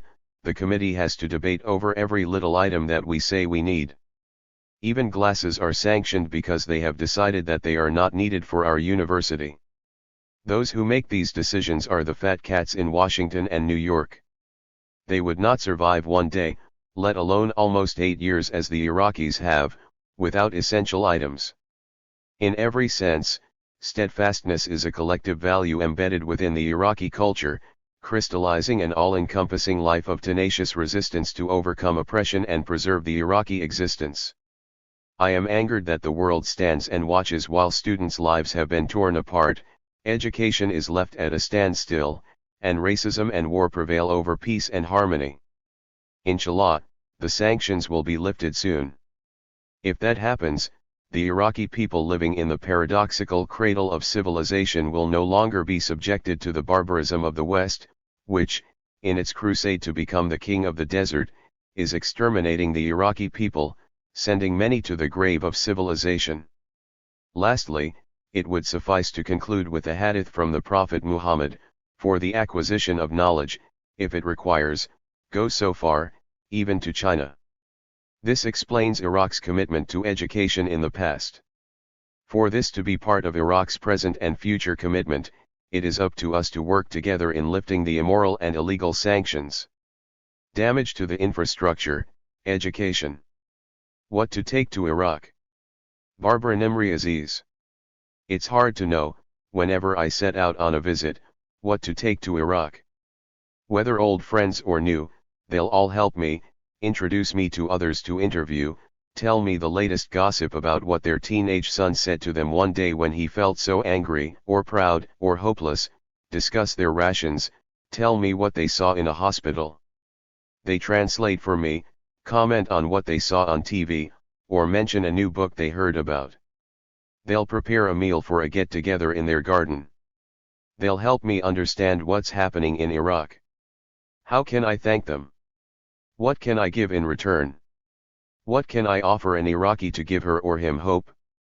Of course I'll assure them that I'll press my government to lift the sanctions so Iraqis can be part of the world again, so they can all go to school again, so they can plan a career or a holiday in the scorching summer, or send their child to graduate school abroad, so they can receive visitors and show off their civilization, their beautiful rivers, and order a book from Beirut or London, and prepare a paper and fly to a conference to deliver it.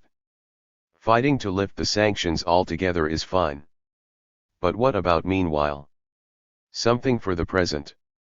It must be something nourishing, something that can strengthen a woman and man because, I fear, they may still have a long road to walk. Besides, this gift has to weigh just a few kilograms, something concrete and compact that I can load on the plane with me, and transport in a car as I cross the desert from Jordan. We have no massive airlift underway there. There are none of the frantic collections Americans often launch in local schools, mosques, churches, or synagogues, or the YWCA, or Rotary Club. After several years of visits and letters back and forth, and 10 years of hearing Iraqis and interviewing them at their work, watching them, and then telling in newspaper articles and on the radio about 114. What I saw and felt and learned in Iraq, I had a lot of experience. By this time, I could make a wise decision, a resolve to offer books. For most people across the world, hope comes from a new baby. It comes from music, two-band music, gospel music, rhythmic recitation of the Holy Book, protest music, dance music. Besides this, for Iraqis especially, it's books. Books are a source of hope whether or not they are under embargo. Remember what books meant to the young James Baldwin? As a child, this man, who would become one of America's great writers, read every single book in his local Harlem library. He read them even though the books were not even about his own people or his culture. In April of 1991, soon after the bombing ended, I re-entered Iraq and found everyone still in a state of shock. Everyone I spoke with detailed their long nights, the waiting, then the familiar sounds of the bombers. They watched where the bombs unloaded, decided if and where they might go to escape. There was no water because pumping stations were bombed. There was no electricity because the bombs took out the entire electrical network of the country on the first night of the war. Families set up a place to cook in their hallways, away from any window. They brought their bedding there. They cooked in the dark halls and slept together with children and grandchildren. Farmers, artists, college students, diplomats, drivers, and teachers, everyone endured those deprivations. So did Gaia. But Gaia drew my attention to a particular need. I couldn't read, said Gaia, talking about the 42 days of bombing.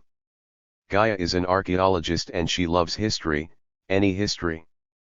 She knows Iraqi history especially well. Nothing had unnerved this Iraqi more than being unable to read. She was the first who alerted me to that loss, and I have seen it grow more acute with time. It has been 8 years since Gaia's distressing remark. Today, conditions are better in some ways. Electricity is 75% restored in the cities, so she and 18 million others have light to read by most of the time. Yet, more than ever, Iraqis cannot read. Those who don't know Iraq will expect the fault lies within the country. We often hear how oppressive the government is, how little freedom exists, how severe the censorship is. Especially at a time when the leadership is under siege, we expect even more repression. The Baathists are surely to blame, we conclude. Anyway, there's no food, we argue. Books should be a low priority at times like this. Forget about books.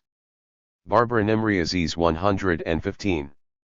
But Washington's Iraq policy makers didn't forget about books. Neither did the U.S. staunch sanctions ally, Britain.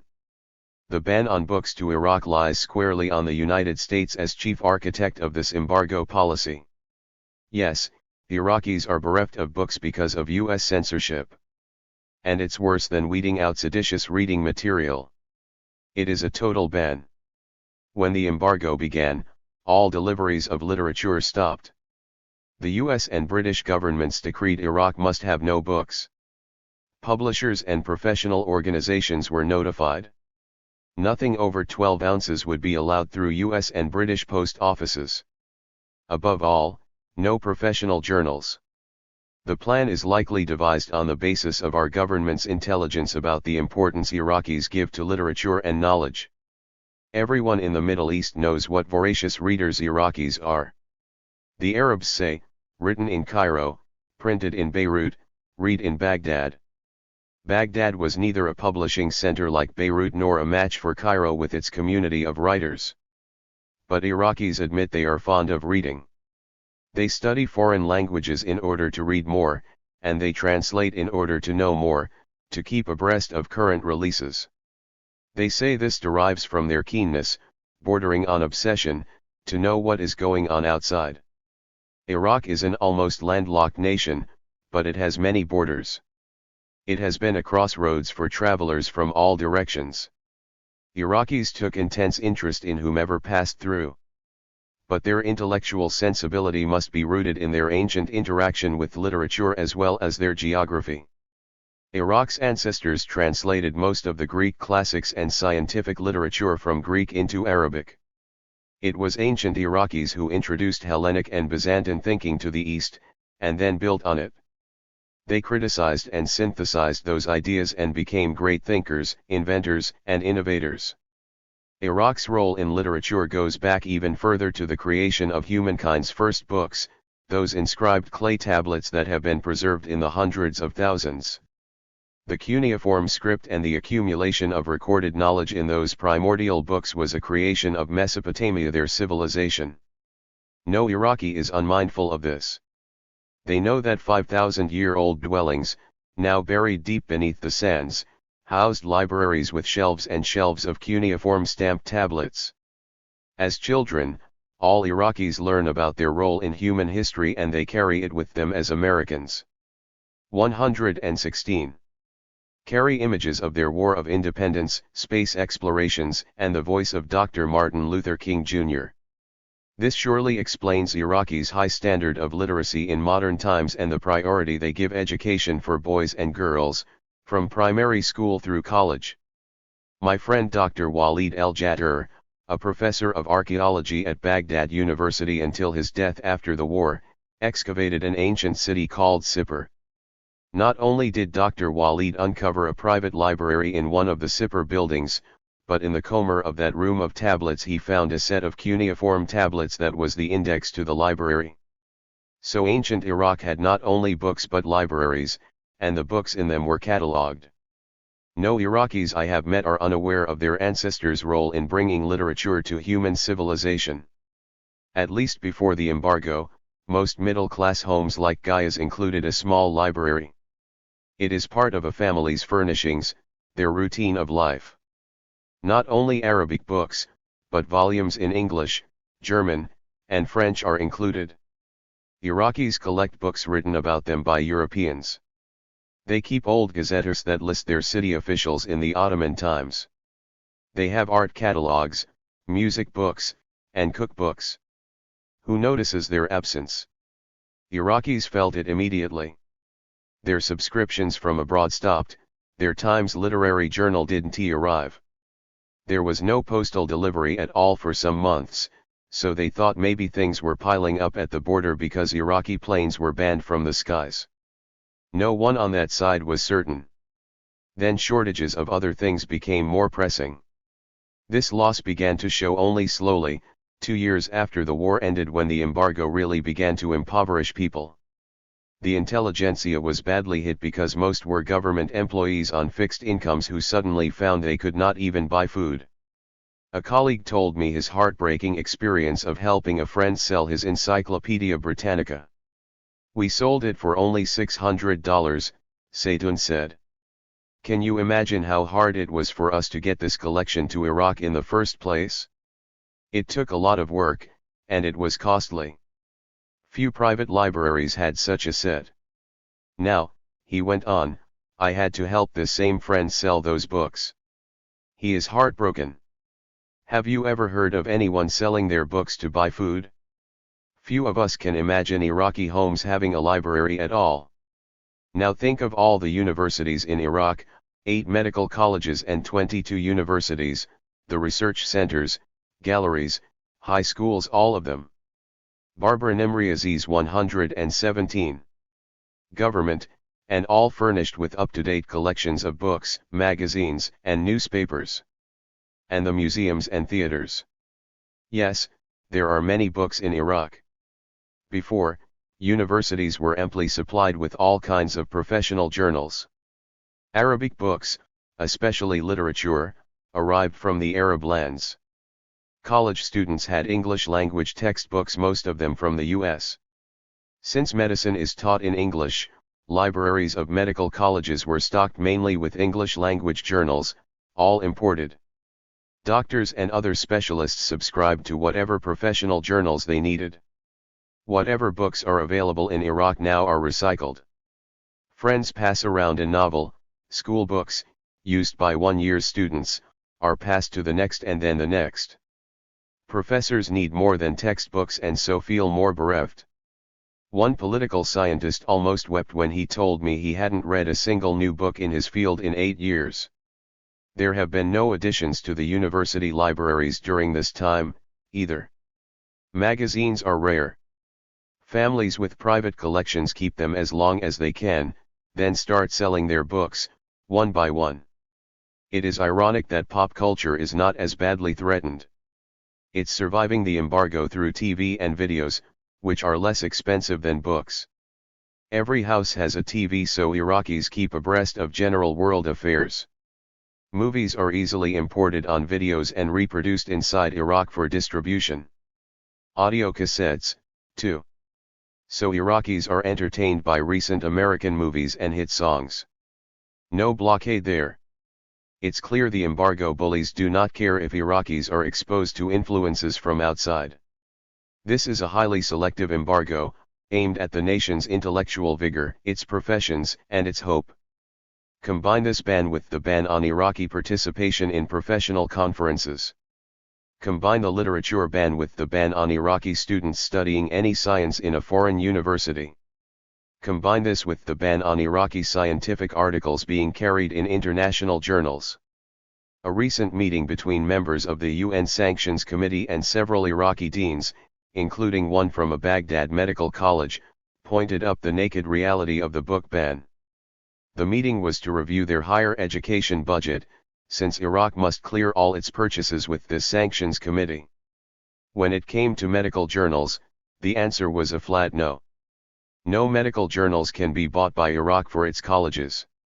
The UN officer gave no explanation to the assembled deans. Just no. 118. But Iraqis already know the purpose of these bans. It is to starve a nation's young minds.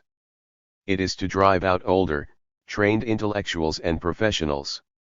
It is to reduce a civilization to a nation of farmers and clerks who simply work by rote, and consume. It won't work, of course. Ancient civilizations like this have a residual store of knowledge that is hard for us from the young new world to understand. And people who know what they have achieved in the past will not lose the will to continue their tradition. It's an acknowledgement of this capacity that motivates me to fill my baggage with books. A book is a way of acknowledging that Iraq belongs to the future, not only the past. It's a way of saying yes, Toni Morrison has done it again, or Michael Crichton's latest novel is not as daring as his earlier one, or this is a new theory about skin grafts. It's keeping a dialogue going. It's a way of looking to the future together. Iraqi women and men want and need to be part of an international dialogue that should and can rise above these political ups and downs. Journalist Nirmeen Al-Mufti told me, "We do not want your tears. We need you to acknowledge who we are. Damage to the infrastructure. Health and education.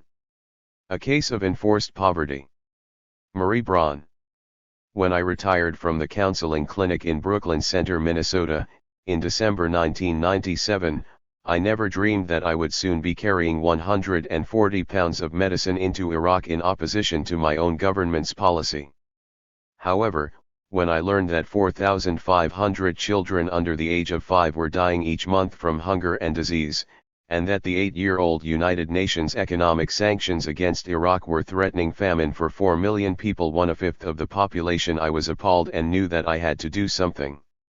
Following my decision to participate in the Iraq Sanctions Challenge, I wrote a letter to 200 friends and persons in the peace and justice community asking for donations for medicine and medical supplies. The response was overwhelming. I received over $5,500 and an outpouring of moral support. The many supportive messages I received included the following: "We all await your report on conditions in Iraq. You go with our blessing. P.S. A letter to President Clinton is in the mail. Thank you for your request. I've been looking for a way to help the children of Iraq. $75 of this check is from my third graders, who raised it by recycling cans. Thanks for giving us the opportunity to participate in this wonderful effort to alleviate some of the suffering caused by the economic sanctions. Go with God. A blessed pilgrimage for you and friends." Enclosed is $70. Father Kroll talked about your trip at St. Otto's Care Center in his sermon today. After Mass, many of the elderly gave money to buy medicine for the Iraqi children. Others said they would contribute when they received their Social Security checks. 120. Thank you for visiting our sisters and brothers in Iraq. May you and your group learn a lot and be filled with fire. Thank you for doing this in the name of many of us who abhor these sanctions. I appreciate what each and all of you have done in this endeavor to humanize the Iraqi situation for them and for the American people. This outpouring of support convinced me that when the average Minnesotans learn the truth about what is happening in Iraq as a result of the sanctions, they will know that our government's insistence on maintaining these sanctions is wrong. During my stay in Iraq, I visited several hospitals and schools and observed firsthand the devastating effects of the sanctions. The hospitals are wards of misery staffed by doctors with no medicine or medical supplies and few medical tools. Iraqi doctors, who are making heroic efforts to care for their patients, are forced daily to make decisions that no doctor should have to make. The director of A1 Qadisiyah Hospital in Saddam City told us that, while they know it is not good medical practice, they have decided they will divide the medicines they receive equally among the children. They have determined not to decide which child will live and which die. In the hospitals, the children are two to a bed, their mothers sit on the beds ministering to them. Family members take care of the children and others who are hospitalized because they have no nurses. The suffering of the children and the grief on the faces of the mothers is heartbreaking. It was also heartbreaking to learn that most of the dying children I saw were dying because of preventable illnesses from malnutrition, gastroenteritis, and vitamin deficiencies. At Saddam Pediatric Hospital, a man with a small child in his arms held him out for us to see. The child cried continually in a very high-pitched voice. The doctor told us he was 3 years and 3 months old and had rickets. He could not walk because his bones were too soft. His neck could not support his head, which was too large for his shrunken body. He had no fat on his body. He had no muscle mass and was dehydrated.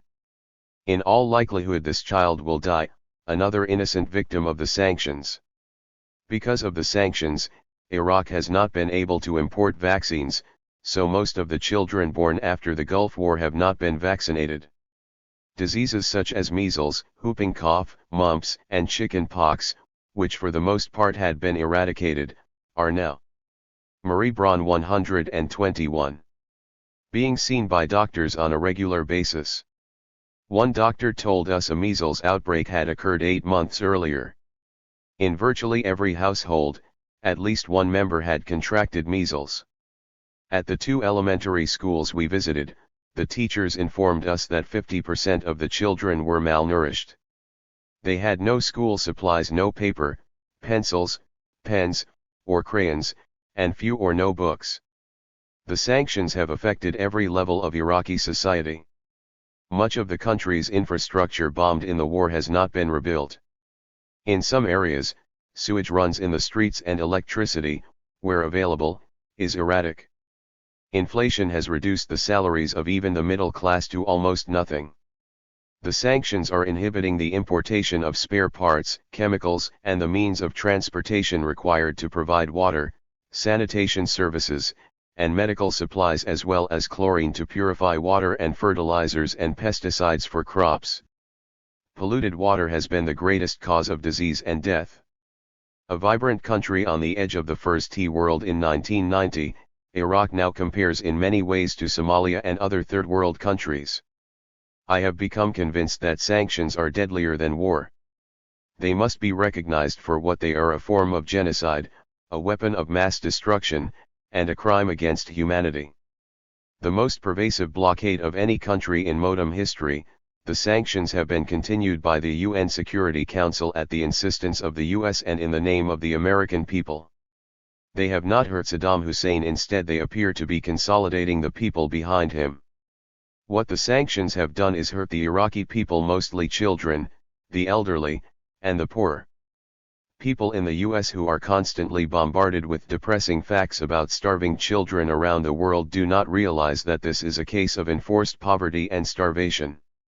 While frequently disappointed with the actions of my government, I continue to be hopeful and to work on a grassroots level because I still believe that the power is with the people, with us.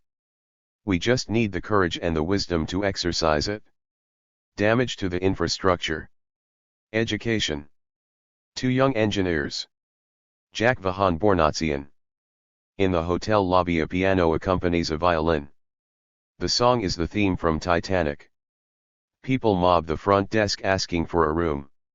The song finishes and no one claps. The musicians begin again. Faris is Christian.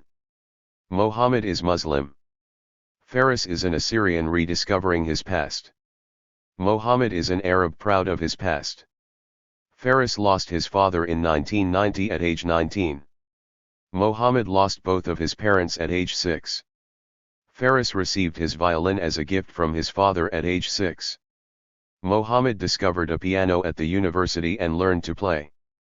Faris says, "When my father died, I lost a friend that I can never replace." Mohammed says, "When I met Faris, he was quiet, alone, and trusted no one." Faris says, "Mohammed restored my faith in people." They both say, "We are best of friends, we are brothers." They are both 27. They play music and people walk by. Faris and Mohammed met at the University of Baghdad and both graduated as engineers. Neither works in his field. Faris has a small workshop in the city and repairs electric motors. Mohammed works at the hotel and plays piano in the lobby. He gets Faris extra work as a violinist from time to time. Faris owns a car his father gave him before the war and he gives Mohammed a ride home after work. Public transportation is difficult, but for $1 an Iraqi can buy 150 liters of gasoline. They play music and wonder if anyone is listening. Before the war, Iraq provided free public education and university students received monetary stipends from the government.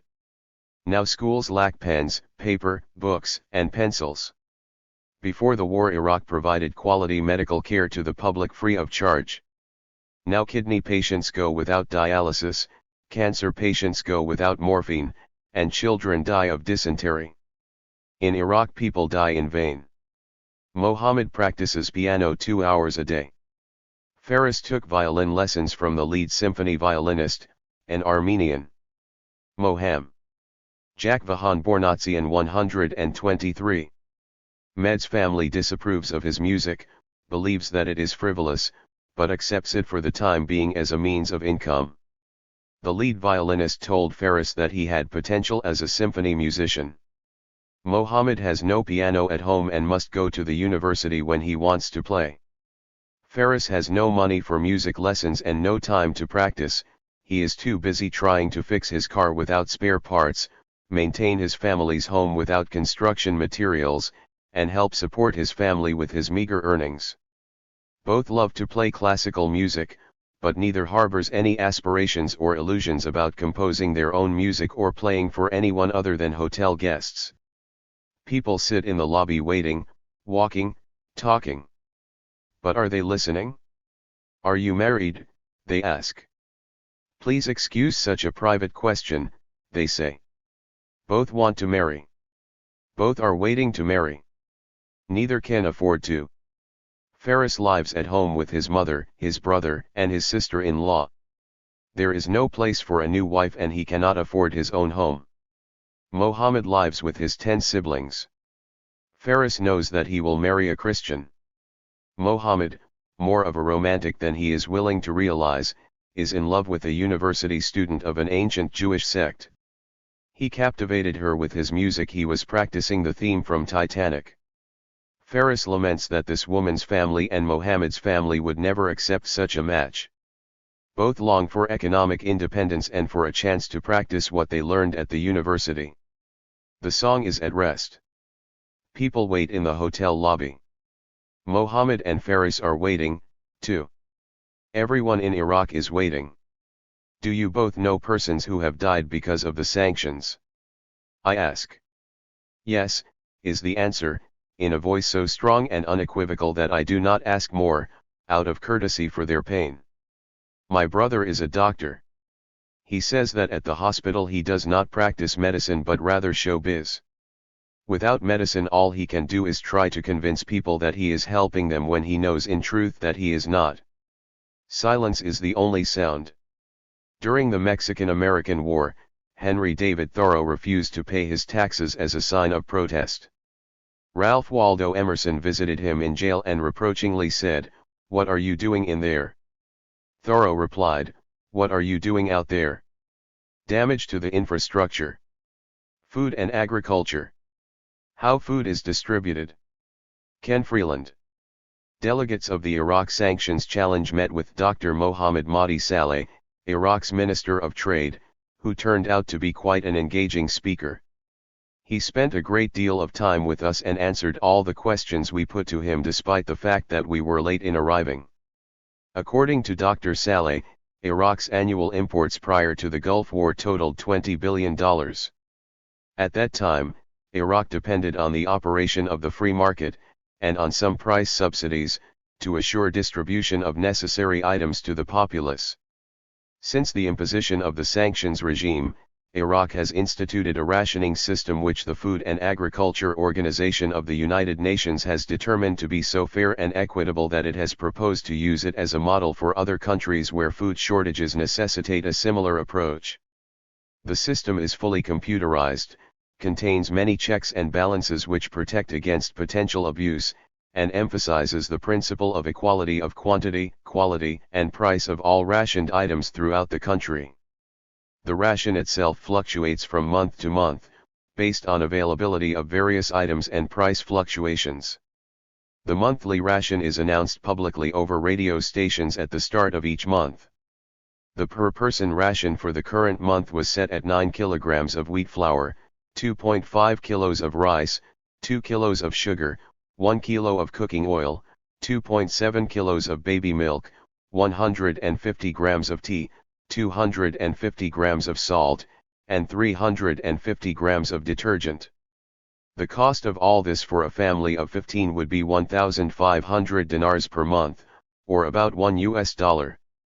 This comes to less than a dime per person.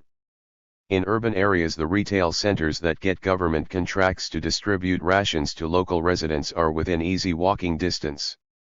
The retailers are kept honest by a system in which any complaint lodged by a consumer against a particular retailer leads to a plebiscite. Ken Freeland 125.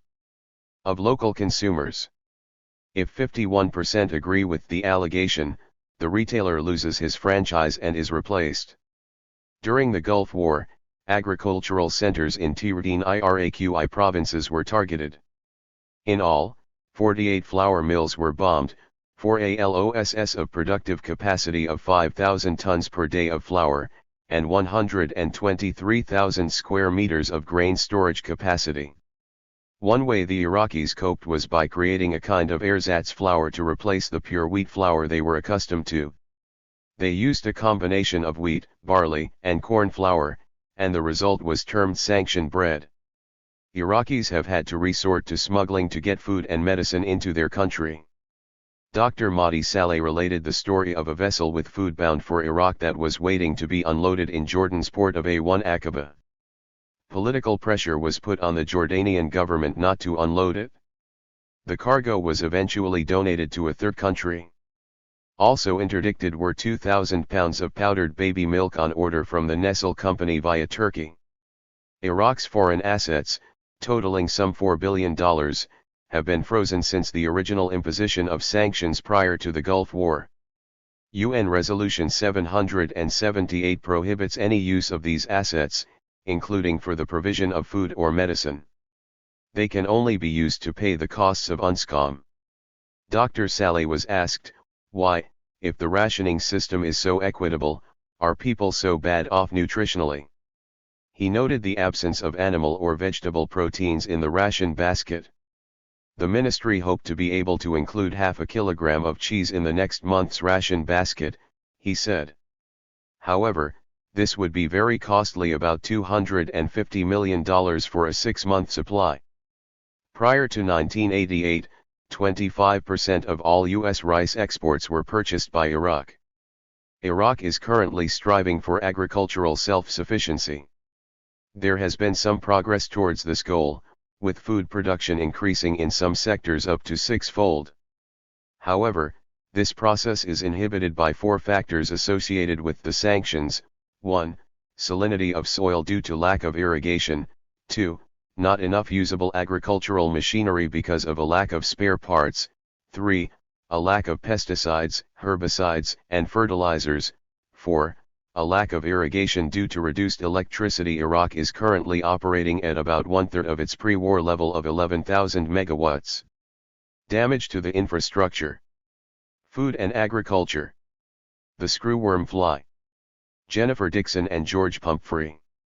In the ancient story of Exodus, Joseph warns the Pharaoh that 7 years of famine are to be followed by 7 years of plenty, and that provision must be made. But in Iraq, after nearly 8 years of UN-imposed sanctions, the famine that has already gripped the country is likely to be followed by plague.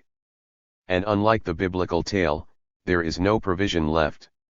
And also unlike the biblical tale, where bad years are followed by good, Iraq seems doomed to an indefinite siege of deprivation.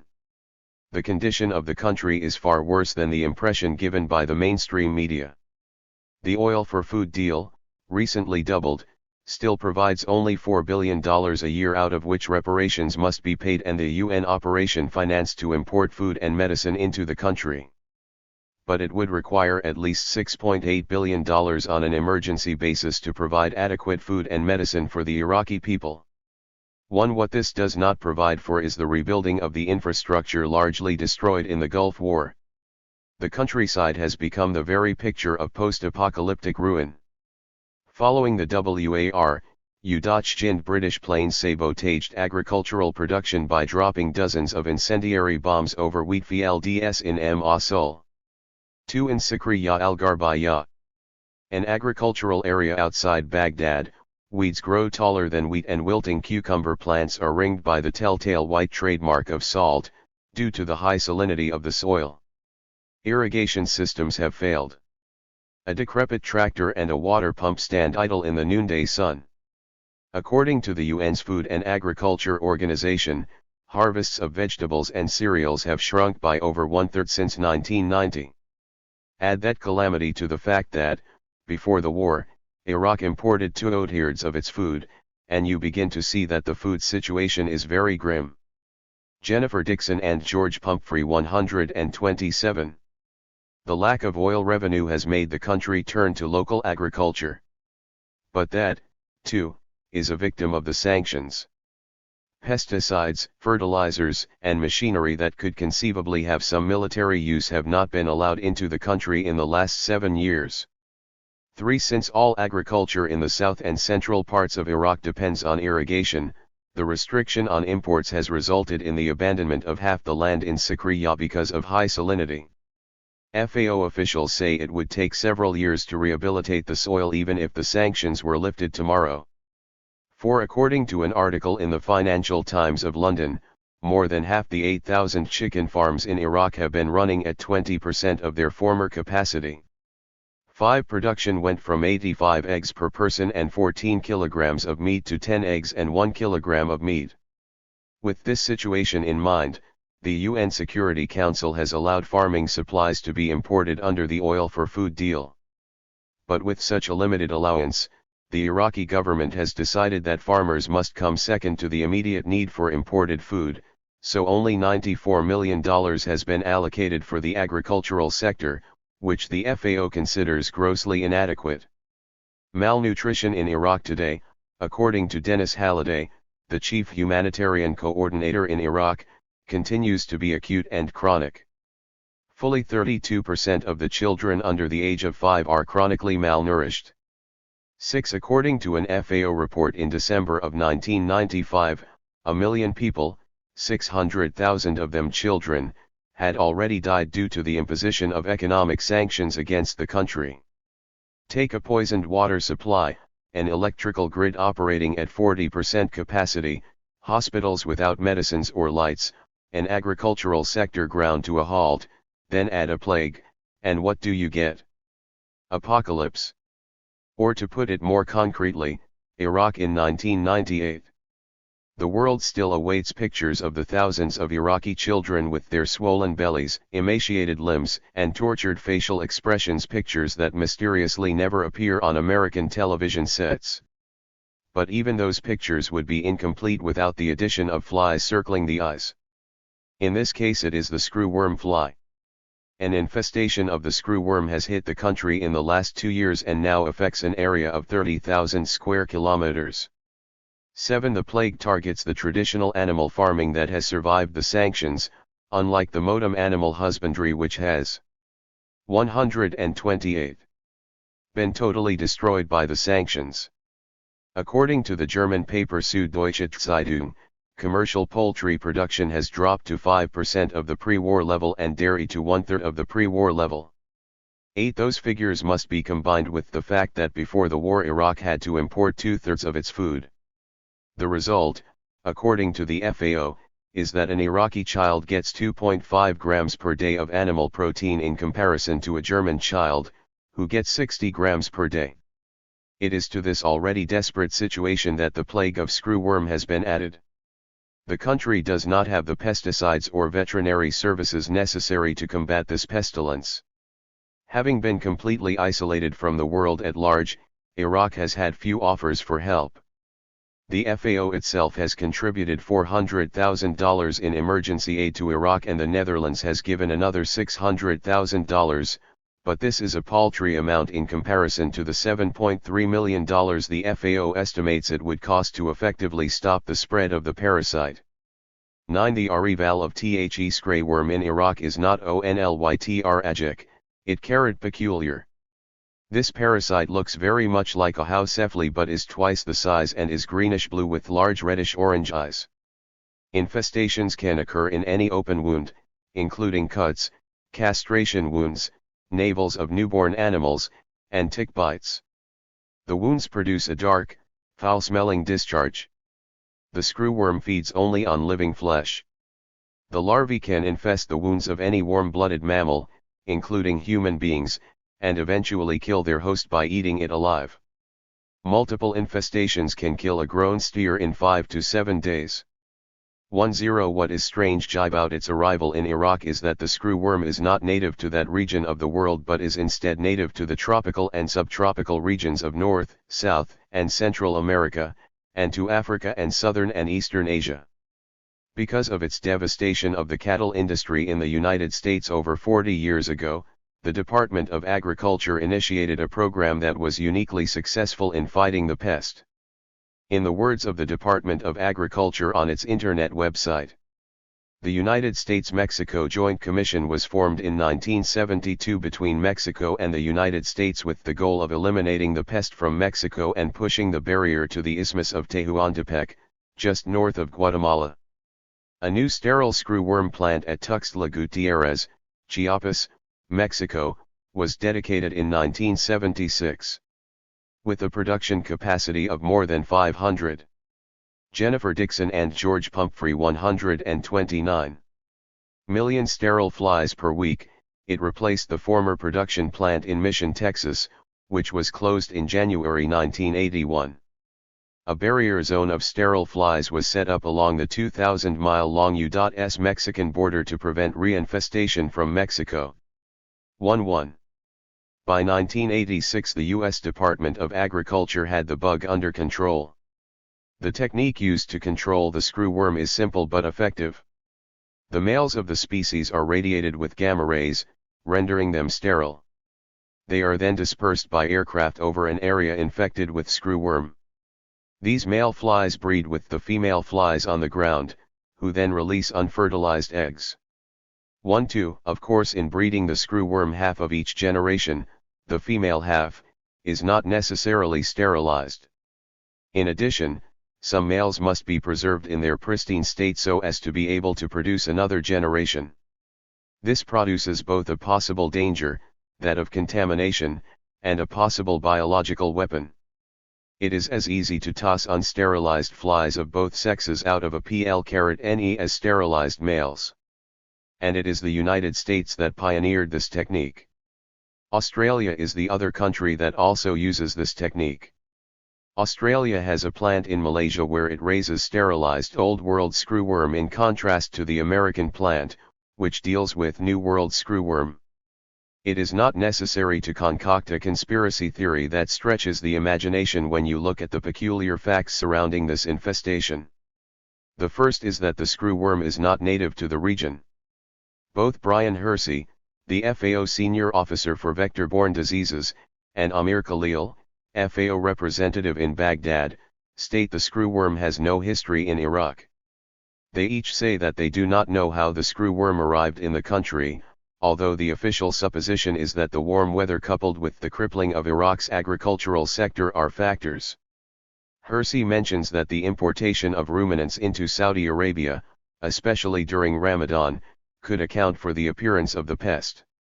However, it would seem that the outbreak should then initially have begun in Saudi Arabia. 2 feet 1 inch 4 Although the explanation seems somewhat insufficient, it becomes more so when other facts emerge. The first is the screwworm's predilection to target U.S. enemies. In 1989 Libya suffered a screwworm infestation that killed 12,000 head of cattle. This was the New World screwworm and not the Old World screwworm, which would seem more likely as that is the breed NA. 130.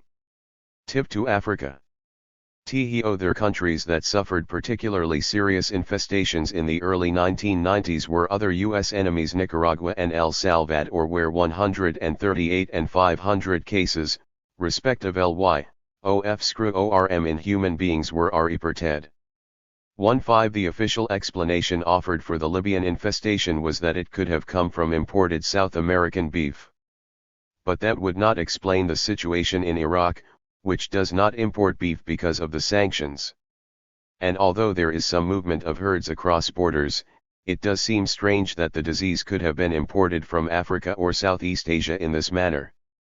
Local herds are not likely to travel such a distance. In addition, the incubation period of the screwworm would seem to prohibit infected herds traveling such long distances. As has been noted earlier, the screwworm can kill a fully grown steer in 5 to 7 days. Another peculiarity of the screwworm is its tendency to move only within political borders. The bordering countries of Jordan, Saudi Arabia, Syria, and Turkey have reported no infestation during the time that Iraq has been hit, since 1995. The only other reported incidences in the region are in Iran, where 400 cases were reported in the region that borders Iraq, and in Kuwait, which reported a few incidents in November 1997. 1.6 It is possible to conjecture that the same sterile border that the US has created for itself along the Mexican border was created along the borders of Iraq, using the dispersal of sterilized flies to protect neighboring countries. The incidence of screwworm in Iran and Kuwait could be explained as two small breaches in the firewall. It is possible that unsterilized flies could have been dispersed within the borders of Iraq itself. This would create a reverse of the situation along the U.S. Mexican border. Here Iraq could have been bombarded with unsterilized flies that would cause an epidemic, while simultaneously the bordering regions could be protected using the same barrier zone that protects the U.S. itself from possible contamination from south of the border. The infestation in Iraq is of the Old World variety, not native to the region but to Southeast Asia. Dr. Hersey feels it may have made the trek across the continent over a period of time, or be the product of global warming. However, it is interesting to note several things. The screwworm is being bred in Malaysia by the Australian government, presumably to protect its sheep industry. Another is the Enthu. Jennifer Dixon and George Pumphrey 131. Siasam of the Australian government for the proposed bombing of Iraq this past February. And finally to be kept in mind is the aggressive role the Chief Weapons Inspector for the UN, Richard Butler, who is Australian, has played with his continued call for maintaining the sanctions despite the latest round of inspections. In these inspections of the controversial palaces, no weapons of mass destruction were found. Despite this, Butler insisted that Iraq has not provided the full information needed to confirm Baghdad's claims that it no longer has chemical or biological weapons or long-range missiles. In that same interview, Butler said that it's against the rules for us to believe it just because you say it. You have to give us the material and verify it. 1.7 By this statement, Butler shifts the burden of proof onto the defendant when it should be on the accuser. This puts the Iraqis in the position of having to prove a negative, which is logically impossible, but it does serve the purpose of extending the sanctions indefinitely even though the official spin may say the opposite. Another interesting coincidence in the saga of the screwworm carrot concerns the use of airspace. Iraq has no control over its own air space between Baghdad and the border of Kuwait. The US does, and one has had since the Gulf War. The control over airspace in this region is so complete that the FAO flies the crop dusters, as Iraqis are not allowed to fly over this part of their own country at all. 1.8 It was in 1992 that George Bush signed what CIA personnel term a lethal finding. This directive gave the agency carte blanche to do whatever it took to remove Saddam Hussein from power, short of two actions: actual assassination or promising U.S. intervention to insurgents in case of an uprising. 1.9 The lethal finding certainly did not prohibit the use of lethal flies. In the years following this order, the CIA did mount a series of campaigns to rid Iraq of Saddam Hussein. To date they have been unsuccessful. In 1995, CIA agent Merrick Warren said they included flying over Baghdad and dropping leaflets ridiculing the leader of Iraq. This brief summary of CIA activities in Iraq does indicate that the agency was trying a number of ways to depose Saddam Hussein. THEY certainly had the option to use aircraft to drop anything including unsterilized flies, over the no-FLV zone of Iraq. WJTHP detection. The first incidence of the screwworm was noted in the suburbs south of Baghdad, which is in the no-fly zone area. A final interesting coincidence is that of the timing of the epidemic's explosion. This occurred in December 1997, when the incidence of screwworm infestation nearly doubled in Iraq. It dovetails nicely with events of the month. The drums of war were again being beaten by the US as it stepped up its campaign against Hussein. At that time Russia offered to take over the surveillance flights over Iraq to ease diplomatic tensions, but the US rejected the proposal out of hand. Again it was the US that had complete control over the skies of Iraq, as the number of incidences of screwworm early doubled. According to the FAO in Baghdad, the incidence of screwworm infestations in Iraq went from 31,703 in November 1997 to 56,121 in December, 57,166 in January 1998, 57,305 in February, and 57,857 in March. 202 facts emerge from this data. One is that there was a significant jump in the number of cases reported in the month of December. And the second is that the incidence has leveled off but remains at the December level. The first is suspicious and the second is dangerous. According to FAO agronomist Henning Steinfeld, this literally constitutes an explosion. By comparison, in the preceding 15 months JDNLY 30,000 cases were counted. 21 in the final analysis. One cannot be sure if the sudden, unannounced appearance of these pests is due to natural or deliberate causes. However, the screwworm got into the country. Getting rid of it under the sanctions will prove daunting if not impossible. The apprehension of the agricultural experts in Rome is now that by the time the insecticides finally get into Iraq, it could be too late. We are racing against the clock, said Steinfeld. 2. He voiced that concern in December of last year. Already the country has had lengthy delays in the importation of anything mechanical. In talking about generator parts for a chicken farm, one FAO official said, things were sometimes held up for 6 to 8 months when they weren't necessarily dual purpose. 23. Dr. Peter Pellet, professor of nutrition at the University of Massachusetts, Amherst, said in an interview with Jennifer Dixon on May 20, 1998, as we traveled around the country, especially in the north, in our conversations I was assured of the seriousness of the situation. 24. Jennifer Dixon and George Pumphrey 133.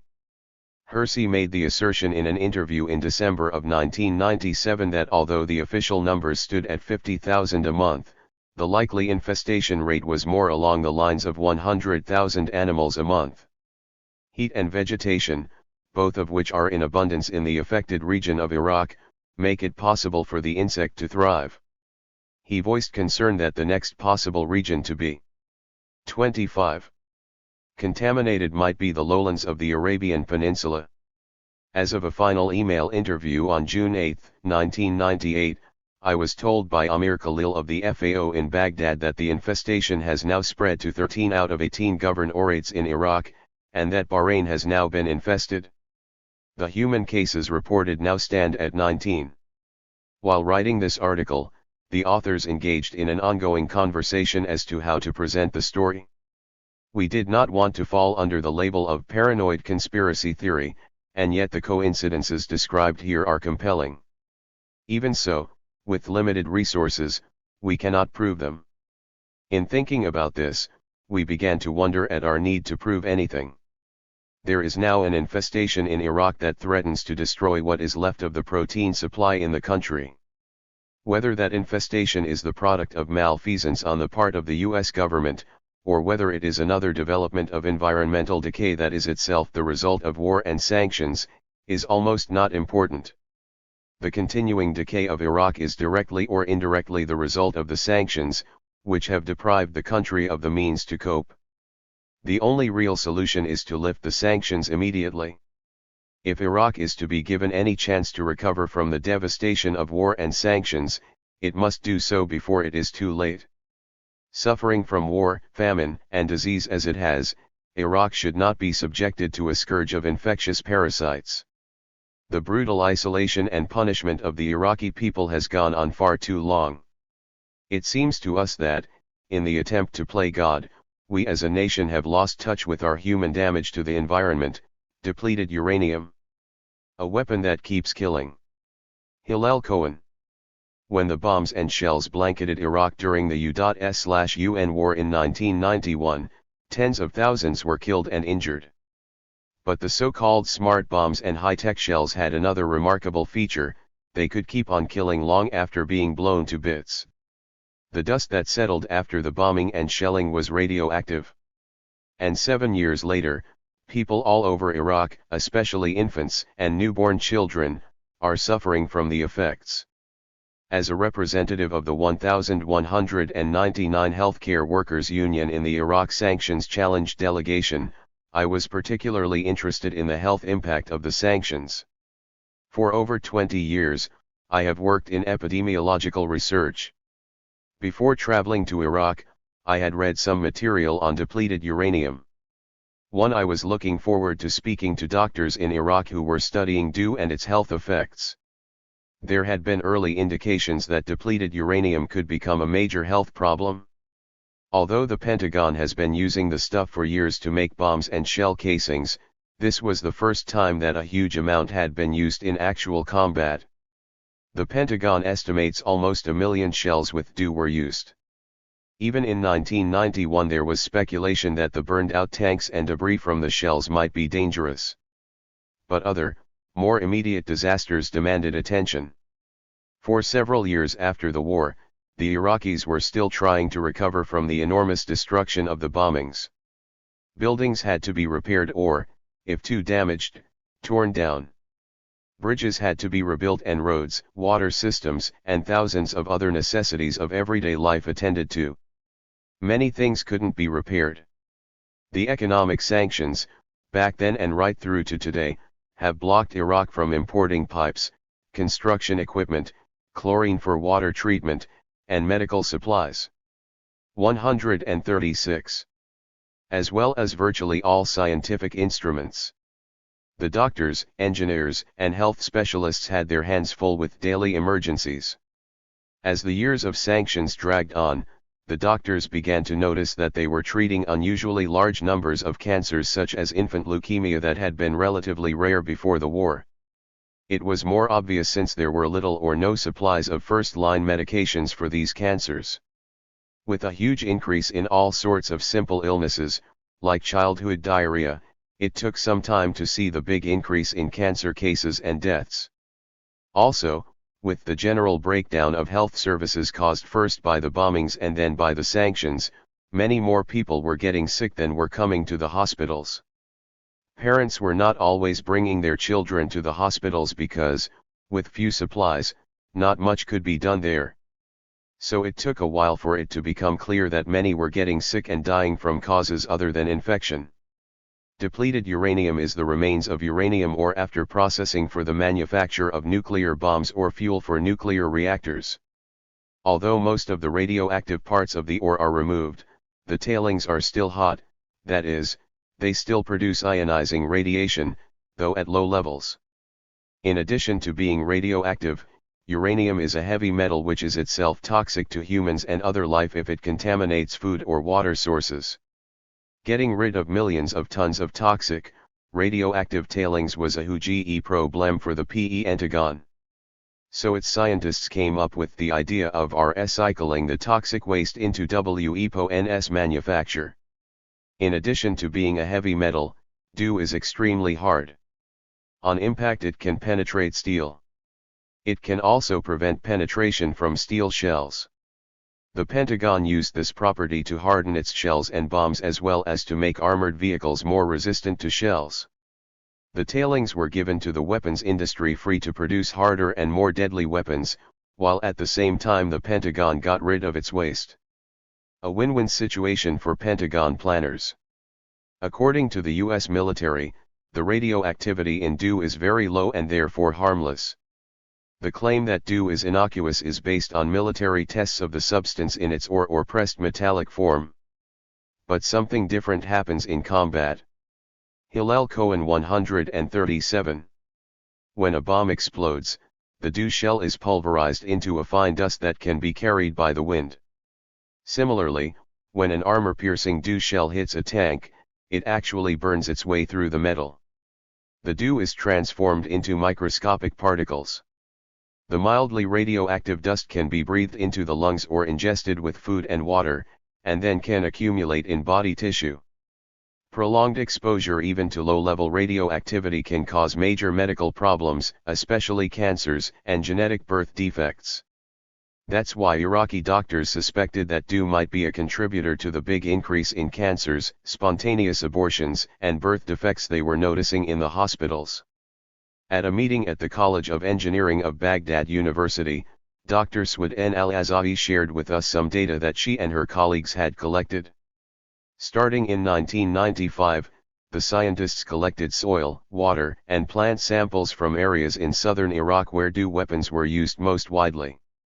They reported finding excess concentrations of thorium-234 and radium-226, two radioactive byproducts from the decay of uranium-238. The concentrations ranged from 70 to 500 times higher than what would be normally expected. There was a greater than 10-fold increase in radiation in areas near destroyed tanks, and a 20-fold increase inside the wrecks. Studies of fallout from the atmospheric nuclear tests of the 1950s showed how radioactive byproducts, like the isotope strontium-90, could be absorbed by water, plants, and animals and increase in concentration up the food chain. Iraqi scientists reported a similar process taking place with the byproducts of DO.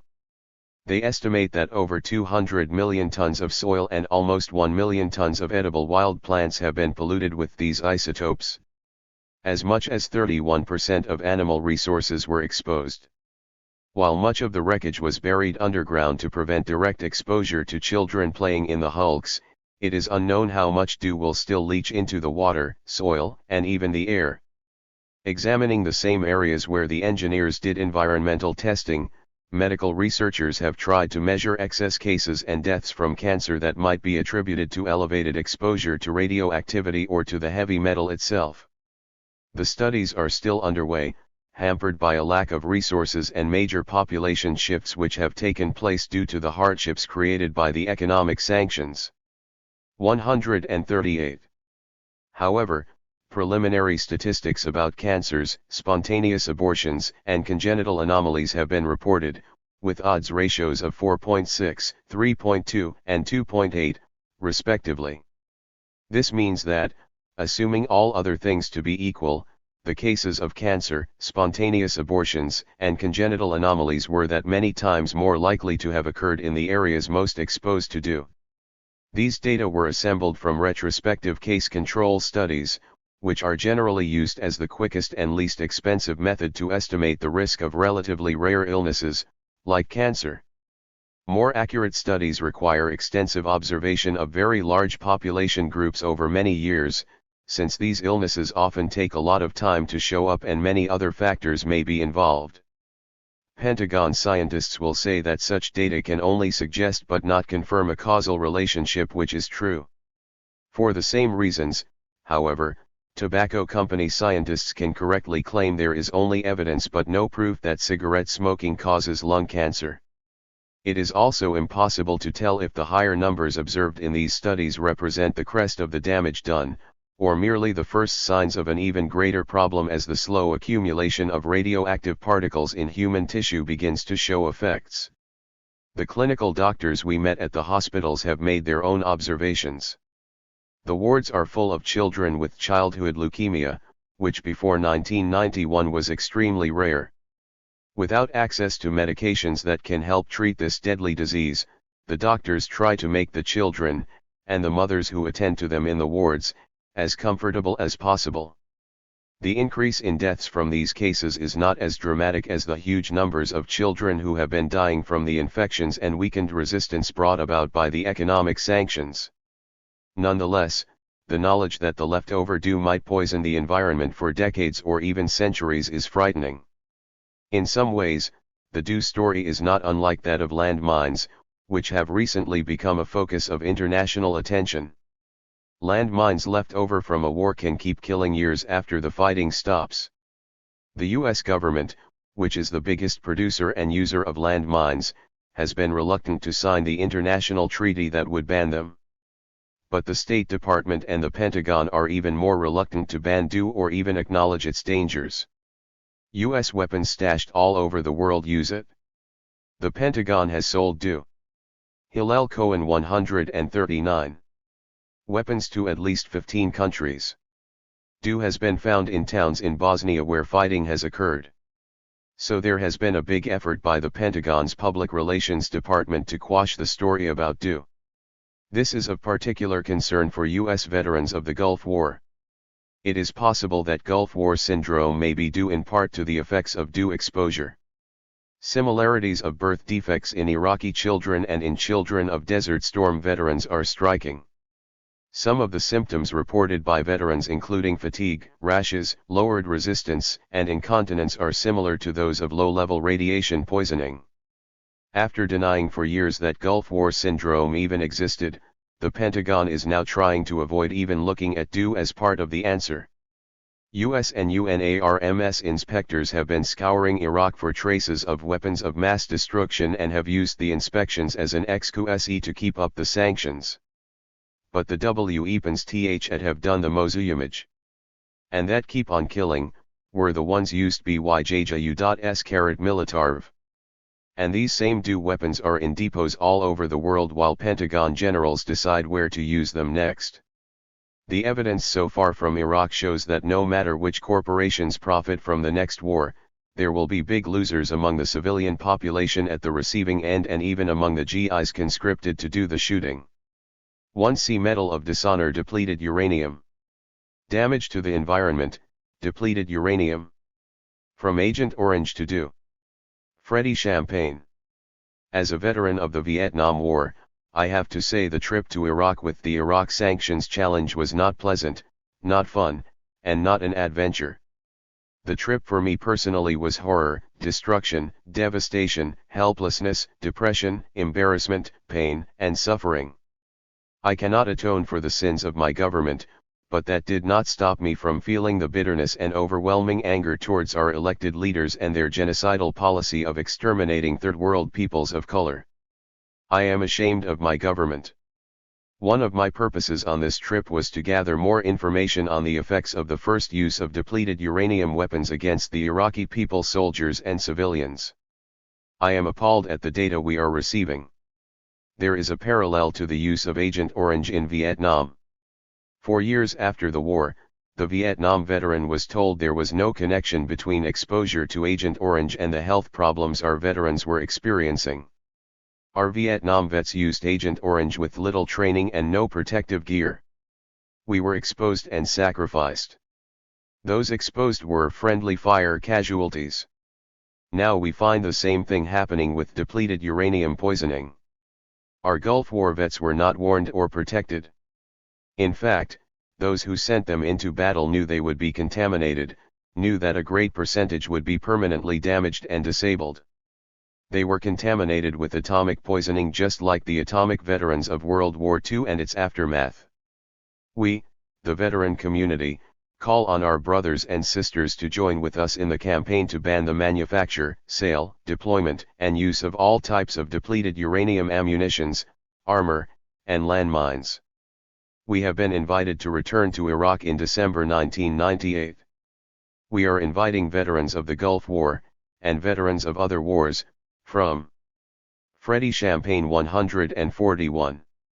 Any countries, to join with us in the largest delegation of veterans to visit Iraq since the Gulf War.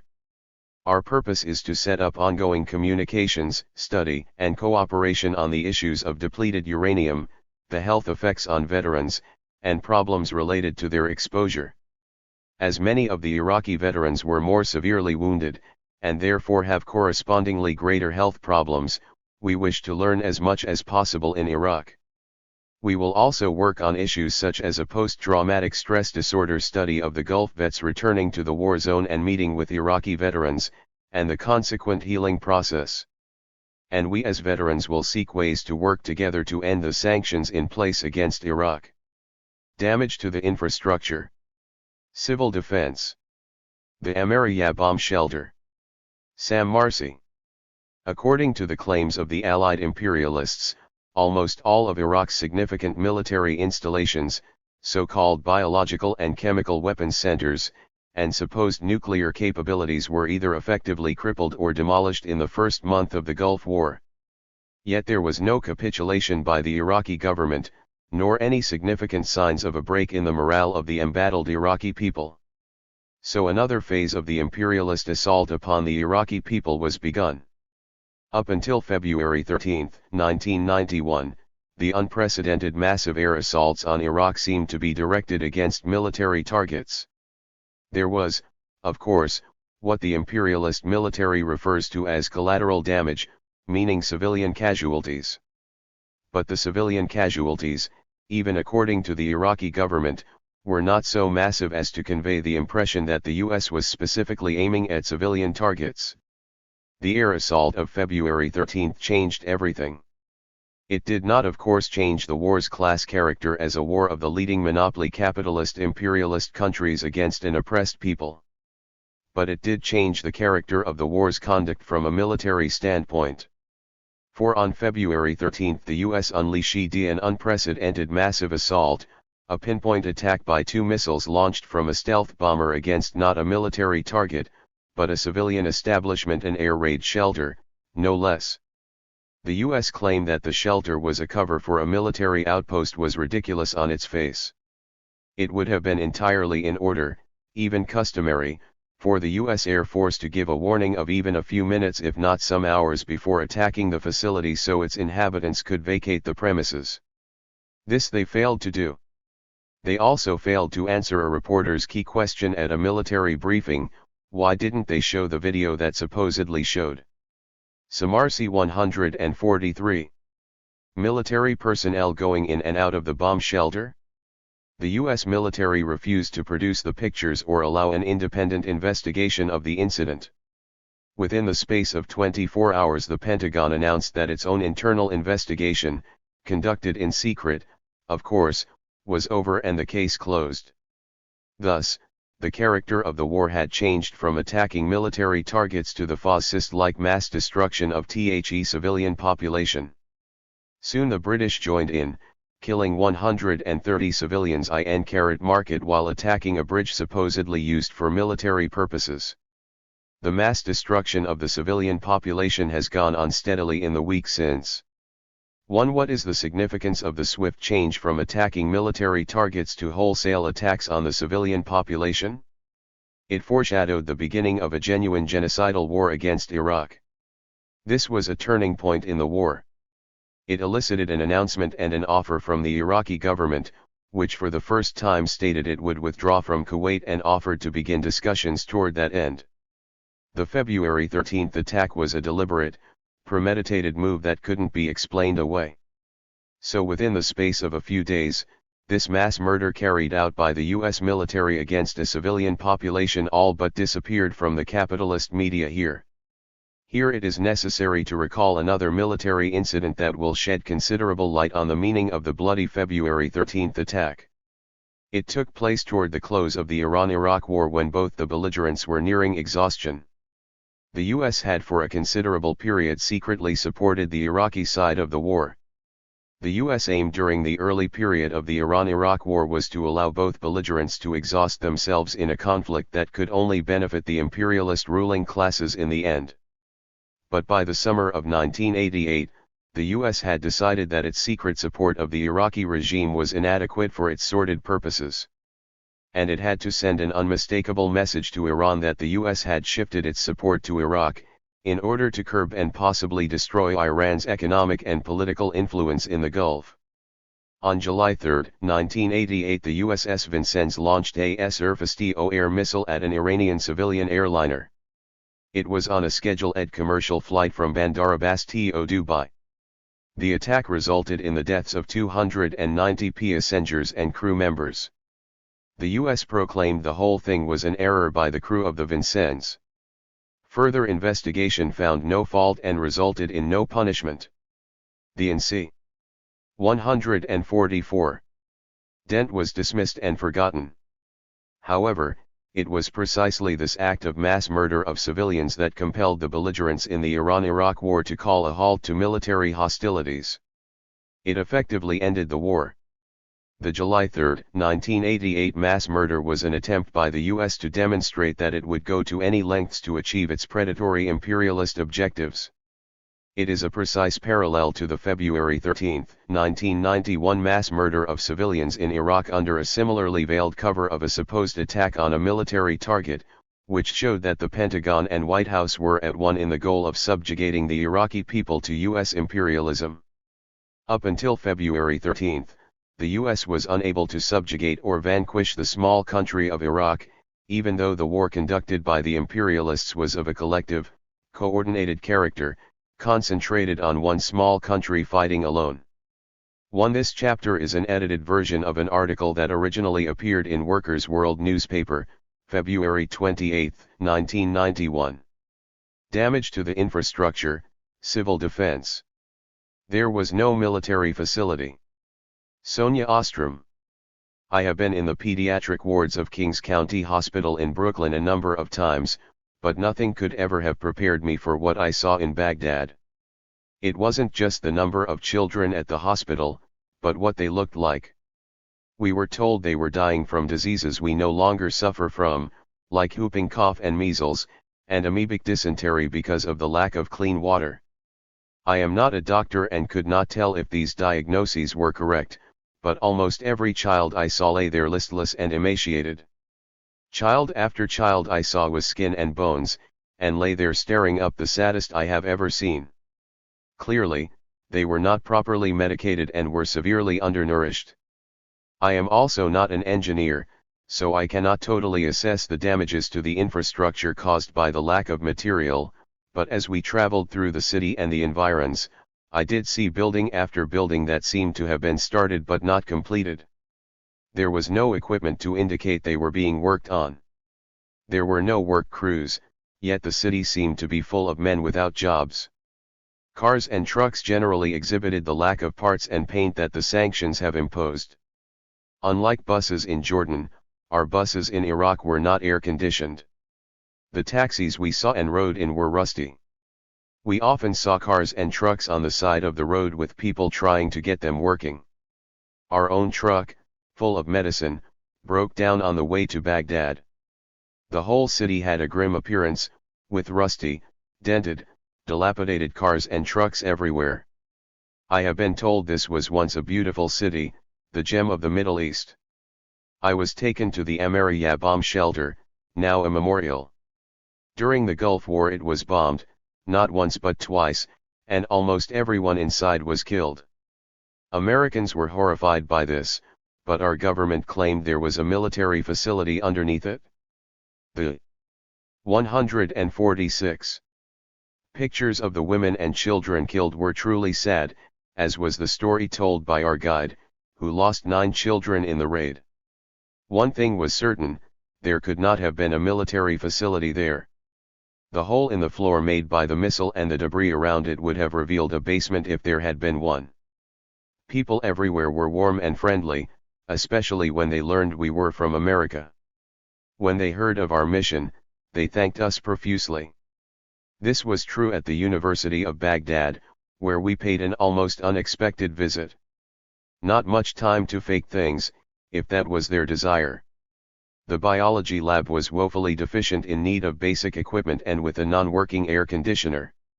I was even more impressed by student complaints about the lack of paper and books and how they must do all their work on paper because they have no lab equipment. I asked the president of the school about computers, and he said they could not teach even a basic freshman computer course because UNSCOM had cancelled their orders for PCs. Impressions of Iraq under sanctions. Delegates with Iraqi.gr. Photo by Ken Freeland. The pharmacy in a Basra hospital. I filmed the contents of the hospital's pharmacy. Most shelves were bare, except for a few containers of intravenous fluid, tubing, and some bottles of ampicillin.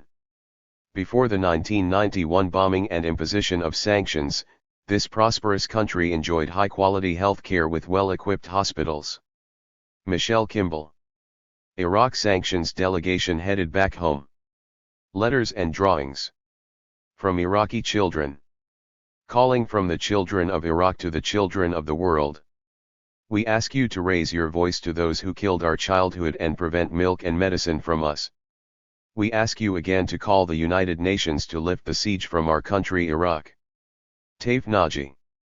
To whom it may concern. Despite my almost empty stomach, despite my half-dressed body, I still have the will and strength to hold the pen and write down these few words that uncover the ideal motto the raises. We say that petrol is not that worthy to be compared and measured to my life and other children's. I should have the milk needed and food as well, but since the embargo is still imposed, there won't be a chance to have a life as the American child has and the British child, because I am an Iraqi child. TAFE Mahdi. First Class. V. To whom it may concern. To humanity. To faith. To all nations. We are dying. Is that acceptable to you? Men, women, children. Young and old people are dying, suffering, no food, no medicine, and that all because one country is governing the world. Please do something. Shaima Muhammad said. Fourth Class. You can send postcards to Kauthar and Marwa Al-Rawai. 1 million postcards to President Clinton campaign. Po. Box 1141. San Pedro, California, 90733 USA. http://members.aol.com/Hamzaha Iraqi children. Kauthar Al-Rawai, 10, and Marwa Al-Rawai, 9, are sisters who have initiated a campaign called Remember the Iraqi Children. Their goal is to send 1 million postcards to President Clinton calling for an end to the sanctions. The sisters visited Iraq and collected drawings by Iraqi children to send to Clinton. They are also collecting postcards from people in other countries. Memoirs of Challenge. Delegates. Journey to Baghdad. The advance team. Preston Wood. I was happy to be asked to leave for the Middle East in advance of the main Iraq Sanctions Challenge delegation, along with Kadurai Al-Kasi from the International Action Center in New York, Kathy Kelly from Voices in the Wilderness, and David Soul, a water treatment specialist and president of a UAW local in Detroit. The four of us flew to Amman, Jordan, on the night of May 3, 1998. Our assignment was to arrange transportation for the overland journey from Amman to Baghdad, acquire the needed water and food for the trip, organize a press conference for the main delegation when it arrived a few days later, and arrange for the delivery and transport to Iraq of medicines purchased in the Middle East and Europe. When we got to Jordan, a whole group of new friends worked with us over the next few days helping us get ready for the arrival of the delegates. These included many activists, journalists, and professionals from the Association of Professional Unions in Amman. For the next 4 days, we worked together at their offices. Wherever we went in Jordan, we were greeted with great warmth and hospitality. The news media there and throughout the Middle East carried front-page stories about the upcoming challenge to the U.S. sanctions. People all over Amman seemed excited and anxious to help us. In restaurants, stores, everywhere we went, people waved in solidarity with our mission. Kathy, who had come through Amman before on many trips to Iraq, led us to the tiny and wonderful Al Manzar Hotel, where our hosts did everything in their power to help us. In addition to Ahmed Shraf, Ahmad Mali, and many others, Khalid Ahmed Al-Sudani from the Islamic Relief Agency made sure that all the arrangements for transportation and medicine were carried out. On one beautiful day, he took us to visit the magnificent Roman ruins at Jerash, just outside Amman. 168. The next day, while Kadurai, Kathy, and Dave worked on arrangements in Amman, Al-Sudani took me with him to check on some water conservation projects his agency is developing north of Amman. Here we visited several Palestinian refugee camps in the Irbid area, including the camps of Irbid, Husn, Jerash, and Suf. These camps house more than 60,000 of the over 3.2 million Palestinian refugees living in Jordan, Syria, Lebanon, the West Bank, and Gaza. 50 years after the dispossession of the Palestinian people, they are still struggling for a free and independent Palestinian state. Seeing these camps, where generations of Palestinians have been forced to live since being uprooted from their lands, it was clear to us that the struggle against the Iraq sanctions is not separate from the Palestinian struggle for full self-determination. The U.S. government is maintaining sanctions against the people of Iraq to force its will on the Iraqi people. At stake is control of the vast oil reserves in Iraq and elsewhere in the Middle East. The promotion of the Zionist State of Israel has been central to U.S. and European policy.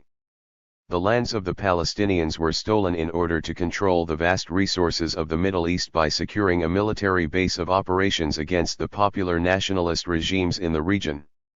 In the camps and throughout Jordan, Palestinians told us about how their families were uprooted by the Israelis 50 years ago. It was easy to see why they have great sympathy for the people of Iraq. We also drove to the Syrian border, where we could see the Israeli-occupied Syrian territory of the Golan Heights in the distance. As we drove back to Amman, Al-Sudani talked about many of the projects he is involved in to help the Palestinians and others in the region who struggle to live day by day without adequate food or water. It became clear that our struggle against the sanctions was an important part of all this. Within a few days, our entire delegation left for Iraq, armed with $4 million in medicines and, more importantly, armed with the truth. We were committed to carry out the Iraq sanctions challenge and defy the US rulers who have caused so much suffering in Iraq and throughout the Middle East. A travesty of terrible proportions. Seeing is believing. Manzo Urgori. Before my trip to Iraq, I had heard a lot about the embargo and its effect on the Iraqi people. I felt it was my duty to join this courageous effort to challenge the sanctions. These sanctions are not only immoral, but illegal. The Geneva Convention, of which the United States is a signer, specifically prohibits both an embargo of the general population and genocide against a people, even in a state of war. Sanctions on Iraq are clearly both. The second purpose of this delegation was to convey the message to Iraqi people that the American public does not support these inhumane sanctions. In a recent survey, over 60% of the Americans surveyed opposed a new bombing. Third was the goal to urge Iraq's neighbors not to honor the immoral sanctions. To that end, members of the delegation entered Iraq through Jordan, Syria, and Lebanon. There, the delegation was widely covered by the media. Although I had read extensively about the sanctions and their devastating toll, nothing prepared me for what I witnessed during my short stay in Iraq.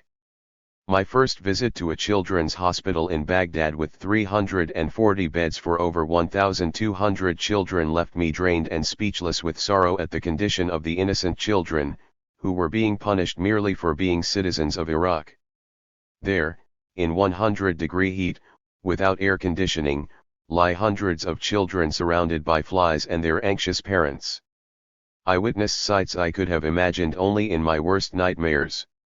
I met 14-month-old Noha Javad, who is dying of meningitis due to the lack of medicine. She shares a room with 9-month-old Ahmed, whose tiny body is racked with whooping cough. I saw Asim, a 2-year-old child weighing what an 8-month-old baby usually does. His helpless mother waits for him to die.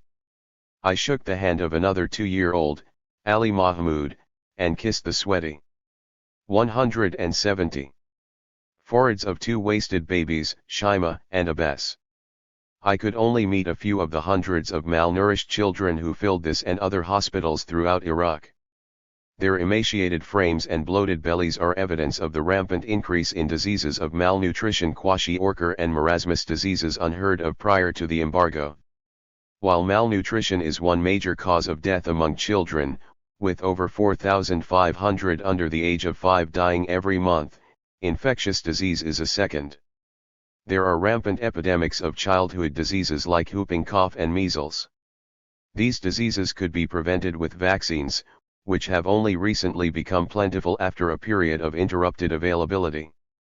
My group, Global Peace, was able to obtain $1 million worth of diarrhea medicine for only a fraction of its cost. We distributed the medicine to every hospital we visited, and gave the remainder to the Ministry of Health. There was enough of the drug, alhamdulillah, to treat 200,000 children, but 500,000 more are in need of it. One memory will be permanently seared into my heart and mind, a visit to the Amariya bomb shelter in Baghdad. A place of refuge for women, elderly, and children, it was bombed during the Gulf War. 1,200 people perished in a horrendous and barbaric attack. The building has been made into a memorial. The first floor still boasts the gaping hole where a missile penetrated. On the cement wall, the impression of a mother nursing her baby still stands, permanently engraved into the wall when she was incinerated by the extreme temperature when the bomb hit. Images of the unfortunate refugees who had sought shelter there on that tragic day cover the cement walls. In the basement, where hundreds of others had taken refuge, water in the pipes boiled, burst out of exploding pipes, and drowned them in the boiling fluid. Their scalded skin and eyeballs are still affixed to the surrounding walls, a testament to a crime that boggles the mind. It took me hours to get myself together again after being guided through that building by one of the 13 survivors. It was a sight from which I will never totally recover. One of the major causes of such diseases as diarrhea, worms, and dysentery is the water. 4 of the 5 chlorine plants were bombed during the war and the UN has not allowed them to be repaired. Because there are insufficient amounts of chlorine, combined with the fact that pumping stations, water pipes, and sewage facilities were also destroyed during the war, raw sewage now flows into the EU. Manzo Orgori 171. Freights, making for a mixture that is lethal. Without the medicines necessary to treat the diseases produced by this contaminated water, the rise in disease and mortality has been astonishing but not surprising. One of the most heart-wrenching sights I saw in the hospital was a long line of desperate mothers standing at the pharmacy window begging for medicine that nobody in Iraq possesses. Prior to the embargo, Iraq imported $20 billion worth of food and medicine a year. In recent years, because of the sanctions and the consequent degradation of the oil industry, Iraq has only been able to spend about $2 billion a year, of which only a small percentage reaches the average Iraqi citizen. The price of a chicken is now equal to a whole month's salary. People survive on government rations, rice and what is called flour, but which is really a mixture of flour, and barley. There is a tragic rise in childhood leukemia and other diseases believed to be caused by the use of depleted uranium shells during the war. According to the U.S. Army's own statements, about 14,000 high-caliber shells alone were fired during the Gulf War. The British Atomic Energy Authority reports that about 40 tons of this type of ammunition are scattered on the border between Iraq and Kuwait. When rain falls on these toxic remains, the dew seeps into the ground and contaminates the groundwater, thus entering the food chain. Dew contamination may be behind the alarming rise in congenital deformities, immune deficiency diseases, and leukemia. Prior to the Gulf War, Iraq had one of the best educational systems in the world. Today, like the medical care services, it has been nearly destroyed. During the Gulf War and its aftermath, 40% of Iraq's educational institutions were badly damaged. The materials needed to repair them are unavailable due to the embargo. More than 50% of the schools in rural areas have been closed due to lack of teachers. We visited schools that previously had 30 students per classroom, now there are 60 students to a classroom, and school is in session for only 3 hours a day. The embargo includes such innocuous and basic items as pens, pencils, paper, books, and even toys.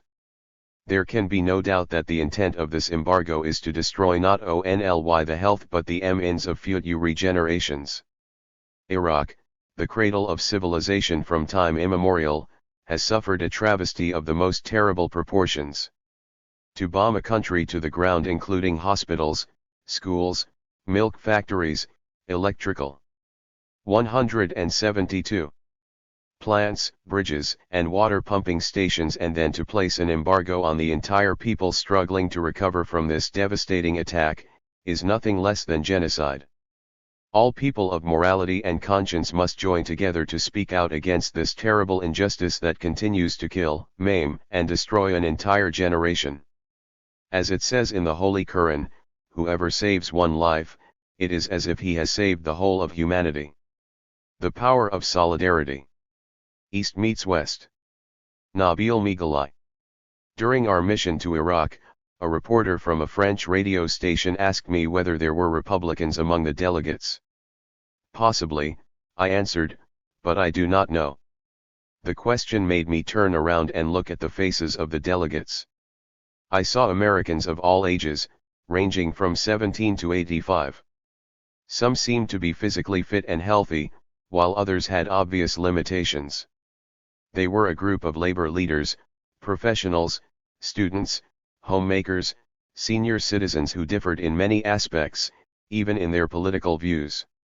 From all walks of life, they had nevertheless gathered on a common ground. Muslims, Christians, Jews, and others carried out their commitment to respect the value of every human life. You saw a Catholic bishop next to a Baha'i, a Baptist minister next to a Muslim leader, a blonde woman in an Indian sari and an African American doctor in traditional Islamic dress. Catholic workers displayed a banner of Saint Francis saying, "Always have mercy." Others carried signs in Arabic and English condemning the sanctions. And at a distance, in a quiet corner, a delegate was practicing yoga. Their individual differences ranged from personal beliefs to the ways they were dressed. Some were in traditional costumes, others in suits and ties, simple two-piece outfits, t-shirts, and jeans. This diversity created a colorful and beautiful harmony. For a moment, you might think it was Central Park or Main Street in any American town or village, not the lawn of a Baghdad hotel. The delegation symbolized a wide spectrum of grassroots America. Not enough attention has been given to the thousands of people who donated money for the medicine. School children spent weeks collecting empty soda cans for recycling to support the children of Iraq. Senior citizens, residents of nursing homes, gave portions of their badly needed Social Security checks. Not to mention sizable 174 donations from some organizations, and Jim, who drove a truck loaded with medical supplies from Georgia to New York. A grandmother in the heartland of America bought dozens of teddy bears for the deprived children of Iraq, and Nancy designed and produced hundreds of beautiful greeting cards for people to sign and send to these children. The mission represented the commitment and hard work of thousands of unknown soldiers, and served as a vehicle of love, support, and solidarity with the people of Iraq, the victims of America's silent war. Most of the delegates took a commercial flight from JFK Airport to Amman, Jordan. Some told their fellow passengers about the mission. As a result, some $300 was raised on the plane from sympathetic passengers, mostly Jordanians. I was part of the Syrian group, so called because we entered Iraq by way of Syria. We flew to Beirut, then took a bus to Baghdad. The trip from New York to the Iraqi capital took 44 hours. On the way back, we returned via Jordan. In Beirut, Damascus, Amman, and every other part of Arab soil, we felt the solidarity with the people of Iraq. In Amman airport, the delegation was greeted by hundreds of members of the Association of Professional Unions. A press conference turned into a massive rally of support. On the Lebanese and Syrian borders, security officials were moved by our mission. As we were leaving, they shook hands with us warmly. A Syrian captain in his military uniform hugged me tightly with tears in his eyes. Prior to our mission, delegates from Egypt, Jordan, Morocco, and other Arab countries had delivered medicine and medical supplies. At the Central Pediatric Hospital in Baghdad, I noticed that Egyptian medicine was used. Doctors mentioned the Egyptian team led by film director Youssef Shaheen and told me that the movie star Rakda has been a frequent visitor to the hospital and is well known by many families. Solidarity with the Iraqi people was not limited to the Arab countries. In Baghdad we met with visiting French and Belgian delegations, and a joint statement was issued calling for the end of sanctions. A Russian medical team also arrived in Baghdad with medical supplies. At the time of our visit to Iraq, an international conference was held in Oxford, England, to discuss the devastating results of the sanctions on the Iraqi people. News was released in England at that. Nobel Megali 175. Time about the use of depleted uranium by the Allies during the Gulf War. Obviously we were not alone. More and more the world is realizing the impact of the sanctions on Iraqi children and other civilians. Visits and humanitarian missions may reduce the suffering or save lives for some time, but the devastation of Iraq is beyond comprehension and there is no solution but to end the sanctions. We visited hospitals, water treatment plants, food distribution centers, elementary schools, and colleges, and saw firsthand the devastating results of the sanctions. We met, touched, and spoke with Iraqis, and developed a human attachment to them. Some of these people will die if the sanctions continue. In our hearts and minds, the victims are not just numbers anymore. The bus trip from Baghdad to Amman took 16 hours. After a week in Iraq, everyone was physically tired and emotionally drained, but with a strong feeling of a mission accomplished. It is oversimplifying to describe it as a humanitarian mission, because the most important part is the political message. The sanctions could be challenged. We broke the silence and the voice in the wilderness was heard. It was the voice of people from all corners of the world. We returned with more determination to end the sanctions. During the trip I looked at the land, the trees, and the buildings and felt as if the 23 million Iraqis were captives in a huge concentration camp. They are physically isolated from the world because of the ban on travel and flying. They are victims of a war of starvation, without adequate medical treatment or even clean drinking water. In Islam, as in other cultures, water is a symbol of life. Medical professionals told us that 80% of the ailments now rampant in Iraq could have been prevented by proper treatment of the water. The Iraqi civilization goes back thousands of years. Our mission to Iraq was not of mercy or sympathy. It was a message of gratitude to those great people for their contribution to human heritage, a message of support and solidarity, and a strong commitment to break the walls of their prison. At the Jordanian border, we stopped at a modest cafeteria. I had a little chat with Khalid, the manager. When he learned that we had returned from Iraq, Khalid refused to charge me or others for tea and sandwiches. It was not just traditional Arab hospitality but another sign of support for what we had done. My fears were groundless. A blind person goes to Iraq. Edwin R. Lewinson. I have long felt that one of the most important accomplishments of the United Nations and its specialized agencies has been consciousness raising on a wide variety of issues. The 1996 report of the World Health Organization on the devastating effects of UN sanctions on Iraq caused me to become aware of the need for their repeal as well as the evil consequences of sanctions generally. When the opportunity to join the Iraq sanctions challenge arose in the spring of 1998, I felt that learning about conditions firsthand would enable me to bear witness more effectively. I have been totally blind all my life. As I filled out the application for the Iraq sanctions challenge, a small twinge of fear lurked in the back of my mind. Not fear of going to Iraq, as I had made a number of overseas trips, usually alone. I had participated in a Pastors for Peace caravan to Cuba, and, as a volunteer at the International Action Center, I personally knew the people who would pass on my application. The twinge of fear was that before I could go to Iraq, I might have to enlighten the organizers on the provisions of the Americans with Disabilities Act and on the competence of blind people. My fears were groundless. On previous trips I had sometimes traveled with my guide dog and sometimes with my white cane. I determined, and the people from the International Action Center agreed, that this should be a cane trip. The heat of the desert would not complement my dog's long hair, and the uncertain state of the water might play havoc with his digestive system. I found friends who were willing to keep the dog, and my white cane accompanied me to Iraq. Because of the nature of the trip, I did not have to use my cane. In Iraq as well as going back and forth, delegates traveled in groups. Edwin R. Lewinson 177. Cited delegates gave me vivid descriptions of conditions.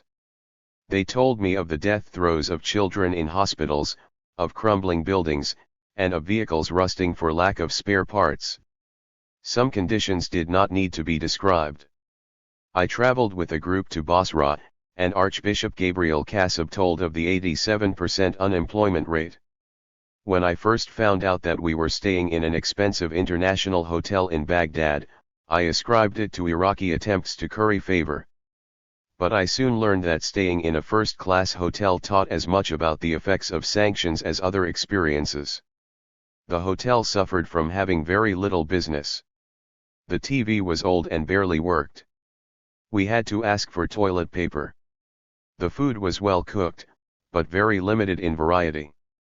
We were told that despite being in a Muslim country, the hotel used to have a bar, but had one no longer. As I looked back on the trip, my blindness caused no special problems of which I was aware. For me, as the others, the plane and bus trips were long and tiring. I was one of the delegates who experienced diarrhea. I had hoped to meet with Iraqi blind people and learn about conditions for them. We did not stay long enough for this or for other individual desires of delegates. I hope that I will meet Iraqi blind people on my next trip, because I do plan to go on the next delegation and to keep going until the sanctions are repealed. Sanctions will only be repealed by a groundswell of public opinion in the US and in other countries. Saddam Hussein has been demonized, but his role is really irrelevant to the need for the repeal of sanctions. Sometimes news stories give the impression that Saddam Hussein is the only person living in Iraq. It is a nation of 23 million people, 1.5 million of whom have died since the end of the Gulf War. Germany and Japan were devastated as a result of World War II, but 8 years after the war ended, they were well on their way to recovery. Although the sanctions have been imposed by the UN, they almost certainly would be repealed if the government of the US did not pressure other countries to keep them. As Americans, we must not blind ourselves to the effects of wrong-headed and destructive policies of our government, and we must use our power as citizens and as voters to change these policies. Talking about genocide. How was your trip to Iraq? Lee and Phil Booth. People ask the strangest questions. They ask if we had a good trip, or how we liked Iraq. Sometimes they're really asking if the trip was a success, but we're glad for every question since it opens the way to talk about genocide. We tell them how sadly hurting that country is. The hospitals are full of the sick and dying, and have little or no medicine. Phil tells them about the protein deficiency diseases, the malnutrition, and all the other horrors in the hospital. He describes the crowding, the disabled ventilation system, and the bare pharmacy shelves. All are a result of the sanctions. I tell them about the valiant teachers. Valiant because they are teaching pupils without pencils or paper, poor boys and girls with not enough to eat, judging from their thin bodies, wearing shabby clothes, in a pathetically bare and crowded classroom with Disney cartoon characters painted on the wall. Like the people of every country, Iraqis want to be friends, but the US government wants them for slaves. We tell people about the food rations the Iraqi government gives every Iraqi family at almost no cost. It's not enough. The poor children aren't getting enough to grow on. The result is malnutrition, stunting, and diseases never before seen in that rich country. The poor are getting poorer, and the government, too. The government now has to charge tuition for the previously free colleges and universities. Our Iraqi bus driver told us he'd been studying French when the government began charging tuition and he had to drop out. How badly he had wanted to be a French teacher. I have to drive bus. Spring, summer, fall, winter, he said. Over and over. His anger was in his face and in his voice, breaking when he talked about his 3 children. Their cheeks are thin, not round like Lee and Phil Booth 179. Children's should be, he said, drawing his own cheeks down with his hands. Then, hunching his shoulders, he turned away. We've heard Arab Americans discussing the US purpose there. Many of them say the US government doesn't really want to kill Saddam Hussein, it wants to destroy Iraq's progress. I see they're right. The US government has sentenced a whole generation of innocent children to grow up inadequately educated, without pencils and paper, much less the computers and technology of this decade. The Iraqis know who is causing their pain. They know our risk and our stand against the sanctions. At the Art Academy I received an outpouring of their love. Not close enough to the mural to hear the speech well, I walked across the court to listen to the students' music. It was a combination of rock and Arab sounds.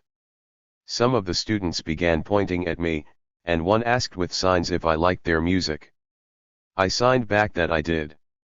Later a young woman stopped in front of me and, pointing to my sanctions buttons, said, "I like you." When we were heading back to the bus, the students who had pointed surrounded me. One looked up at the roof and spoke in Arabic, and I was doused with water. Someone near me said in English that pouring water on you is an act of love. The water is brought from Babylon and considered special. We can't get over the horrible memory of the Amariyah bomb shelter. The imprint of the hands and hair washed against the walls by the boiling water haunts us. We remember the anger we felt when we saw pictures of the burnt bodies alongside photos taken when they were still healthy, happy children. We saw the anger in the face of our guide, and didn't wonder.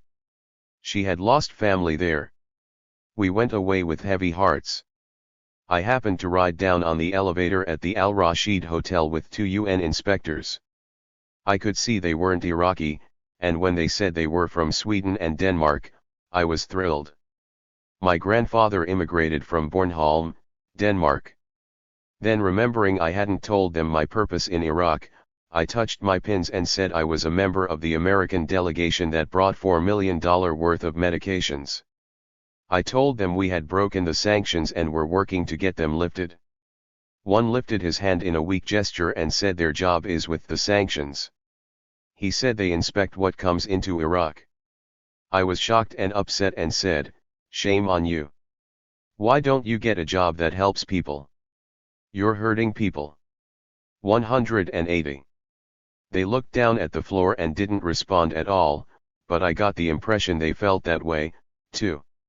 Now, I tell everyone if you're going to a foreign country or know someone who is, tell the people in that country to bring home their UN workers from Iraq. They're hurting the Iraqi people terribly. They should quit in protest, and help force the lifting of the sanctions. When we applied to go on the sanctions challenge, we wondered whether we shouldn't instead contribute all the money to the International Action Center for Medicine. But, as in the case of Cuba, gifts of medicines or food can go on for decades. It can never be enough. These countries don't deserve to have to live on charity. They must have the rights of every other country to trade. Iraq must have the right to sell its rich oil, and buy what it needs and wants. We concluded the money would be better spent taking us to Iraq to witness and challenge the genocide. Knowing brings responsibility. We must do all we can to lift the sanctions. An Iraqi returns to Basra. Venice of the East. Kadurai al-Kasi. Basra, the largest city in the south of Iraq, is situated along the west bank of the Shatt al-Arab River 55 kilometers from the Persian Gulf and about 552 kilometers from Baghdad. It is bordered on one side by the desert, so you may hear the jingling of camel bells mingled with the horns of ships passing nearby. This is Al-Qurna where the Tigris joins the Euphrates. It is the legendary spot of the Garden of Eden. Basra had a prominent place in the history of Iraq and Islam. It was built by the Arabs in 636 AD on a site a few miles from the present city. It soon became an important commercial town as well as a great center of Islamic and Arabic culture. Basra is sometimes called the Venice of the East because it is laced with canals. Sinbad, the sailor of Arabian Nights fame, is associated with Basra, whence he started each of his fabulous 7 journeys. On May 10, 1998, a group of American citizens, including Bishop Thomas Gumbleton of Detroit, Kathy Kelly, Walter Black, and I, visited hospitals in Basra, including the Basra City Center Hospital. We toured 2 hospitals and found no medicines in the emergency rooms. It is like this every day. The emergency room is full of children but the hospital beds are empty. The reason is that the mothers realize the doctors have nothing with which to help their children, so the children are taken home to die. So many pieces of equipment in the hospitals are broken. They need spare parts but the US and UN refuse to allow Iraq to import them. Dr. Abdel Amir Al-Tamiri thanked us for the medicines we gave to the Basra City Center Hospital. However, he told us that this ton of medical supplies would be used up within 24 hours. He needs a steady supply of medicine, but most of all he needs medi. 182. Cal textbooks and current medical journals. However, he said, all their problems would be solved if the embargo were lifted. I am an Iraqi American who left Basra in 1960.1. Remember it as a beautiful city of 1 million people. It was very well maintained with greenery everywhere. The people were happy. Even during the 8 years of war with Iran, the city did not lose its beauty. But by May 10, 1998 it was a completely different scene. The city's infrastructure was in shambles. Roads, bridges, buildings, and electricity and water services were destroyed. For the first time in Basra's long history, there are homeless people. Even fully employed people struggle for their daily existence. A couple, both employed as teachers, receive a wage equal to $3 per month each. Even with additional government food rations, there is nothing left after the first half of the month. They subsist on tea and bread for 2 weeks. Whenever I speak to my friends or relatives, they always ask me when the sanctions will be lifted. I always answer them, I hope soon. Most of them say they have nothing against the American people, but they are against the US policy towards Iraq. They know that their children are dying and that all the people of Iraq are suffering because of the US insistence on keeping the sanctions in place. Basra today. Let the children live. Michelle Kimball. On May 10, 1998, a small group of U.S. delegates headed to Basra, located in the south of Iraq near the border of Iran and Kuwait, and the site of heavy bombing in 1991. I met and talked with more mothers and their children that day than on any other day during our trip. Our encounters were filled with a great outpouring of love, but also with deep grief. It was Mother's Day. We arrived in Basra in the early afternoon after passing through the biblical sites of Ur, where Abraham is said to have been bombed, and the shrine of Ezra near the town of Amara. Our group of 15 agreed to forego lunch and eat only crackers to have time to visit the pediatric hospitals. One kind doctor, Faraz Abdul Abbas of the Basra Pediatric Hospital, was beaming when he greeted us. I thank you for your visit. I am very happy. I smile from my heart and feel the world is with me. I am happy to see you. You make me strong. And he added, if you stay here for 2 days you will go to your country with a broken heart. We told him that we already had broken hearts. I sat with adoring and sometimes numbed mothers holding beautiful babies who were doomed to die for no reason of their own making. Many illnesses are caused by extreme malnutrition and a contaminated water supply. One mother, with tears in her eyes, showed me that her little daughter was suffering from bloody diarrhea, a treatable disease, and other complications. But due to lack of medicines this child, along with the other children in the hospital, would likely die. 2 of her other children had already recently died, and this was her only daughter. She pleaded with us to please save this precious child. I filmed the contents of the hospital's pharmacy. Most shelves were bare, except for a few containers of intravenous fluid, tubing, and some bottles of ampicillin. Before the 1991 bombing and imposition of sanctions, this prosperous country enjoyed high quality. 184. Healthcare with well-equipped hospitals. It had a low infant mortality rate. Dr. Abbas told us of a recent case in which a woman had experienced infertility for 10 years, and then was blessed with a baby. But her baby died for lack of something as basic and inexpensive as fluid. The miserable conditions the doctor and patients must endure make these doctors heroes in the eyes of many. Dr. Abbas remarked about the patients, they look to our eyes for hope. But we have no hope. 5,000 children die among th. The lack of coverage in the United States of this humanitarian crisis, coupled with widespread misinformation, has effectively reduced the credibility of those opposing these sanctions. In the meantime, thousands of loving people die. Many efforts by the international community, including those of 3 Security Council members France, the Russian Federation, and China have promoted the lifting of these sanctions. When I asked Gabriel Kassab, The Archbishop of Basra, if he had a message for the American people, he referred to an earlier message he had sent to the Catholic bishops and cardinals in the U.S.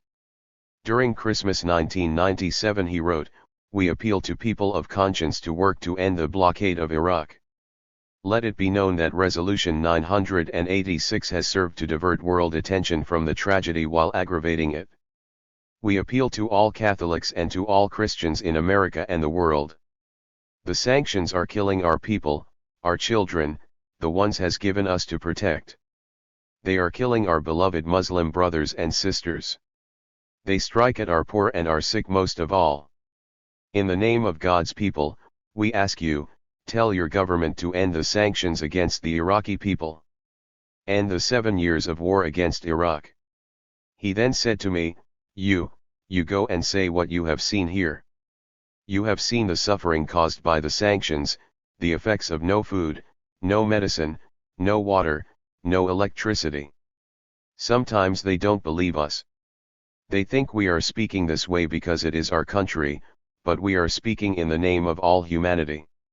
Vatican Envoy Cardinal Roger Echegaray has asked for an end to the sanctions which contradict God's laws calling for clemency, pardon, and respect for humanity. He is working on arranging a visit. Michelle Kimball 185. By the Pope to Iraq in the hopes of drawing international attention to the plight of Iraqis. Voices in the United States can be raised in unison with the voices of millions in the international community who call for an end to the genocidal sanctions. For the love of all humanity we, too, can walk in the spirit of Gandhi.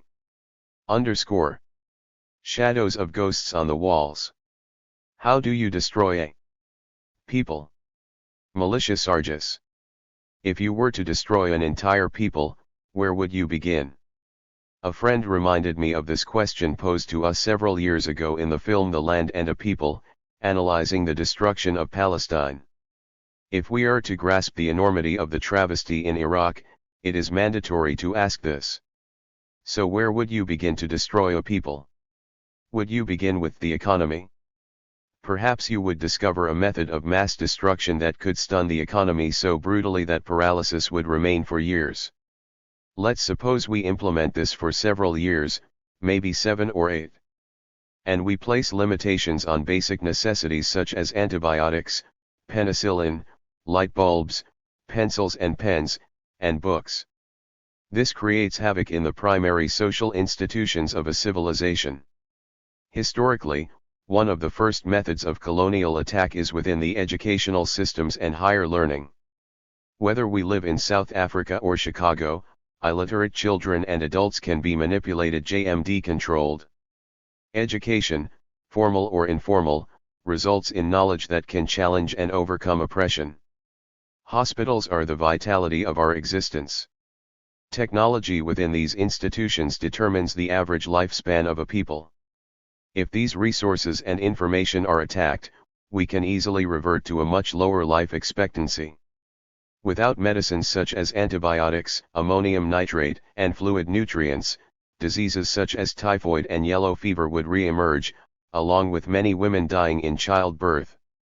If we were to destroy a people, should we begin with women, who are blessed with the ability to reproduce humanity? Or our elders, who contain histories of a past and stories of our futures? Or our Militia Sargis 187. Children, who are the future and offer hope and insight even in the midst of despair. We need not reflect any further than the Vietnam War on these forms of devastation. There are countless tales of women being raped to death and children tortured to death by soldiers. But technology does not simply influence our health, it also enhances our military abilities. Shall I assist you by offering methods? We could first create mass starvation throughout a region. Women are affected, so that at feeding time their breasts are empty and lifeless. The country lacks resources for baby formula and bottles, therefore, we witness their infants' deaths. Shall I inform you of 3-year-old Amira in Saddam Children's Hospital? She was regurgitating blood due to an infection created by polluted water systems. 20 minutes later, I held her sobbing mother as the child died before my eyes. I could state the case of 13-year-old Mohammed, who had a waist of 45 inches during Ramadan in January. Now it was down to 12 inches. The doctor matter-of-factly stated he would be dead in a matter of weeks. Should I describe these ghosts that flow through the hallways? In Al Mansur Hospital I passed 3 rooms full of children under 10 waiting to die. 6 children with infectious diseases, who in the US would be placed in isolation, were together in one room. The doctor remarked that all would be dead over the next few months due to cross-infections. Can you listen to the rates of leukemia? In the US we boast a 95% cure rate. Iraq once had a 76% CHANS-OF survival, now Iraqi doctors estimate 25% will live. Can you envision 3 to 5 babies daily being removed in body bags from one hospital alone? Can you gaze at the ghosts in the hospital and truly comprehend the reality that over 3/4 of them will be dead upon your return in the fall? This might be the method. We can combine it with other approaches that assault immediately. I know of a shelter built with steel so thick it was thought impossible to rupture. Doors that weigh 40 tons. A protective system devised for women and children during times of war. Could we ensure its destruction by dropping 2 pinpoint bombs? First, we must delineate an effective goal. We acquire the blueprints of the structure from the Finnish manufacturing company. Locate the air-duct and the water tanks. Our boys are extremely talented and could certainly. 188. Position a bomb to destroy both features. This takes care of 3 surefire methods of extinction: the jam-packed of the bomb, suffocation due to air loss, and the liquefying of the human beings from water temperatures exceeding 2000 degrees Fahrenheit. Shall we discuss the shadows of these ghosts permanently engraved on the walls? Women holding children, children embracing one another, children standing alone. Only 13 survived. Do we destroy the people or do we destroy their minds? Is it worse to die or to survive? How many of your own children can you witness dying before it becomes overwhelming? How many nights can you endure hunger without your mind collapsing? How long can you drink polluted water and eat infected food? Could you tolerate the humiliation of being an educated person who is compensated less than $3 a month to sustain an entire family? What would your response be to your children when they weep from starvation? Bismillah-ir-Rahman, we are bombed from one soul into male and female and into various nations and tribes so that we may see to know one and know her and not destroy each other. Verily, the most honored in the face of Allah is the one most righteous among you. Allah created us from the same red clay earth but into various nations and tribes. Why is this repeated constantly throughout the Quran? Everything is intentional. And just as we are mandated to understand Salat, we are expected to grasp that we were created as one but separated differently. Why? Why weren't we all created Muslim to perform the righteousness of our Creator? Why did Allah give us free will? Why does Allah permit so much evil and destruction? These are the questions secularists constantly bombard me with as the foundation of their rejection of Iman or faith. These are the same questions practicing Muslims also endure. But the answers to these questions are entirely different. I offer the world of Iraq, where we witness Islam as the sustaining force of the community. It provides hope of rescue, it is an integral part of society, and offers love and compassion in the midst of annihilation. It is the neighbor I spoke to who passes up bread to offer it to the children next door. It is the family I saw seeking food who share it with many others rather than saving it for themselves. It is the mothers who witnessed my sobbing as I stared at their children in hospital beds, who rubbed my back and held me as I wept, telling me, "May Allah bless you." Militia Sargis 189. Our Creator has posed us the challenge of a lifetime. In Iraq are the cries of Palestine, Algeria, Mexico, Vietnam, Cuba, Guatemala, China, Japan, India, Pakistan, Afghanistan, El Salvador, Nicaragua, Haiti, Ireland, Somalia, Ethiopia, South Africa, and America. These tests are everywhere. Do we create a continuum of pain and struggle? Do we determine which is worse, Africans forced as slaves to America, stripped of their religion, dignity, hope, and lives, or the countless Africans killed, isolated, and tortured in the apartheid-ridden South Africa? Allah did not create evil, we did. We constructed THIRD bomb, nuclear weapons, sanctions, occupations, landmines, and we are destroying the rainforest. The suffering inflicted on us is not God on human but human on human. This is the purpose of free will. Evil is permitted to flourish, as is good. We were blessed with intellect, emotions, hearts, spirits, sense, and a conscience.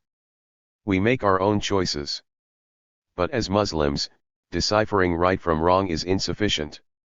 We must respond actively and aggressively to injustice to assure the equality of all people.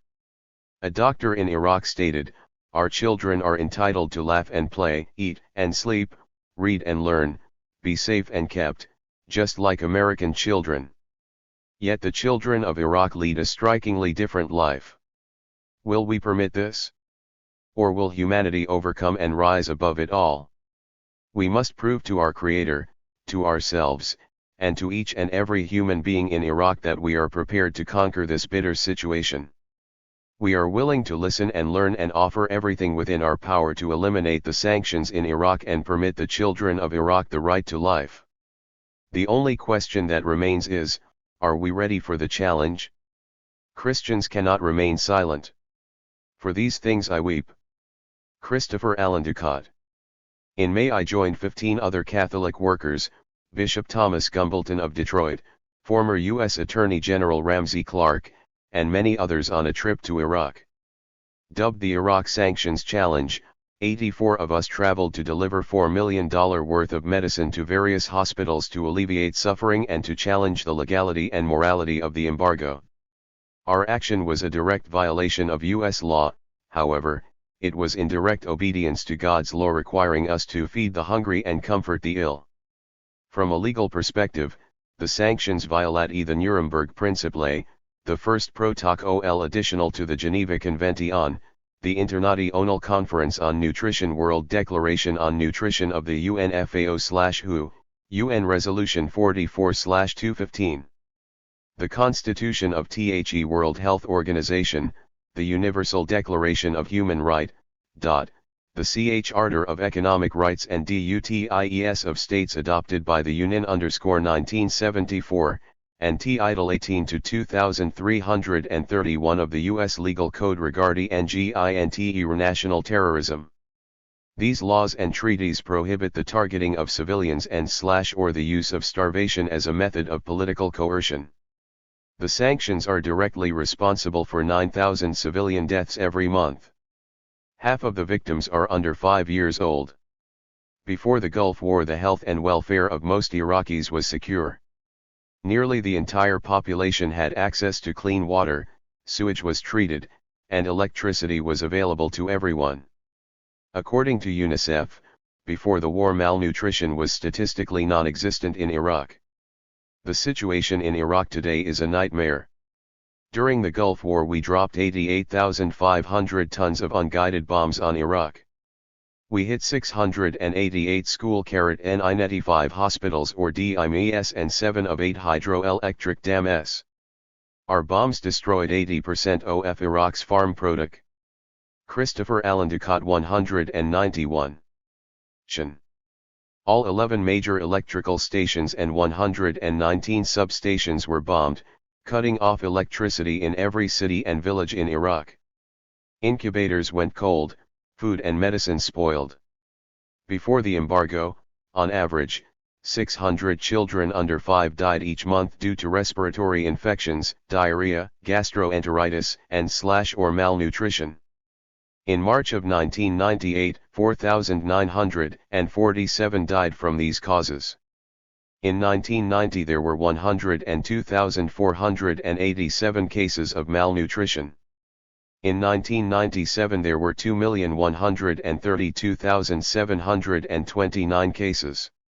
The current ration received by Iraqis is grossly inadequate. Vitamins A and C are barely present, and people are receiving less than 40% of the recommended daily allowance of calcium, zinc, riboflavin, and vitamin B6. Prior to the war, Iraq imported 2/3 of its food annually at a cost of about $2 billion. Because of the sanctions, all of Iraq's assets in foreign accounts are frozen, so Iraq is unable to use those funds to purchase food and medicine. All her people groan as they search for bread. Through the oil for food deal, Iraq is allowed to sell $2 billion of oil every 6 months. About half of the money in the deal post JO the IJN and KO8, the remaining money is spent on food, medicine, spare parts for water works and sewage plants, and medical equipment. However, some of the items that Iraq tries to purchase are vetoed by the US. For example, the US has prevented shipment of pouty red Jane ilk. Moreover, the FAO reports that Iraq needs at least $2.7 billion just to import sufficient food. Dennis Halliday, UN Humanitarian Coordinator for Iraq, stated on January 12, 1998 that Iraq needs $30 billion a year to meet its current requirements for food, medicine, and infrastructure. Meanwhile, Dr. Habib Rajab, who had in Iraq, stated on May 18, 1998 that medicines bought through Resolution 986 are received 100% of the time, yes, definitely, by hospitals and clinics, not the black market.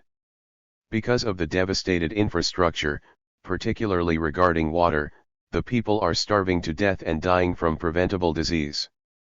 The acreage of available farmland is rapidly decreasing because of increased salinity in the soil due to a lack of water for irrigation. During our bus trip from Baghdad to Basra, we all saw the white salt that covered the land. Crop yields are also decreasing because of a lack of fertilizers, pesticides, herbicides, and spare parts needed to 192. Repair farm machinery. We saw hundreds of vehicles stripped bare for their parts. Before the war and sanctions, Iraq produced and imported an annual average of 5,626,000 tons of grains. In 1997-98 they had 5,356,000 tons. Red meat supplies have decreased from 245,000 tons to 45,000 tons, poultry 245,000 tons to 33,000 tons, fish 67,000 tons to 5,000 tons, eggs 1,228 million to 150 million, milk 401,000 tons to nearly nothing. Criminally compounding the severe and chronic shortage of food and nutrients is the increased incidence of waterborne diseases. An FAO report in October 1997 explained, water availability in its widest sense involving drinking water, irrigation, salinity, and sewage disposal is absolutely fundamental to the future of agricultural productivity and health of the population. A recent UNICEF survey on the availability of water and sewage systems reported that more than half of the rural population did not have adequate access to potable water, while for sewage disposal some 30% of the total population were without adequate services, with much of the waste being discharged directly into rivers and streams. In addition, much of the supplied water was contaminated or below acceptable standards. Such lack of water and sanitation has a direct link with the prevalence of infantile malnutrition. 2. Because of the sanctions, Iraq is unable to purchase enough chlorine to adequately treat drinking water and sewage, or the parts necessary to repair the pumps at water and sewage treatment plants. With insufficient pressure, the sewage often backs up onto city streets, into homes, and into water lines, which also are insufficiently pressurized. The convergence of malnutrition and disease has led to the current annihilation of the people, especially the children, of Iraq. Walking the wards of several hospitals in Baghdad and Basra, I was among hundreds of children lying in pain and waiting to die. Their mothers, usually in tears, sat on their bedsides shooing THD flies out of the mouths, eyes, and noses of their emaciated babes. I met Hassan, a 6-year-old girl who weighed only 37 pounds and suffered from dysentery because of the dirty water. In Basra I met Jafra. Her mother had her in a cute pink dress. Jafra was 5 months old and dehydrated due to chronic vomiting. She weighed 6.6 pounds. I met Hassa, a 14-month-old who suffered from dysentery and weighed a mere 12 pounds. I met Horait Christopher Allen Ducott 193, who had entered the hospital a week before with a fever, rash, and bloody diarrhea. At admission he weighed 26 pounds, when I saw him he weighed 17.6 pounds. Most of the children with dysentery end up with bloody diarrhea, which leads to anemia and then renal failure. Without treatment, this leads to death. The children need dialysis, but the machines are broken and no spare parts are forthcoming. The children need blood and platelet transfusions, but often the hospital lacks the simple collection bags or the appropriate needles to draw blood. We met many children with leukemia. The incidence of leukemia has quadrupled since the end of the war. Many suspect this increase is related to the widespread use of depleted uranium weapons by the U.S. during the Gulf War. 350 tons of depleted uranium were left behind. We met an 8-year-old with acute lymphoblastic leukemia. The child's eyes and joints were swollen from bleeding, he was sobbing in pain. The doctor told us he had no medicine to treat the disease or alleviate his pain and that the child would die in a few days. I met Hussein, an 11-year-old boy with leukemia. Because of his low white blood cell count he is susceptible to infection. Because of the sanctions the hospital lacks proper needles and antiseptic swabs. Hussein had a raw, open wound on the back of his hand from an infection he got from an intravenous treatment. The infection was eating away at his hand and the hospital did not have antibiotics to treat it. I met a 7-year-old girl with leukemia who weighed 24 pounds. I met premature baby's mom with leukemia. The preemie unit had 2 attendants for 30 babies, the standard is a 1-to-1 ratio. In Basra we met Faraz Abdul Abbas, MD. The mounting pile of lifeless little bodies has visibly distressed Dr. Abdul Abbas. The hospital he works in was dimly lit. The fans and air conditioners did not work. Electricity frequently goes out. Wiring is exposed and paint is flaking. The air is heavy with the emanations and discordant timbres of the dying. The pharmacies and medical libraries are mostly barren and void of the latest drugs and literature. Much of the machinery is broken and most of the beds lack sheets. Often unable to treat the diseases, the doctors are further frustrated by a lack of pain medicines. Their weekly pay wouldn't buy them a Coke at the hotel where we stayed. Dr. Abdul Abbas greeted us, "I smile from my heart when I see you. You make me strong." 194. You will be sad when you leave here. If you were to stay here for 2 days it would break your heart. We kept asking the doctor about the prognosis for each child we met. After continually repeating the refrain, "He will die soon," the doctor blurted out, "They are all going to die." Asked what he tells the mothers, he said, "I can't tell the mother, your baby will die, I can't tell them there is no hope. They look for hope in our eyes but we have no hope." Later he said he thought the U.S.G. government wants the next generation of Iraq children to be weak and retarded. My eyes are spent weeping, my soul flows from tumult, my heart is poured out in grief because of the destruction of the daughter of my people, because infants and babes faint in the streets of the city. Leaving one hospital, we walked past a woman wrapped in black from head to toe. She knelt on the street corner in front of the hospital, rocking back and forth as her tortured wail rose above the din of the city and pierced my heart. After we boarded our bus, she approached the side, opened her garments and revealed to us the fount of her anguish. Nestled against her breast was the withered body of her child, who had just died. They cry to their mothers, "Where is bread?" as their life is poured out on their mother's bosom. For these things one weep, my eyes flow with tears, for a comforter is far from me, my children are desolate for the enemy has prevailed. I had to stop going into the crowded patient rooms because I couldn't gain my composure. I went to be alone, thought of my children, and wept for their brothers and sisters. I cannot tolerate the image of Micah and Ammon writhing in pain, their ribs exposed, hair thin, bones brittle, and flies crawling up their noses when our government builds nuclear weapons and sends troops into other countries, the very justifications they gave for the bombing and embargo against the people of Iraq. The ghastly images I experienced have seared themselves into my consciousness. I have had several nightmares involving THQ children I met and my own children suffering with them. Like never before, I feel an almost unbearable burden of responsibility to stop this crime. If a madman were to enter a nursery school in my hometown and open fire on the children, we would all be shocked and outraged by the massacre of innocents.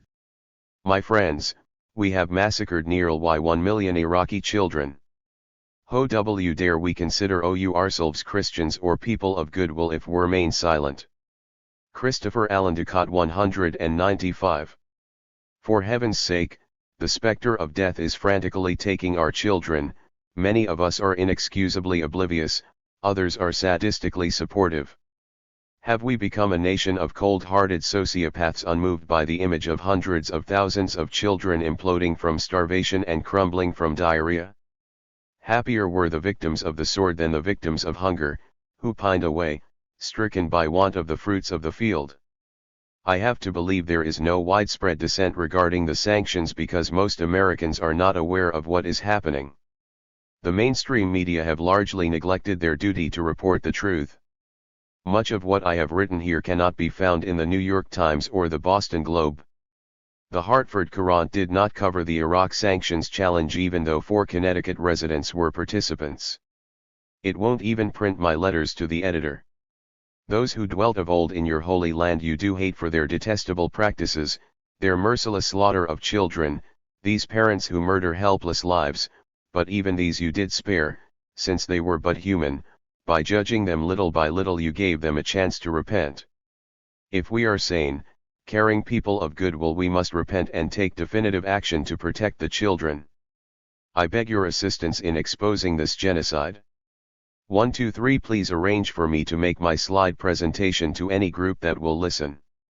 Write to me for a picture of one of the children I met, hang it on your refrigerator as a reminder to pray and act. Please contact your elected officials and tell them to lift the sanctions. Write letters to the editor. Join us in our weekly vigil at the Hartford Federal Building. Hang a sign on your house and hold a sign in your town. Fast and pray. Talk to your friends.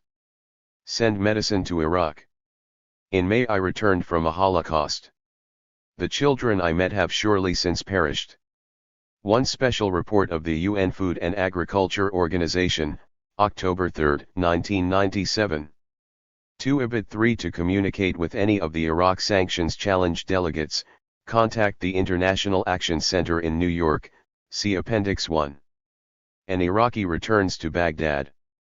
Iraq past, present, future. Saad Qadim. My trip to Iraq wasn't exactly a vacation.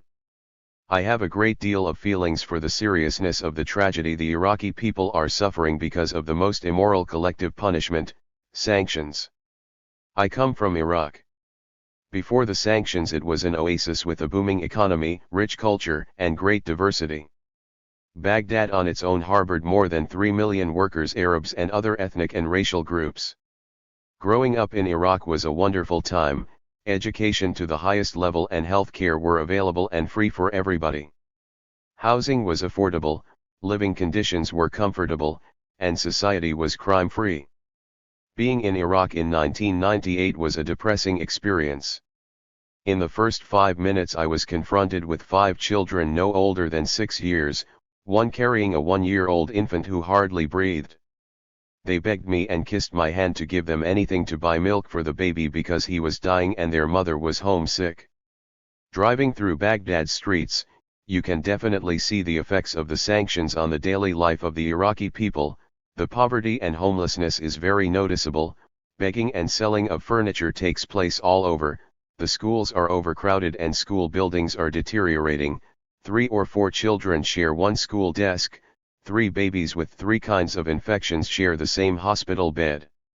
This is not the prosperous Iraq where I grew up. Iraqis are a very proud people. With the little they have they are trying to rebuild after the devastating damage caused by US smart bombs and missiles. They have been under siege since 1990. The most notable change is the devastation to the social structure and the breakdown of the ethical and moral values for which the Iraqis were well known. This most uncivilized, silent war should be stopped immediately to give the Iraqi people the chance to rebuild their country, re-establish Saad Qadim 197. Lish their position in the Middle East and be able to trade freely with the rest of the world. Once the sanctions are lifted, in a matter of months the Iraqi people, as productive and hard-working as they are, will begin to rebuild their future so that it will be as great as their past, if not better. Iraq by no means was or will be dependent on foreign aid. The country has all kinds of resources and goodwill to flourish. Invitation to agony. Go, you will see the truth. Johanna Berrigan. The Rama spoken of by the prophet Jeremiah can easily be replaced with Iraq in this era of continued UN/U.S. enforced sanctions. As part of the Iraq sanctions challenge of 6 to 13 May, I was one of the delegates who chose to deliberately break the sanctions and deliver medicine and medical supplies to this devastated country. Go to the hospitals, you will see the truth, admonished the gift shop attendant at the Al Rashid Hotel in Baghdad. I not only saw but heard the truth. The cries and moans of pain were the background noise to every conversation and lingered on my tape recorder as I later transcribed the words of medical personnel. At Saddam Pediatric Hospital, a bustling establishment akin to the busiest U.S. city hospitals. Dr. Gin Al-Habani, the director, explained that, of the nearly 1,000 patients seen daily, every other patient is a malnourished child. The staff has experienced a tenfold increase in nutritional problems, he explained, since sanctions were imposed in August of 1990. Typhoid, cholera, and spontaneous abortions are on the rise. Children die of measles and diarrhea. To visit any ward is to meet death in the faces of the children, who often lie 2 or 3 to a bed, and in the faces of parents, especially the mothers who sit on the beds, hour after hour, day after day, shooing flies away from their dying children. This was a formerly high-tech hospital. Today, surgery, if performed at all, is frequently done without anesthetic. Medical journals have been denied BV the sanctions, as have parts to repair machines. There is one working MRI machine in a country about the size of California. Air conditioning is non-existent.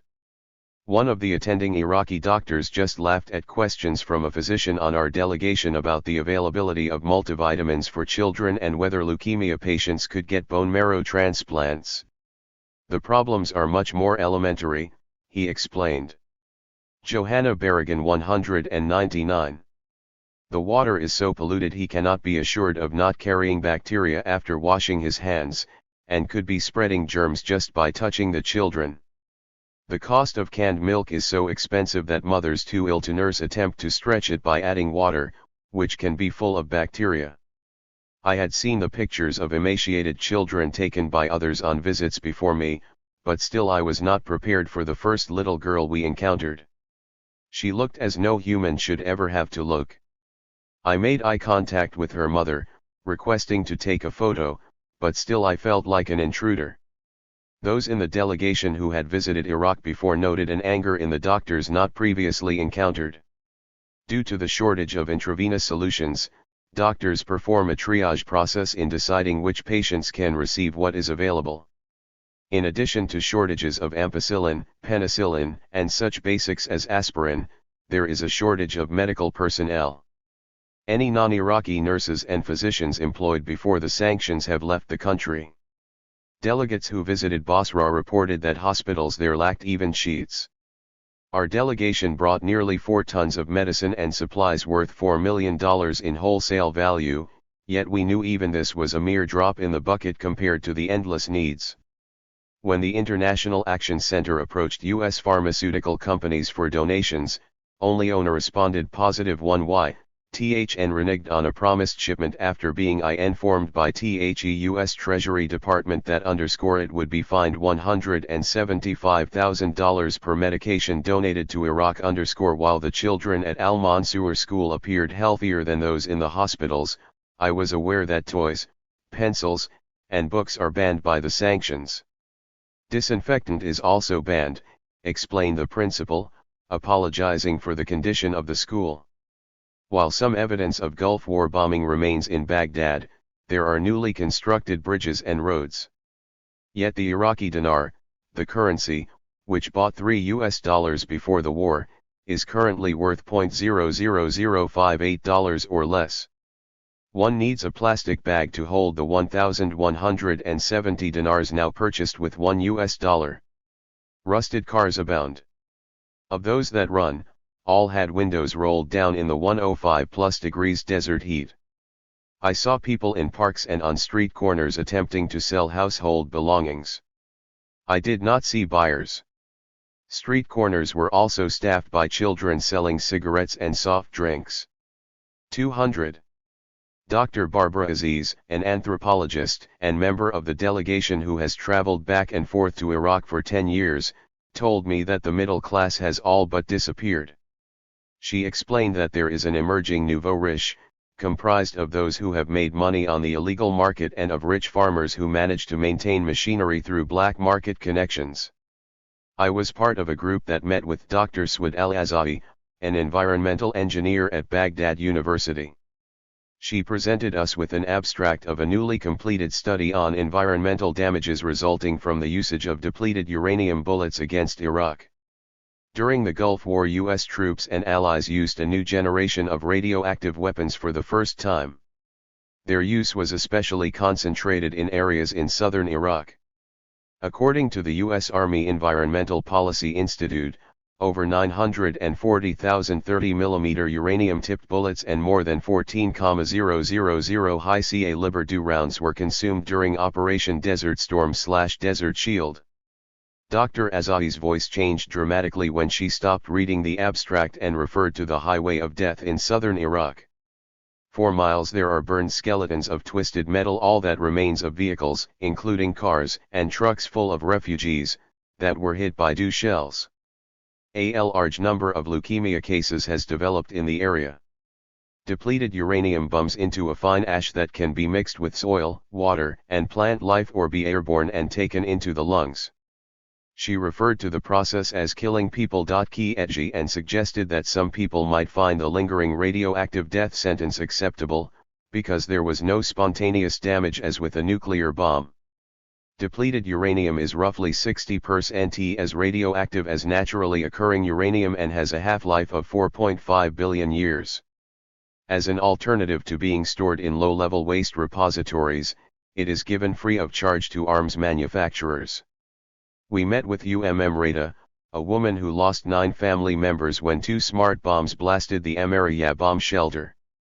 Exits were sealed when the bomb exploded and the temperature rose to 500 degrees centigrade. Overhead pipes burst, sending water cascading down on innocents who slept.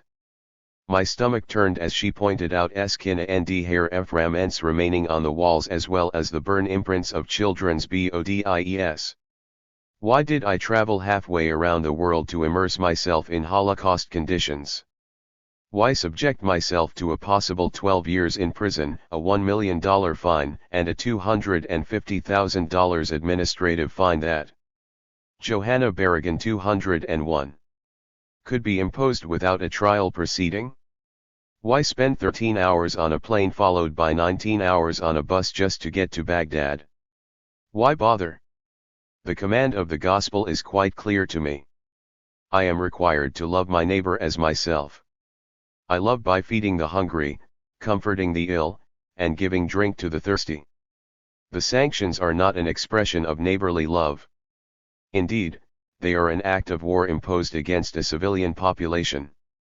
I have never experienced such shame as being an American in Iraq. If we are to love God, then we must love all of God's created people, including those our government has declared enemy. If I remain silent, accept the genocide, I will be judged by God. On the application for the delegation, I wrote, I am motivated by a spirituality of nonviolence, one that abhors the violence of war and suffering. I believe that faith requires action in addition to prayer. The only way to deal with encountering pervasive feelings of hopelessness is to suffer with, To enter into the suffering of the Iraqi people and feel their agony, and not to pretend that I am somehow other or better because I enjoy a great deal of economic security as a white woman religious who lives in the United States. The invitation to agony is never easy, yet I have found that it leads me to necessary conversion step by step. On May 12, the morning I left Baghdad, the Gospel reading was from John 14:27-31. In it, Jesus says, "Peace I leave with you, my peace I give to you. I do not give to you as the world gives." I reflected that I was leaving peace with the brothers and sisters I had met in Iraq, also knowing that God's intended peace for them was frequently not the same as the world's notion of peace. I have been called to follow the nonviolent example of Jesus and compelled to place my faith not in gods of metal, but in the God of mercy, justice, and peace. Journey to Iraq, February 1998. Banning child sacrifice. A difficult choice? Kathy Kelly. From several trips I have made to Iraq, it is obvious where one should go to find overwhelming evidence of a weapon of mass destruction. Inspectors have only to enter the wards of any hospital to see that the sanctions themselves are a lethal weapon, destroying the lives of Iraq's most vulnerable people. In children's wards, tiny victims writhe in pain on blood-stained mats, bereft of anesthetics and antibiotics. Thousands of children, poisoned by contaminated water, die from dysentery, cholera, and diarrhea. Others succumb to respiratory infections that become fatal full-body infections. 5,000 children under age 5 perish each month. Almost 1 million children who are severely malnourished will bear lifelong consequences of stunted growth, brain deficiencies, disabilities. At the hands of UN/U.S. policymakers, childhood in Iraq has, for thousands, become a living hell. Repeatedly, the U.S. media describe Iraq's plight as hardship. Video footage and still photographs show professors selling their valuable books. Teenage students hawking jewelry in the market are interviewed about why they aren't in school. These are sad stories, but they distract us from the major crisis in Iraq today, the story still shrouded in secrecy. This is the story of extreme cruelty, a story of medicines being withheld from dying children. It is a story of child abuse, of child sacrifice, and it merits daily coverage. When I traveled to Iraq in February 1998, a Reuters TV crew accompanied our delegation to Al-Mansur Children's Hospital. On the general ward the day before, I had met a mother crouching over an infant named Zaina. The child was so emaciated by nutritional marasmus that, at 7 months of age, her frail body seemed comparable to that of a 7-month premature fetus. We felt awkward. Kathy Kelly 203. About returning with a TV crew, but the camera person, a kindly man, was clearly moved by all that he'd seen in the previous wards. He made eye contact with the mother. No words were spoken, yet she gestured me to sit on a chair next to the bed, then wrapped Zaina in a worn, damp, and stained covering. Gently, she raised the dying child and put her in my arms. Was the mother trying to say, as she nodded to me, that if the world could witness what had been done to tiny Zaina, she might not die in vain? Inwardly crumpling, I turned to the camera, stammering, "This child, denied food and denied medicine, is the embargo's victim." I felt ashamed of my own health and well-being, ashamed to be so comfortably adjusted to the privileged life of a culture that, however unwittingly, practices child sacrifice. Many of us Westerners can live well, continue having it all, if we agree to avert our gaze, to look the other way, to politely not notice that in order to maintain our overconsumptive lifestyle, our political leaders tolerate child sacrifice. "It's a difficult choice to make," said Madeleine Albright Weenie asked about the fact that more children had died in Iraq than in Hiroshima and Nagasaki combined, "but," she continued, "we think the price is worth it. Iraqi oil must be kept off the markets, at all costs, even if sanctions cost the lives of hundreds of thousands of children." Camera crews accompanied us to hospitals in Baghdad, Basra, and Fallujah. They filmed the horrid conditions inside grim wards. They filmed a cardiac surgeon near tears telling how it feels to decide which of 3 patients will get the one available ampoule of heart medicine. Yesterday, said Dr. Faisal, a cardiac surgeon at the Fallujah General Hospital, I shouted at my nurse. I said, I told you to give that ampoule to this patient. The other 2 will have to die.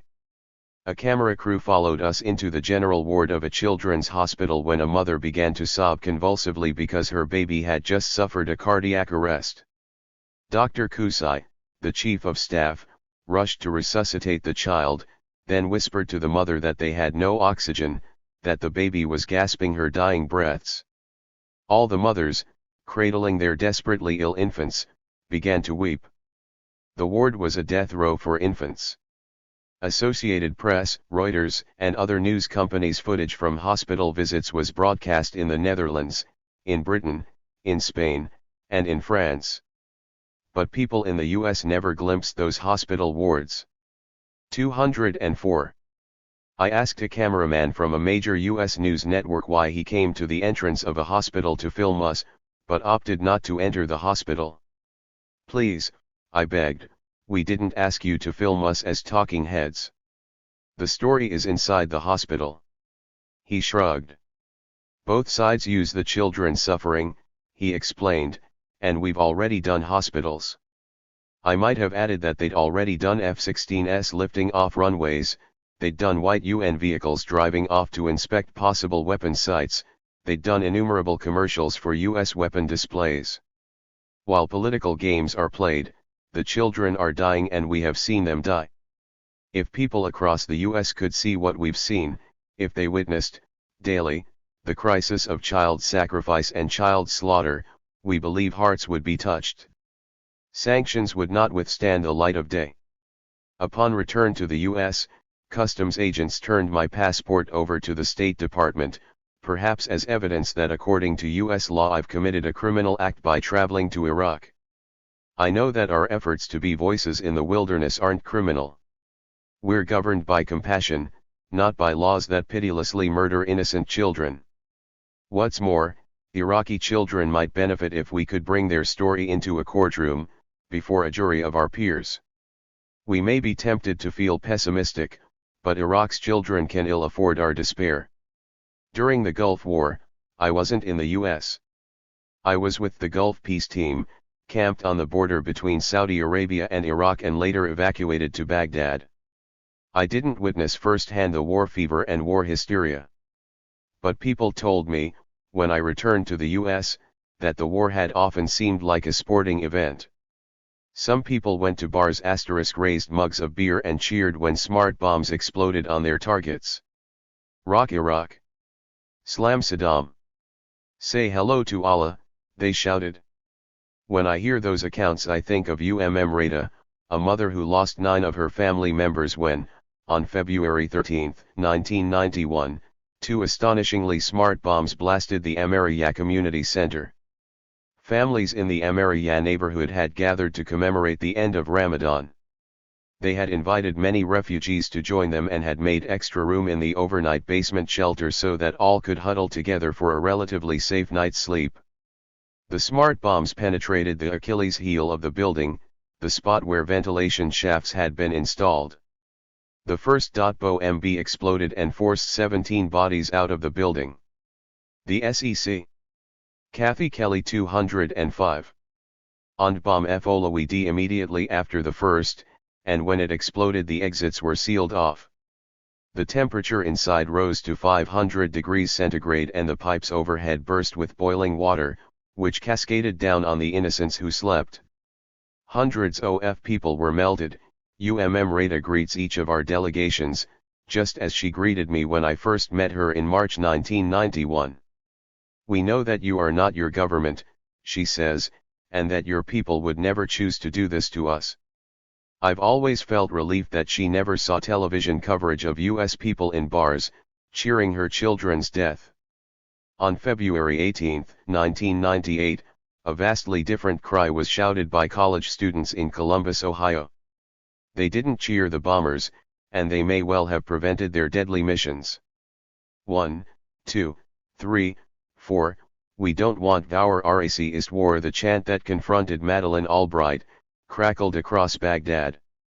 People on the streets smiled at me, an obvious Westerner, and counted, 1, 2, 3, 4. A week later, UN Secretary-General Kofi Annan, at the conclusion of his remarks introducing a peaceful resolution to the weapon inspection crisis, urged young people around the world to recognize that we are all part of one another, to see the world not from the narrow perspective of their own locale but rather from a clear awareness of our fundamental interdependence. What a contrast between his vision of a new generation that wants to share this planet's resources and serve one another's best interests, globally, and the vision that Secretary of State Albright offers: if we have to use force, it is because we are America. We are the indispensable nation. We stand tall. We see FNP.R_. TFP future. Ms. Albright's reference to use of force is the stuff of nightmares, given the ominous comments some U.S. military officials have made about preparedness to use even nuclear force. I doubt that other nations will accept that the U.S. stands tall. It's more likely that international consensus will conclude that the U.S. lacks the moral standing to be prosecutor, judge, and jury in the dispute over Iraq's policies. Most people in the Arab world believe that the U.S. favors Israel and is unwilling to criticize its actions, even when it violates international agreements or United Nations resolutions. People throughout the world point to the hypocrisy of the government of the U.S. in other aspects of international relations. The U.S. is over $1 billion in arrears in payments to the United Nations. 206. It has ignored judgments by the World Court and overwhelming votes in the UN General Assembly whenever they conflict with its desires, and despite its rhetoric about human rights, the U.S. record of support for ruthless regimes is shameful. Is it outlandish to think that courage, wisdom, and love could inform the way in which we arrive at foreign and domestic policies? Is it overly optimistic to think that we could choose to ban the production and sale of weapons of mass destruction? Is it too much to ask that economic sanctions against Iraq be lifted and never again used as a form of child sacrifice? Indelible images of Iraq. Dennis Apel. Incidents which remain embedded in my memory and heart include a woman sitting in an overcrowded emergency room with her dying infant child, tears streaming down her face as she looked up and said, "You come here and take pictures and go back home," but nothing changes. I felt helpless. On the bus leaving Saddam Pediatric Teaching Hospital, by the wall of the exit gate, two women sat on the asphalt crying. One woman stood up, approached our bus, and unfolded her black garment to reveal an infant in her arms. Her child was dead. In the hospital in Mosul, I stood next to the bed of a 17-year-old student with aplastic anemia and no treatment available. The doctors had told him they would try to keep him as comfortable as possible until he died. I took his hand in mine as tears came to my eyes. He looked at me peacefully, no tears. I feel responsible to do what I can to end the sanctions and these people's sufferings. Johann Christoph Arnold. Brothers and sisters, I have traveled to many countries, but nothing prepared me for the poverty of Iraq. There everyone, everywhere, let us know they were hungry. Even the liveried workers for Baghdad's leading hotel asked us for food, and turned down a tip in US money. It was useless to them. They signaled us by pushing away our hand and pointing to their mouth and stomach. We visited a soup kitchen in Iraq. As the kitchen closed down for the day, we joined the exiting crowd. Around the corner we came upon what looked like a street riot. Looking closer, we saw the riot's strange focus, one spot in the gutter. An old lady had been carrying her precious bowl of rice home from the soup kitchen, had stumbled and dropped the bowl. As the jostling people thinned out, we could see the last few grains of rice being picked out of the filthy water and slime in the gutter. The people ate the grains immediately. The point is that the people have nothing, absolutely nothing. But, brothers and sisters, they have one thing, and that should not be taken from them. 208. Not by us, not by anyone, they have their patriotism. Respect this patriotism. Allow them their patriotism. It is all they have. I thank God that I had the chance to go to Iraq. I am ready to go anytime again. Walter Black. The significance of this trip for me was being able to personally deliver much needed medical supplies and gifts to some of the suffering people of this planet who need it the most. Seeing the genuine joy on the faces of the people was my most important experience, and I truly hope we can do it again. To see hope come alive on the faces of people who are victims of sinful, wicked life-destroying sanctions, I would not trade that for anything on earth. We must do all we can to offset this dastardly war being waged against the poor people on this planet. The insane and life-destroying drive to rake in larger and larger margins of profit and wealth is making life on this planet virtually unbearable for those of us who desire only to live plain and simple lives. When I was in Iraq, I entertained very vivid ideas of somehow finding a way to return to the United States with every citizen of Iraq who is ill or suffering as a result of sanctions and place them in U.S. hospitals to be properly treated for the rest of their lives at the expense of the U.S. government. Patrick Karkin. 2 children, a boy and a girl, sat in the hotel lobby with their father, who wanted us to take them back to the U.S. for treatment. Both kids had double sickle cell anemia. The girl wore what appeared to be her finest dress. I gave them both a box of crayons. The girl could only shrug. She was hot to the touch, too thin, and obviously very sick. She is just one of the thousands of children who are being harmed by the sanctions. I will always remember her father's desperation, how sick that little girl was, and knowing that it was preventable. The US is killing those kids and we have to stop it. Edith Eckhart. In the crowded wards we visited, babies on beds without sheets, their mothers fanning the flies off their faces, were dying of dysentery, pneumonia, renal failure, leukemia. A doctor from our delegation, conversing with an Iraqi doctor, learned that potable water, and indelible images of Iraq 209. Antibiotics, immunizations, sterile syringes, and IVs were unavailable. Our doctor asked, "How many of these babies will die?" The Iraqi doctor threw up his hands and answered, "All of them." Mary Ellen McDonough, BVM. I was particularly struck by the women of Iraq. One woman I met at Saddam Pediatric Hospital wore a beautiful beaded dress and smiled as she fanned her dying child. She was the only one who smiled. Most gave off an aura of strength through sad faces. I was appalled to hear Dr. Swad Al-Azawi speak of the long-term effects of depleted uranium bullets. Maria Mohammed. It was my first trip to Iraq. I was impressed by the beauty and hospitality of people. In the stores that were in the hotel, they would offer me tea. But sanctions made me remember Poland under German occupation, hospitals without medicine, children without milk, schools without paper and pencils. It was very hard to see the Amariya bomb shelter, where so many children lost their lives. It felt as if the whole country had been placed in a concentration camp. P.J. Park. At the Saddam Pediatric Hospital, the #1 hospital for children in the country, I asked one beautiful mother, Sajidal Emil, how the sanctions have affected her. She was in the casualty ward holding her 3-year-old son Adi, who had measles. "We are dying out. Everything is very, very hard to get. Without Tylenol, we cannot bring Adi's fever down." To the American people, she said, "Enough is enough. Get your government out of this place." Rev. Lucius Walker. It was truly empowering to challenge the most senseless and monstrously evil U.S. policy toward Iraq. I saw genocide in the mutilated bodies and anguished faces of Iraqi babies who were at the threshold of death because of U.S. sanctions. Appendix 1, Organizations Opposing Sanctions.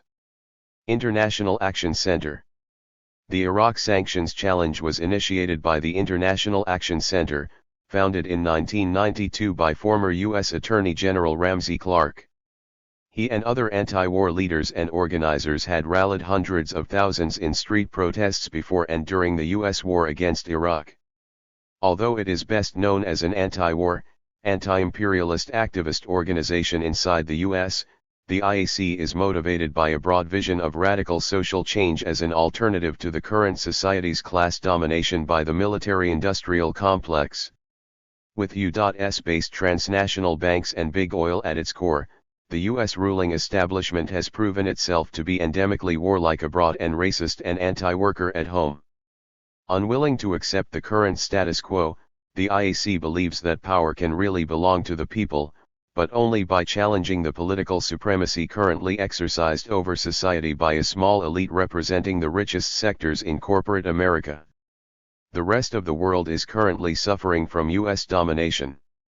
Military invasions and endless threats of military action, economic sanctions and blockades, and IMF-imposed economic austerity programs are just some of the methods used by the U.S. to maintain this modem world empire.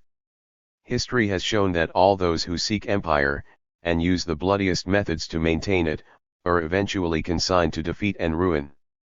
Human society has evolved and developed on the scrap heaps of defeated empires that had grown rich off slavery and other forms of bondage. The IAC's view is permeated with optimism because it believes that the power of the people can eventually overcome injustice and the war drive that flows from the current economic and social system. But the people must become politically conscious, mobilized, and militant to see the fruits of this now latent power. Advancing political consciousness requires telling the truth to overcome the propaganda of the U.S. war establishment. This is a great deal of the work of the IAC, especially with regard to Iraq, which has been so effectively demonized by the propaganda machine. The IAC was the first U.S. organization to expose the U.S. bombing of innocent Iraqi civilians and the massive destruction of the Iraqi infrastructure. This evidence was compiled and published in the book War Crimes.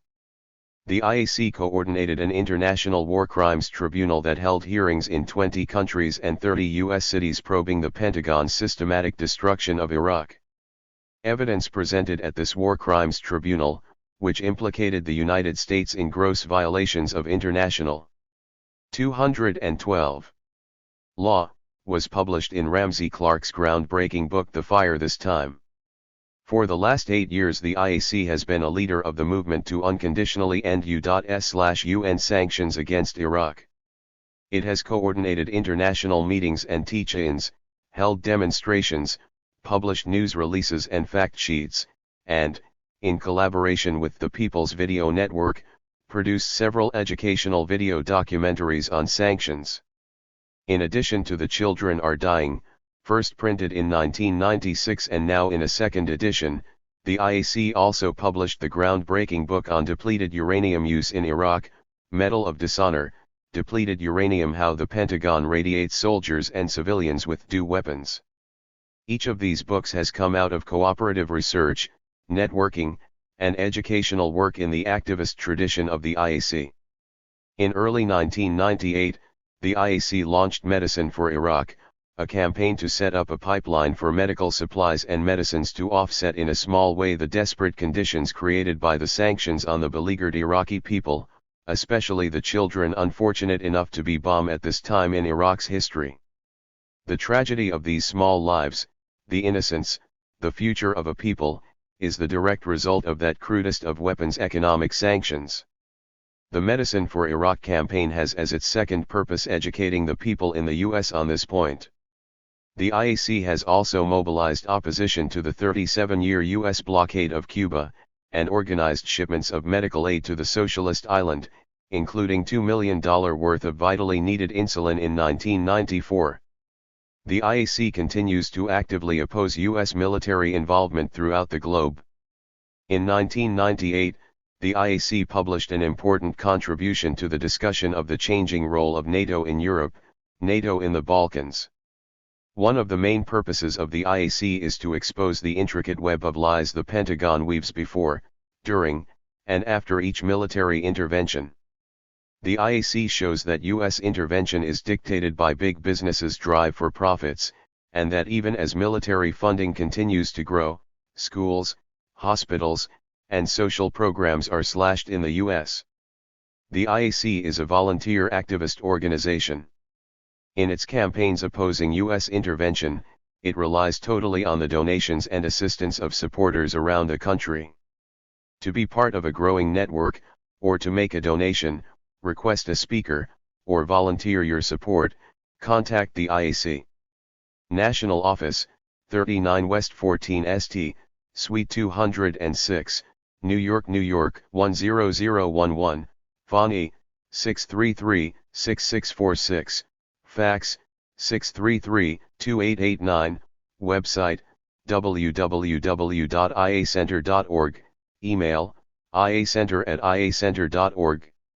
West Coast, 2489 Mission Street, Room 28, San Francisco, California 94110, phone, 821-6545, fax, 821-5782, email, afreeman@igc.apc.org. Appendix 1, Organizations Opposing Sanctions 213. Organizations opposed to sanctions. The following list covers a number of groups that have organized some form of opposition to sanctions against Iraq, especially those based in countries that were part of the alliance that waged war on Iraq in early 1991. The list is by no means complete, but consists of those groups that have been in direct contact with the International Action Center.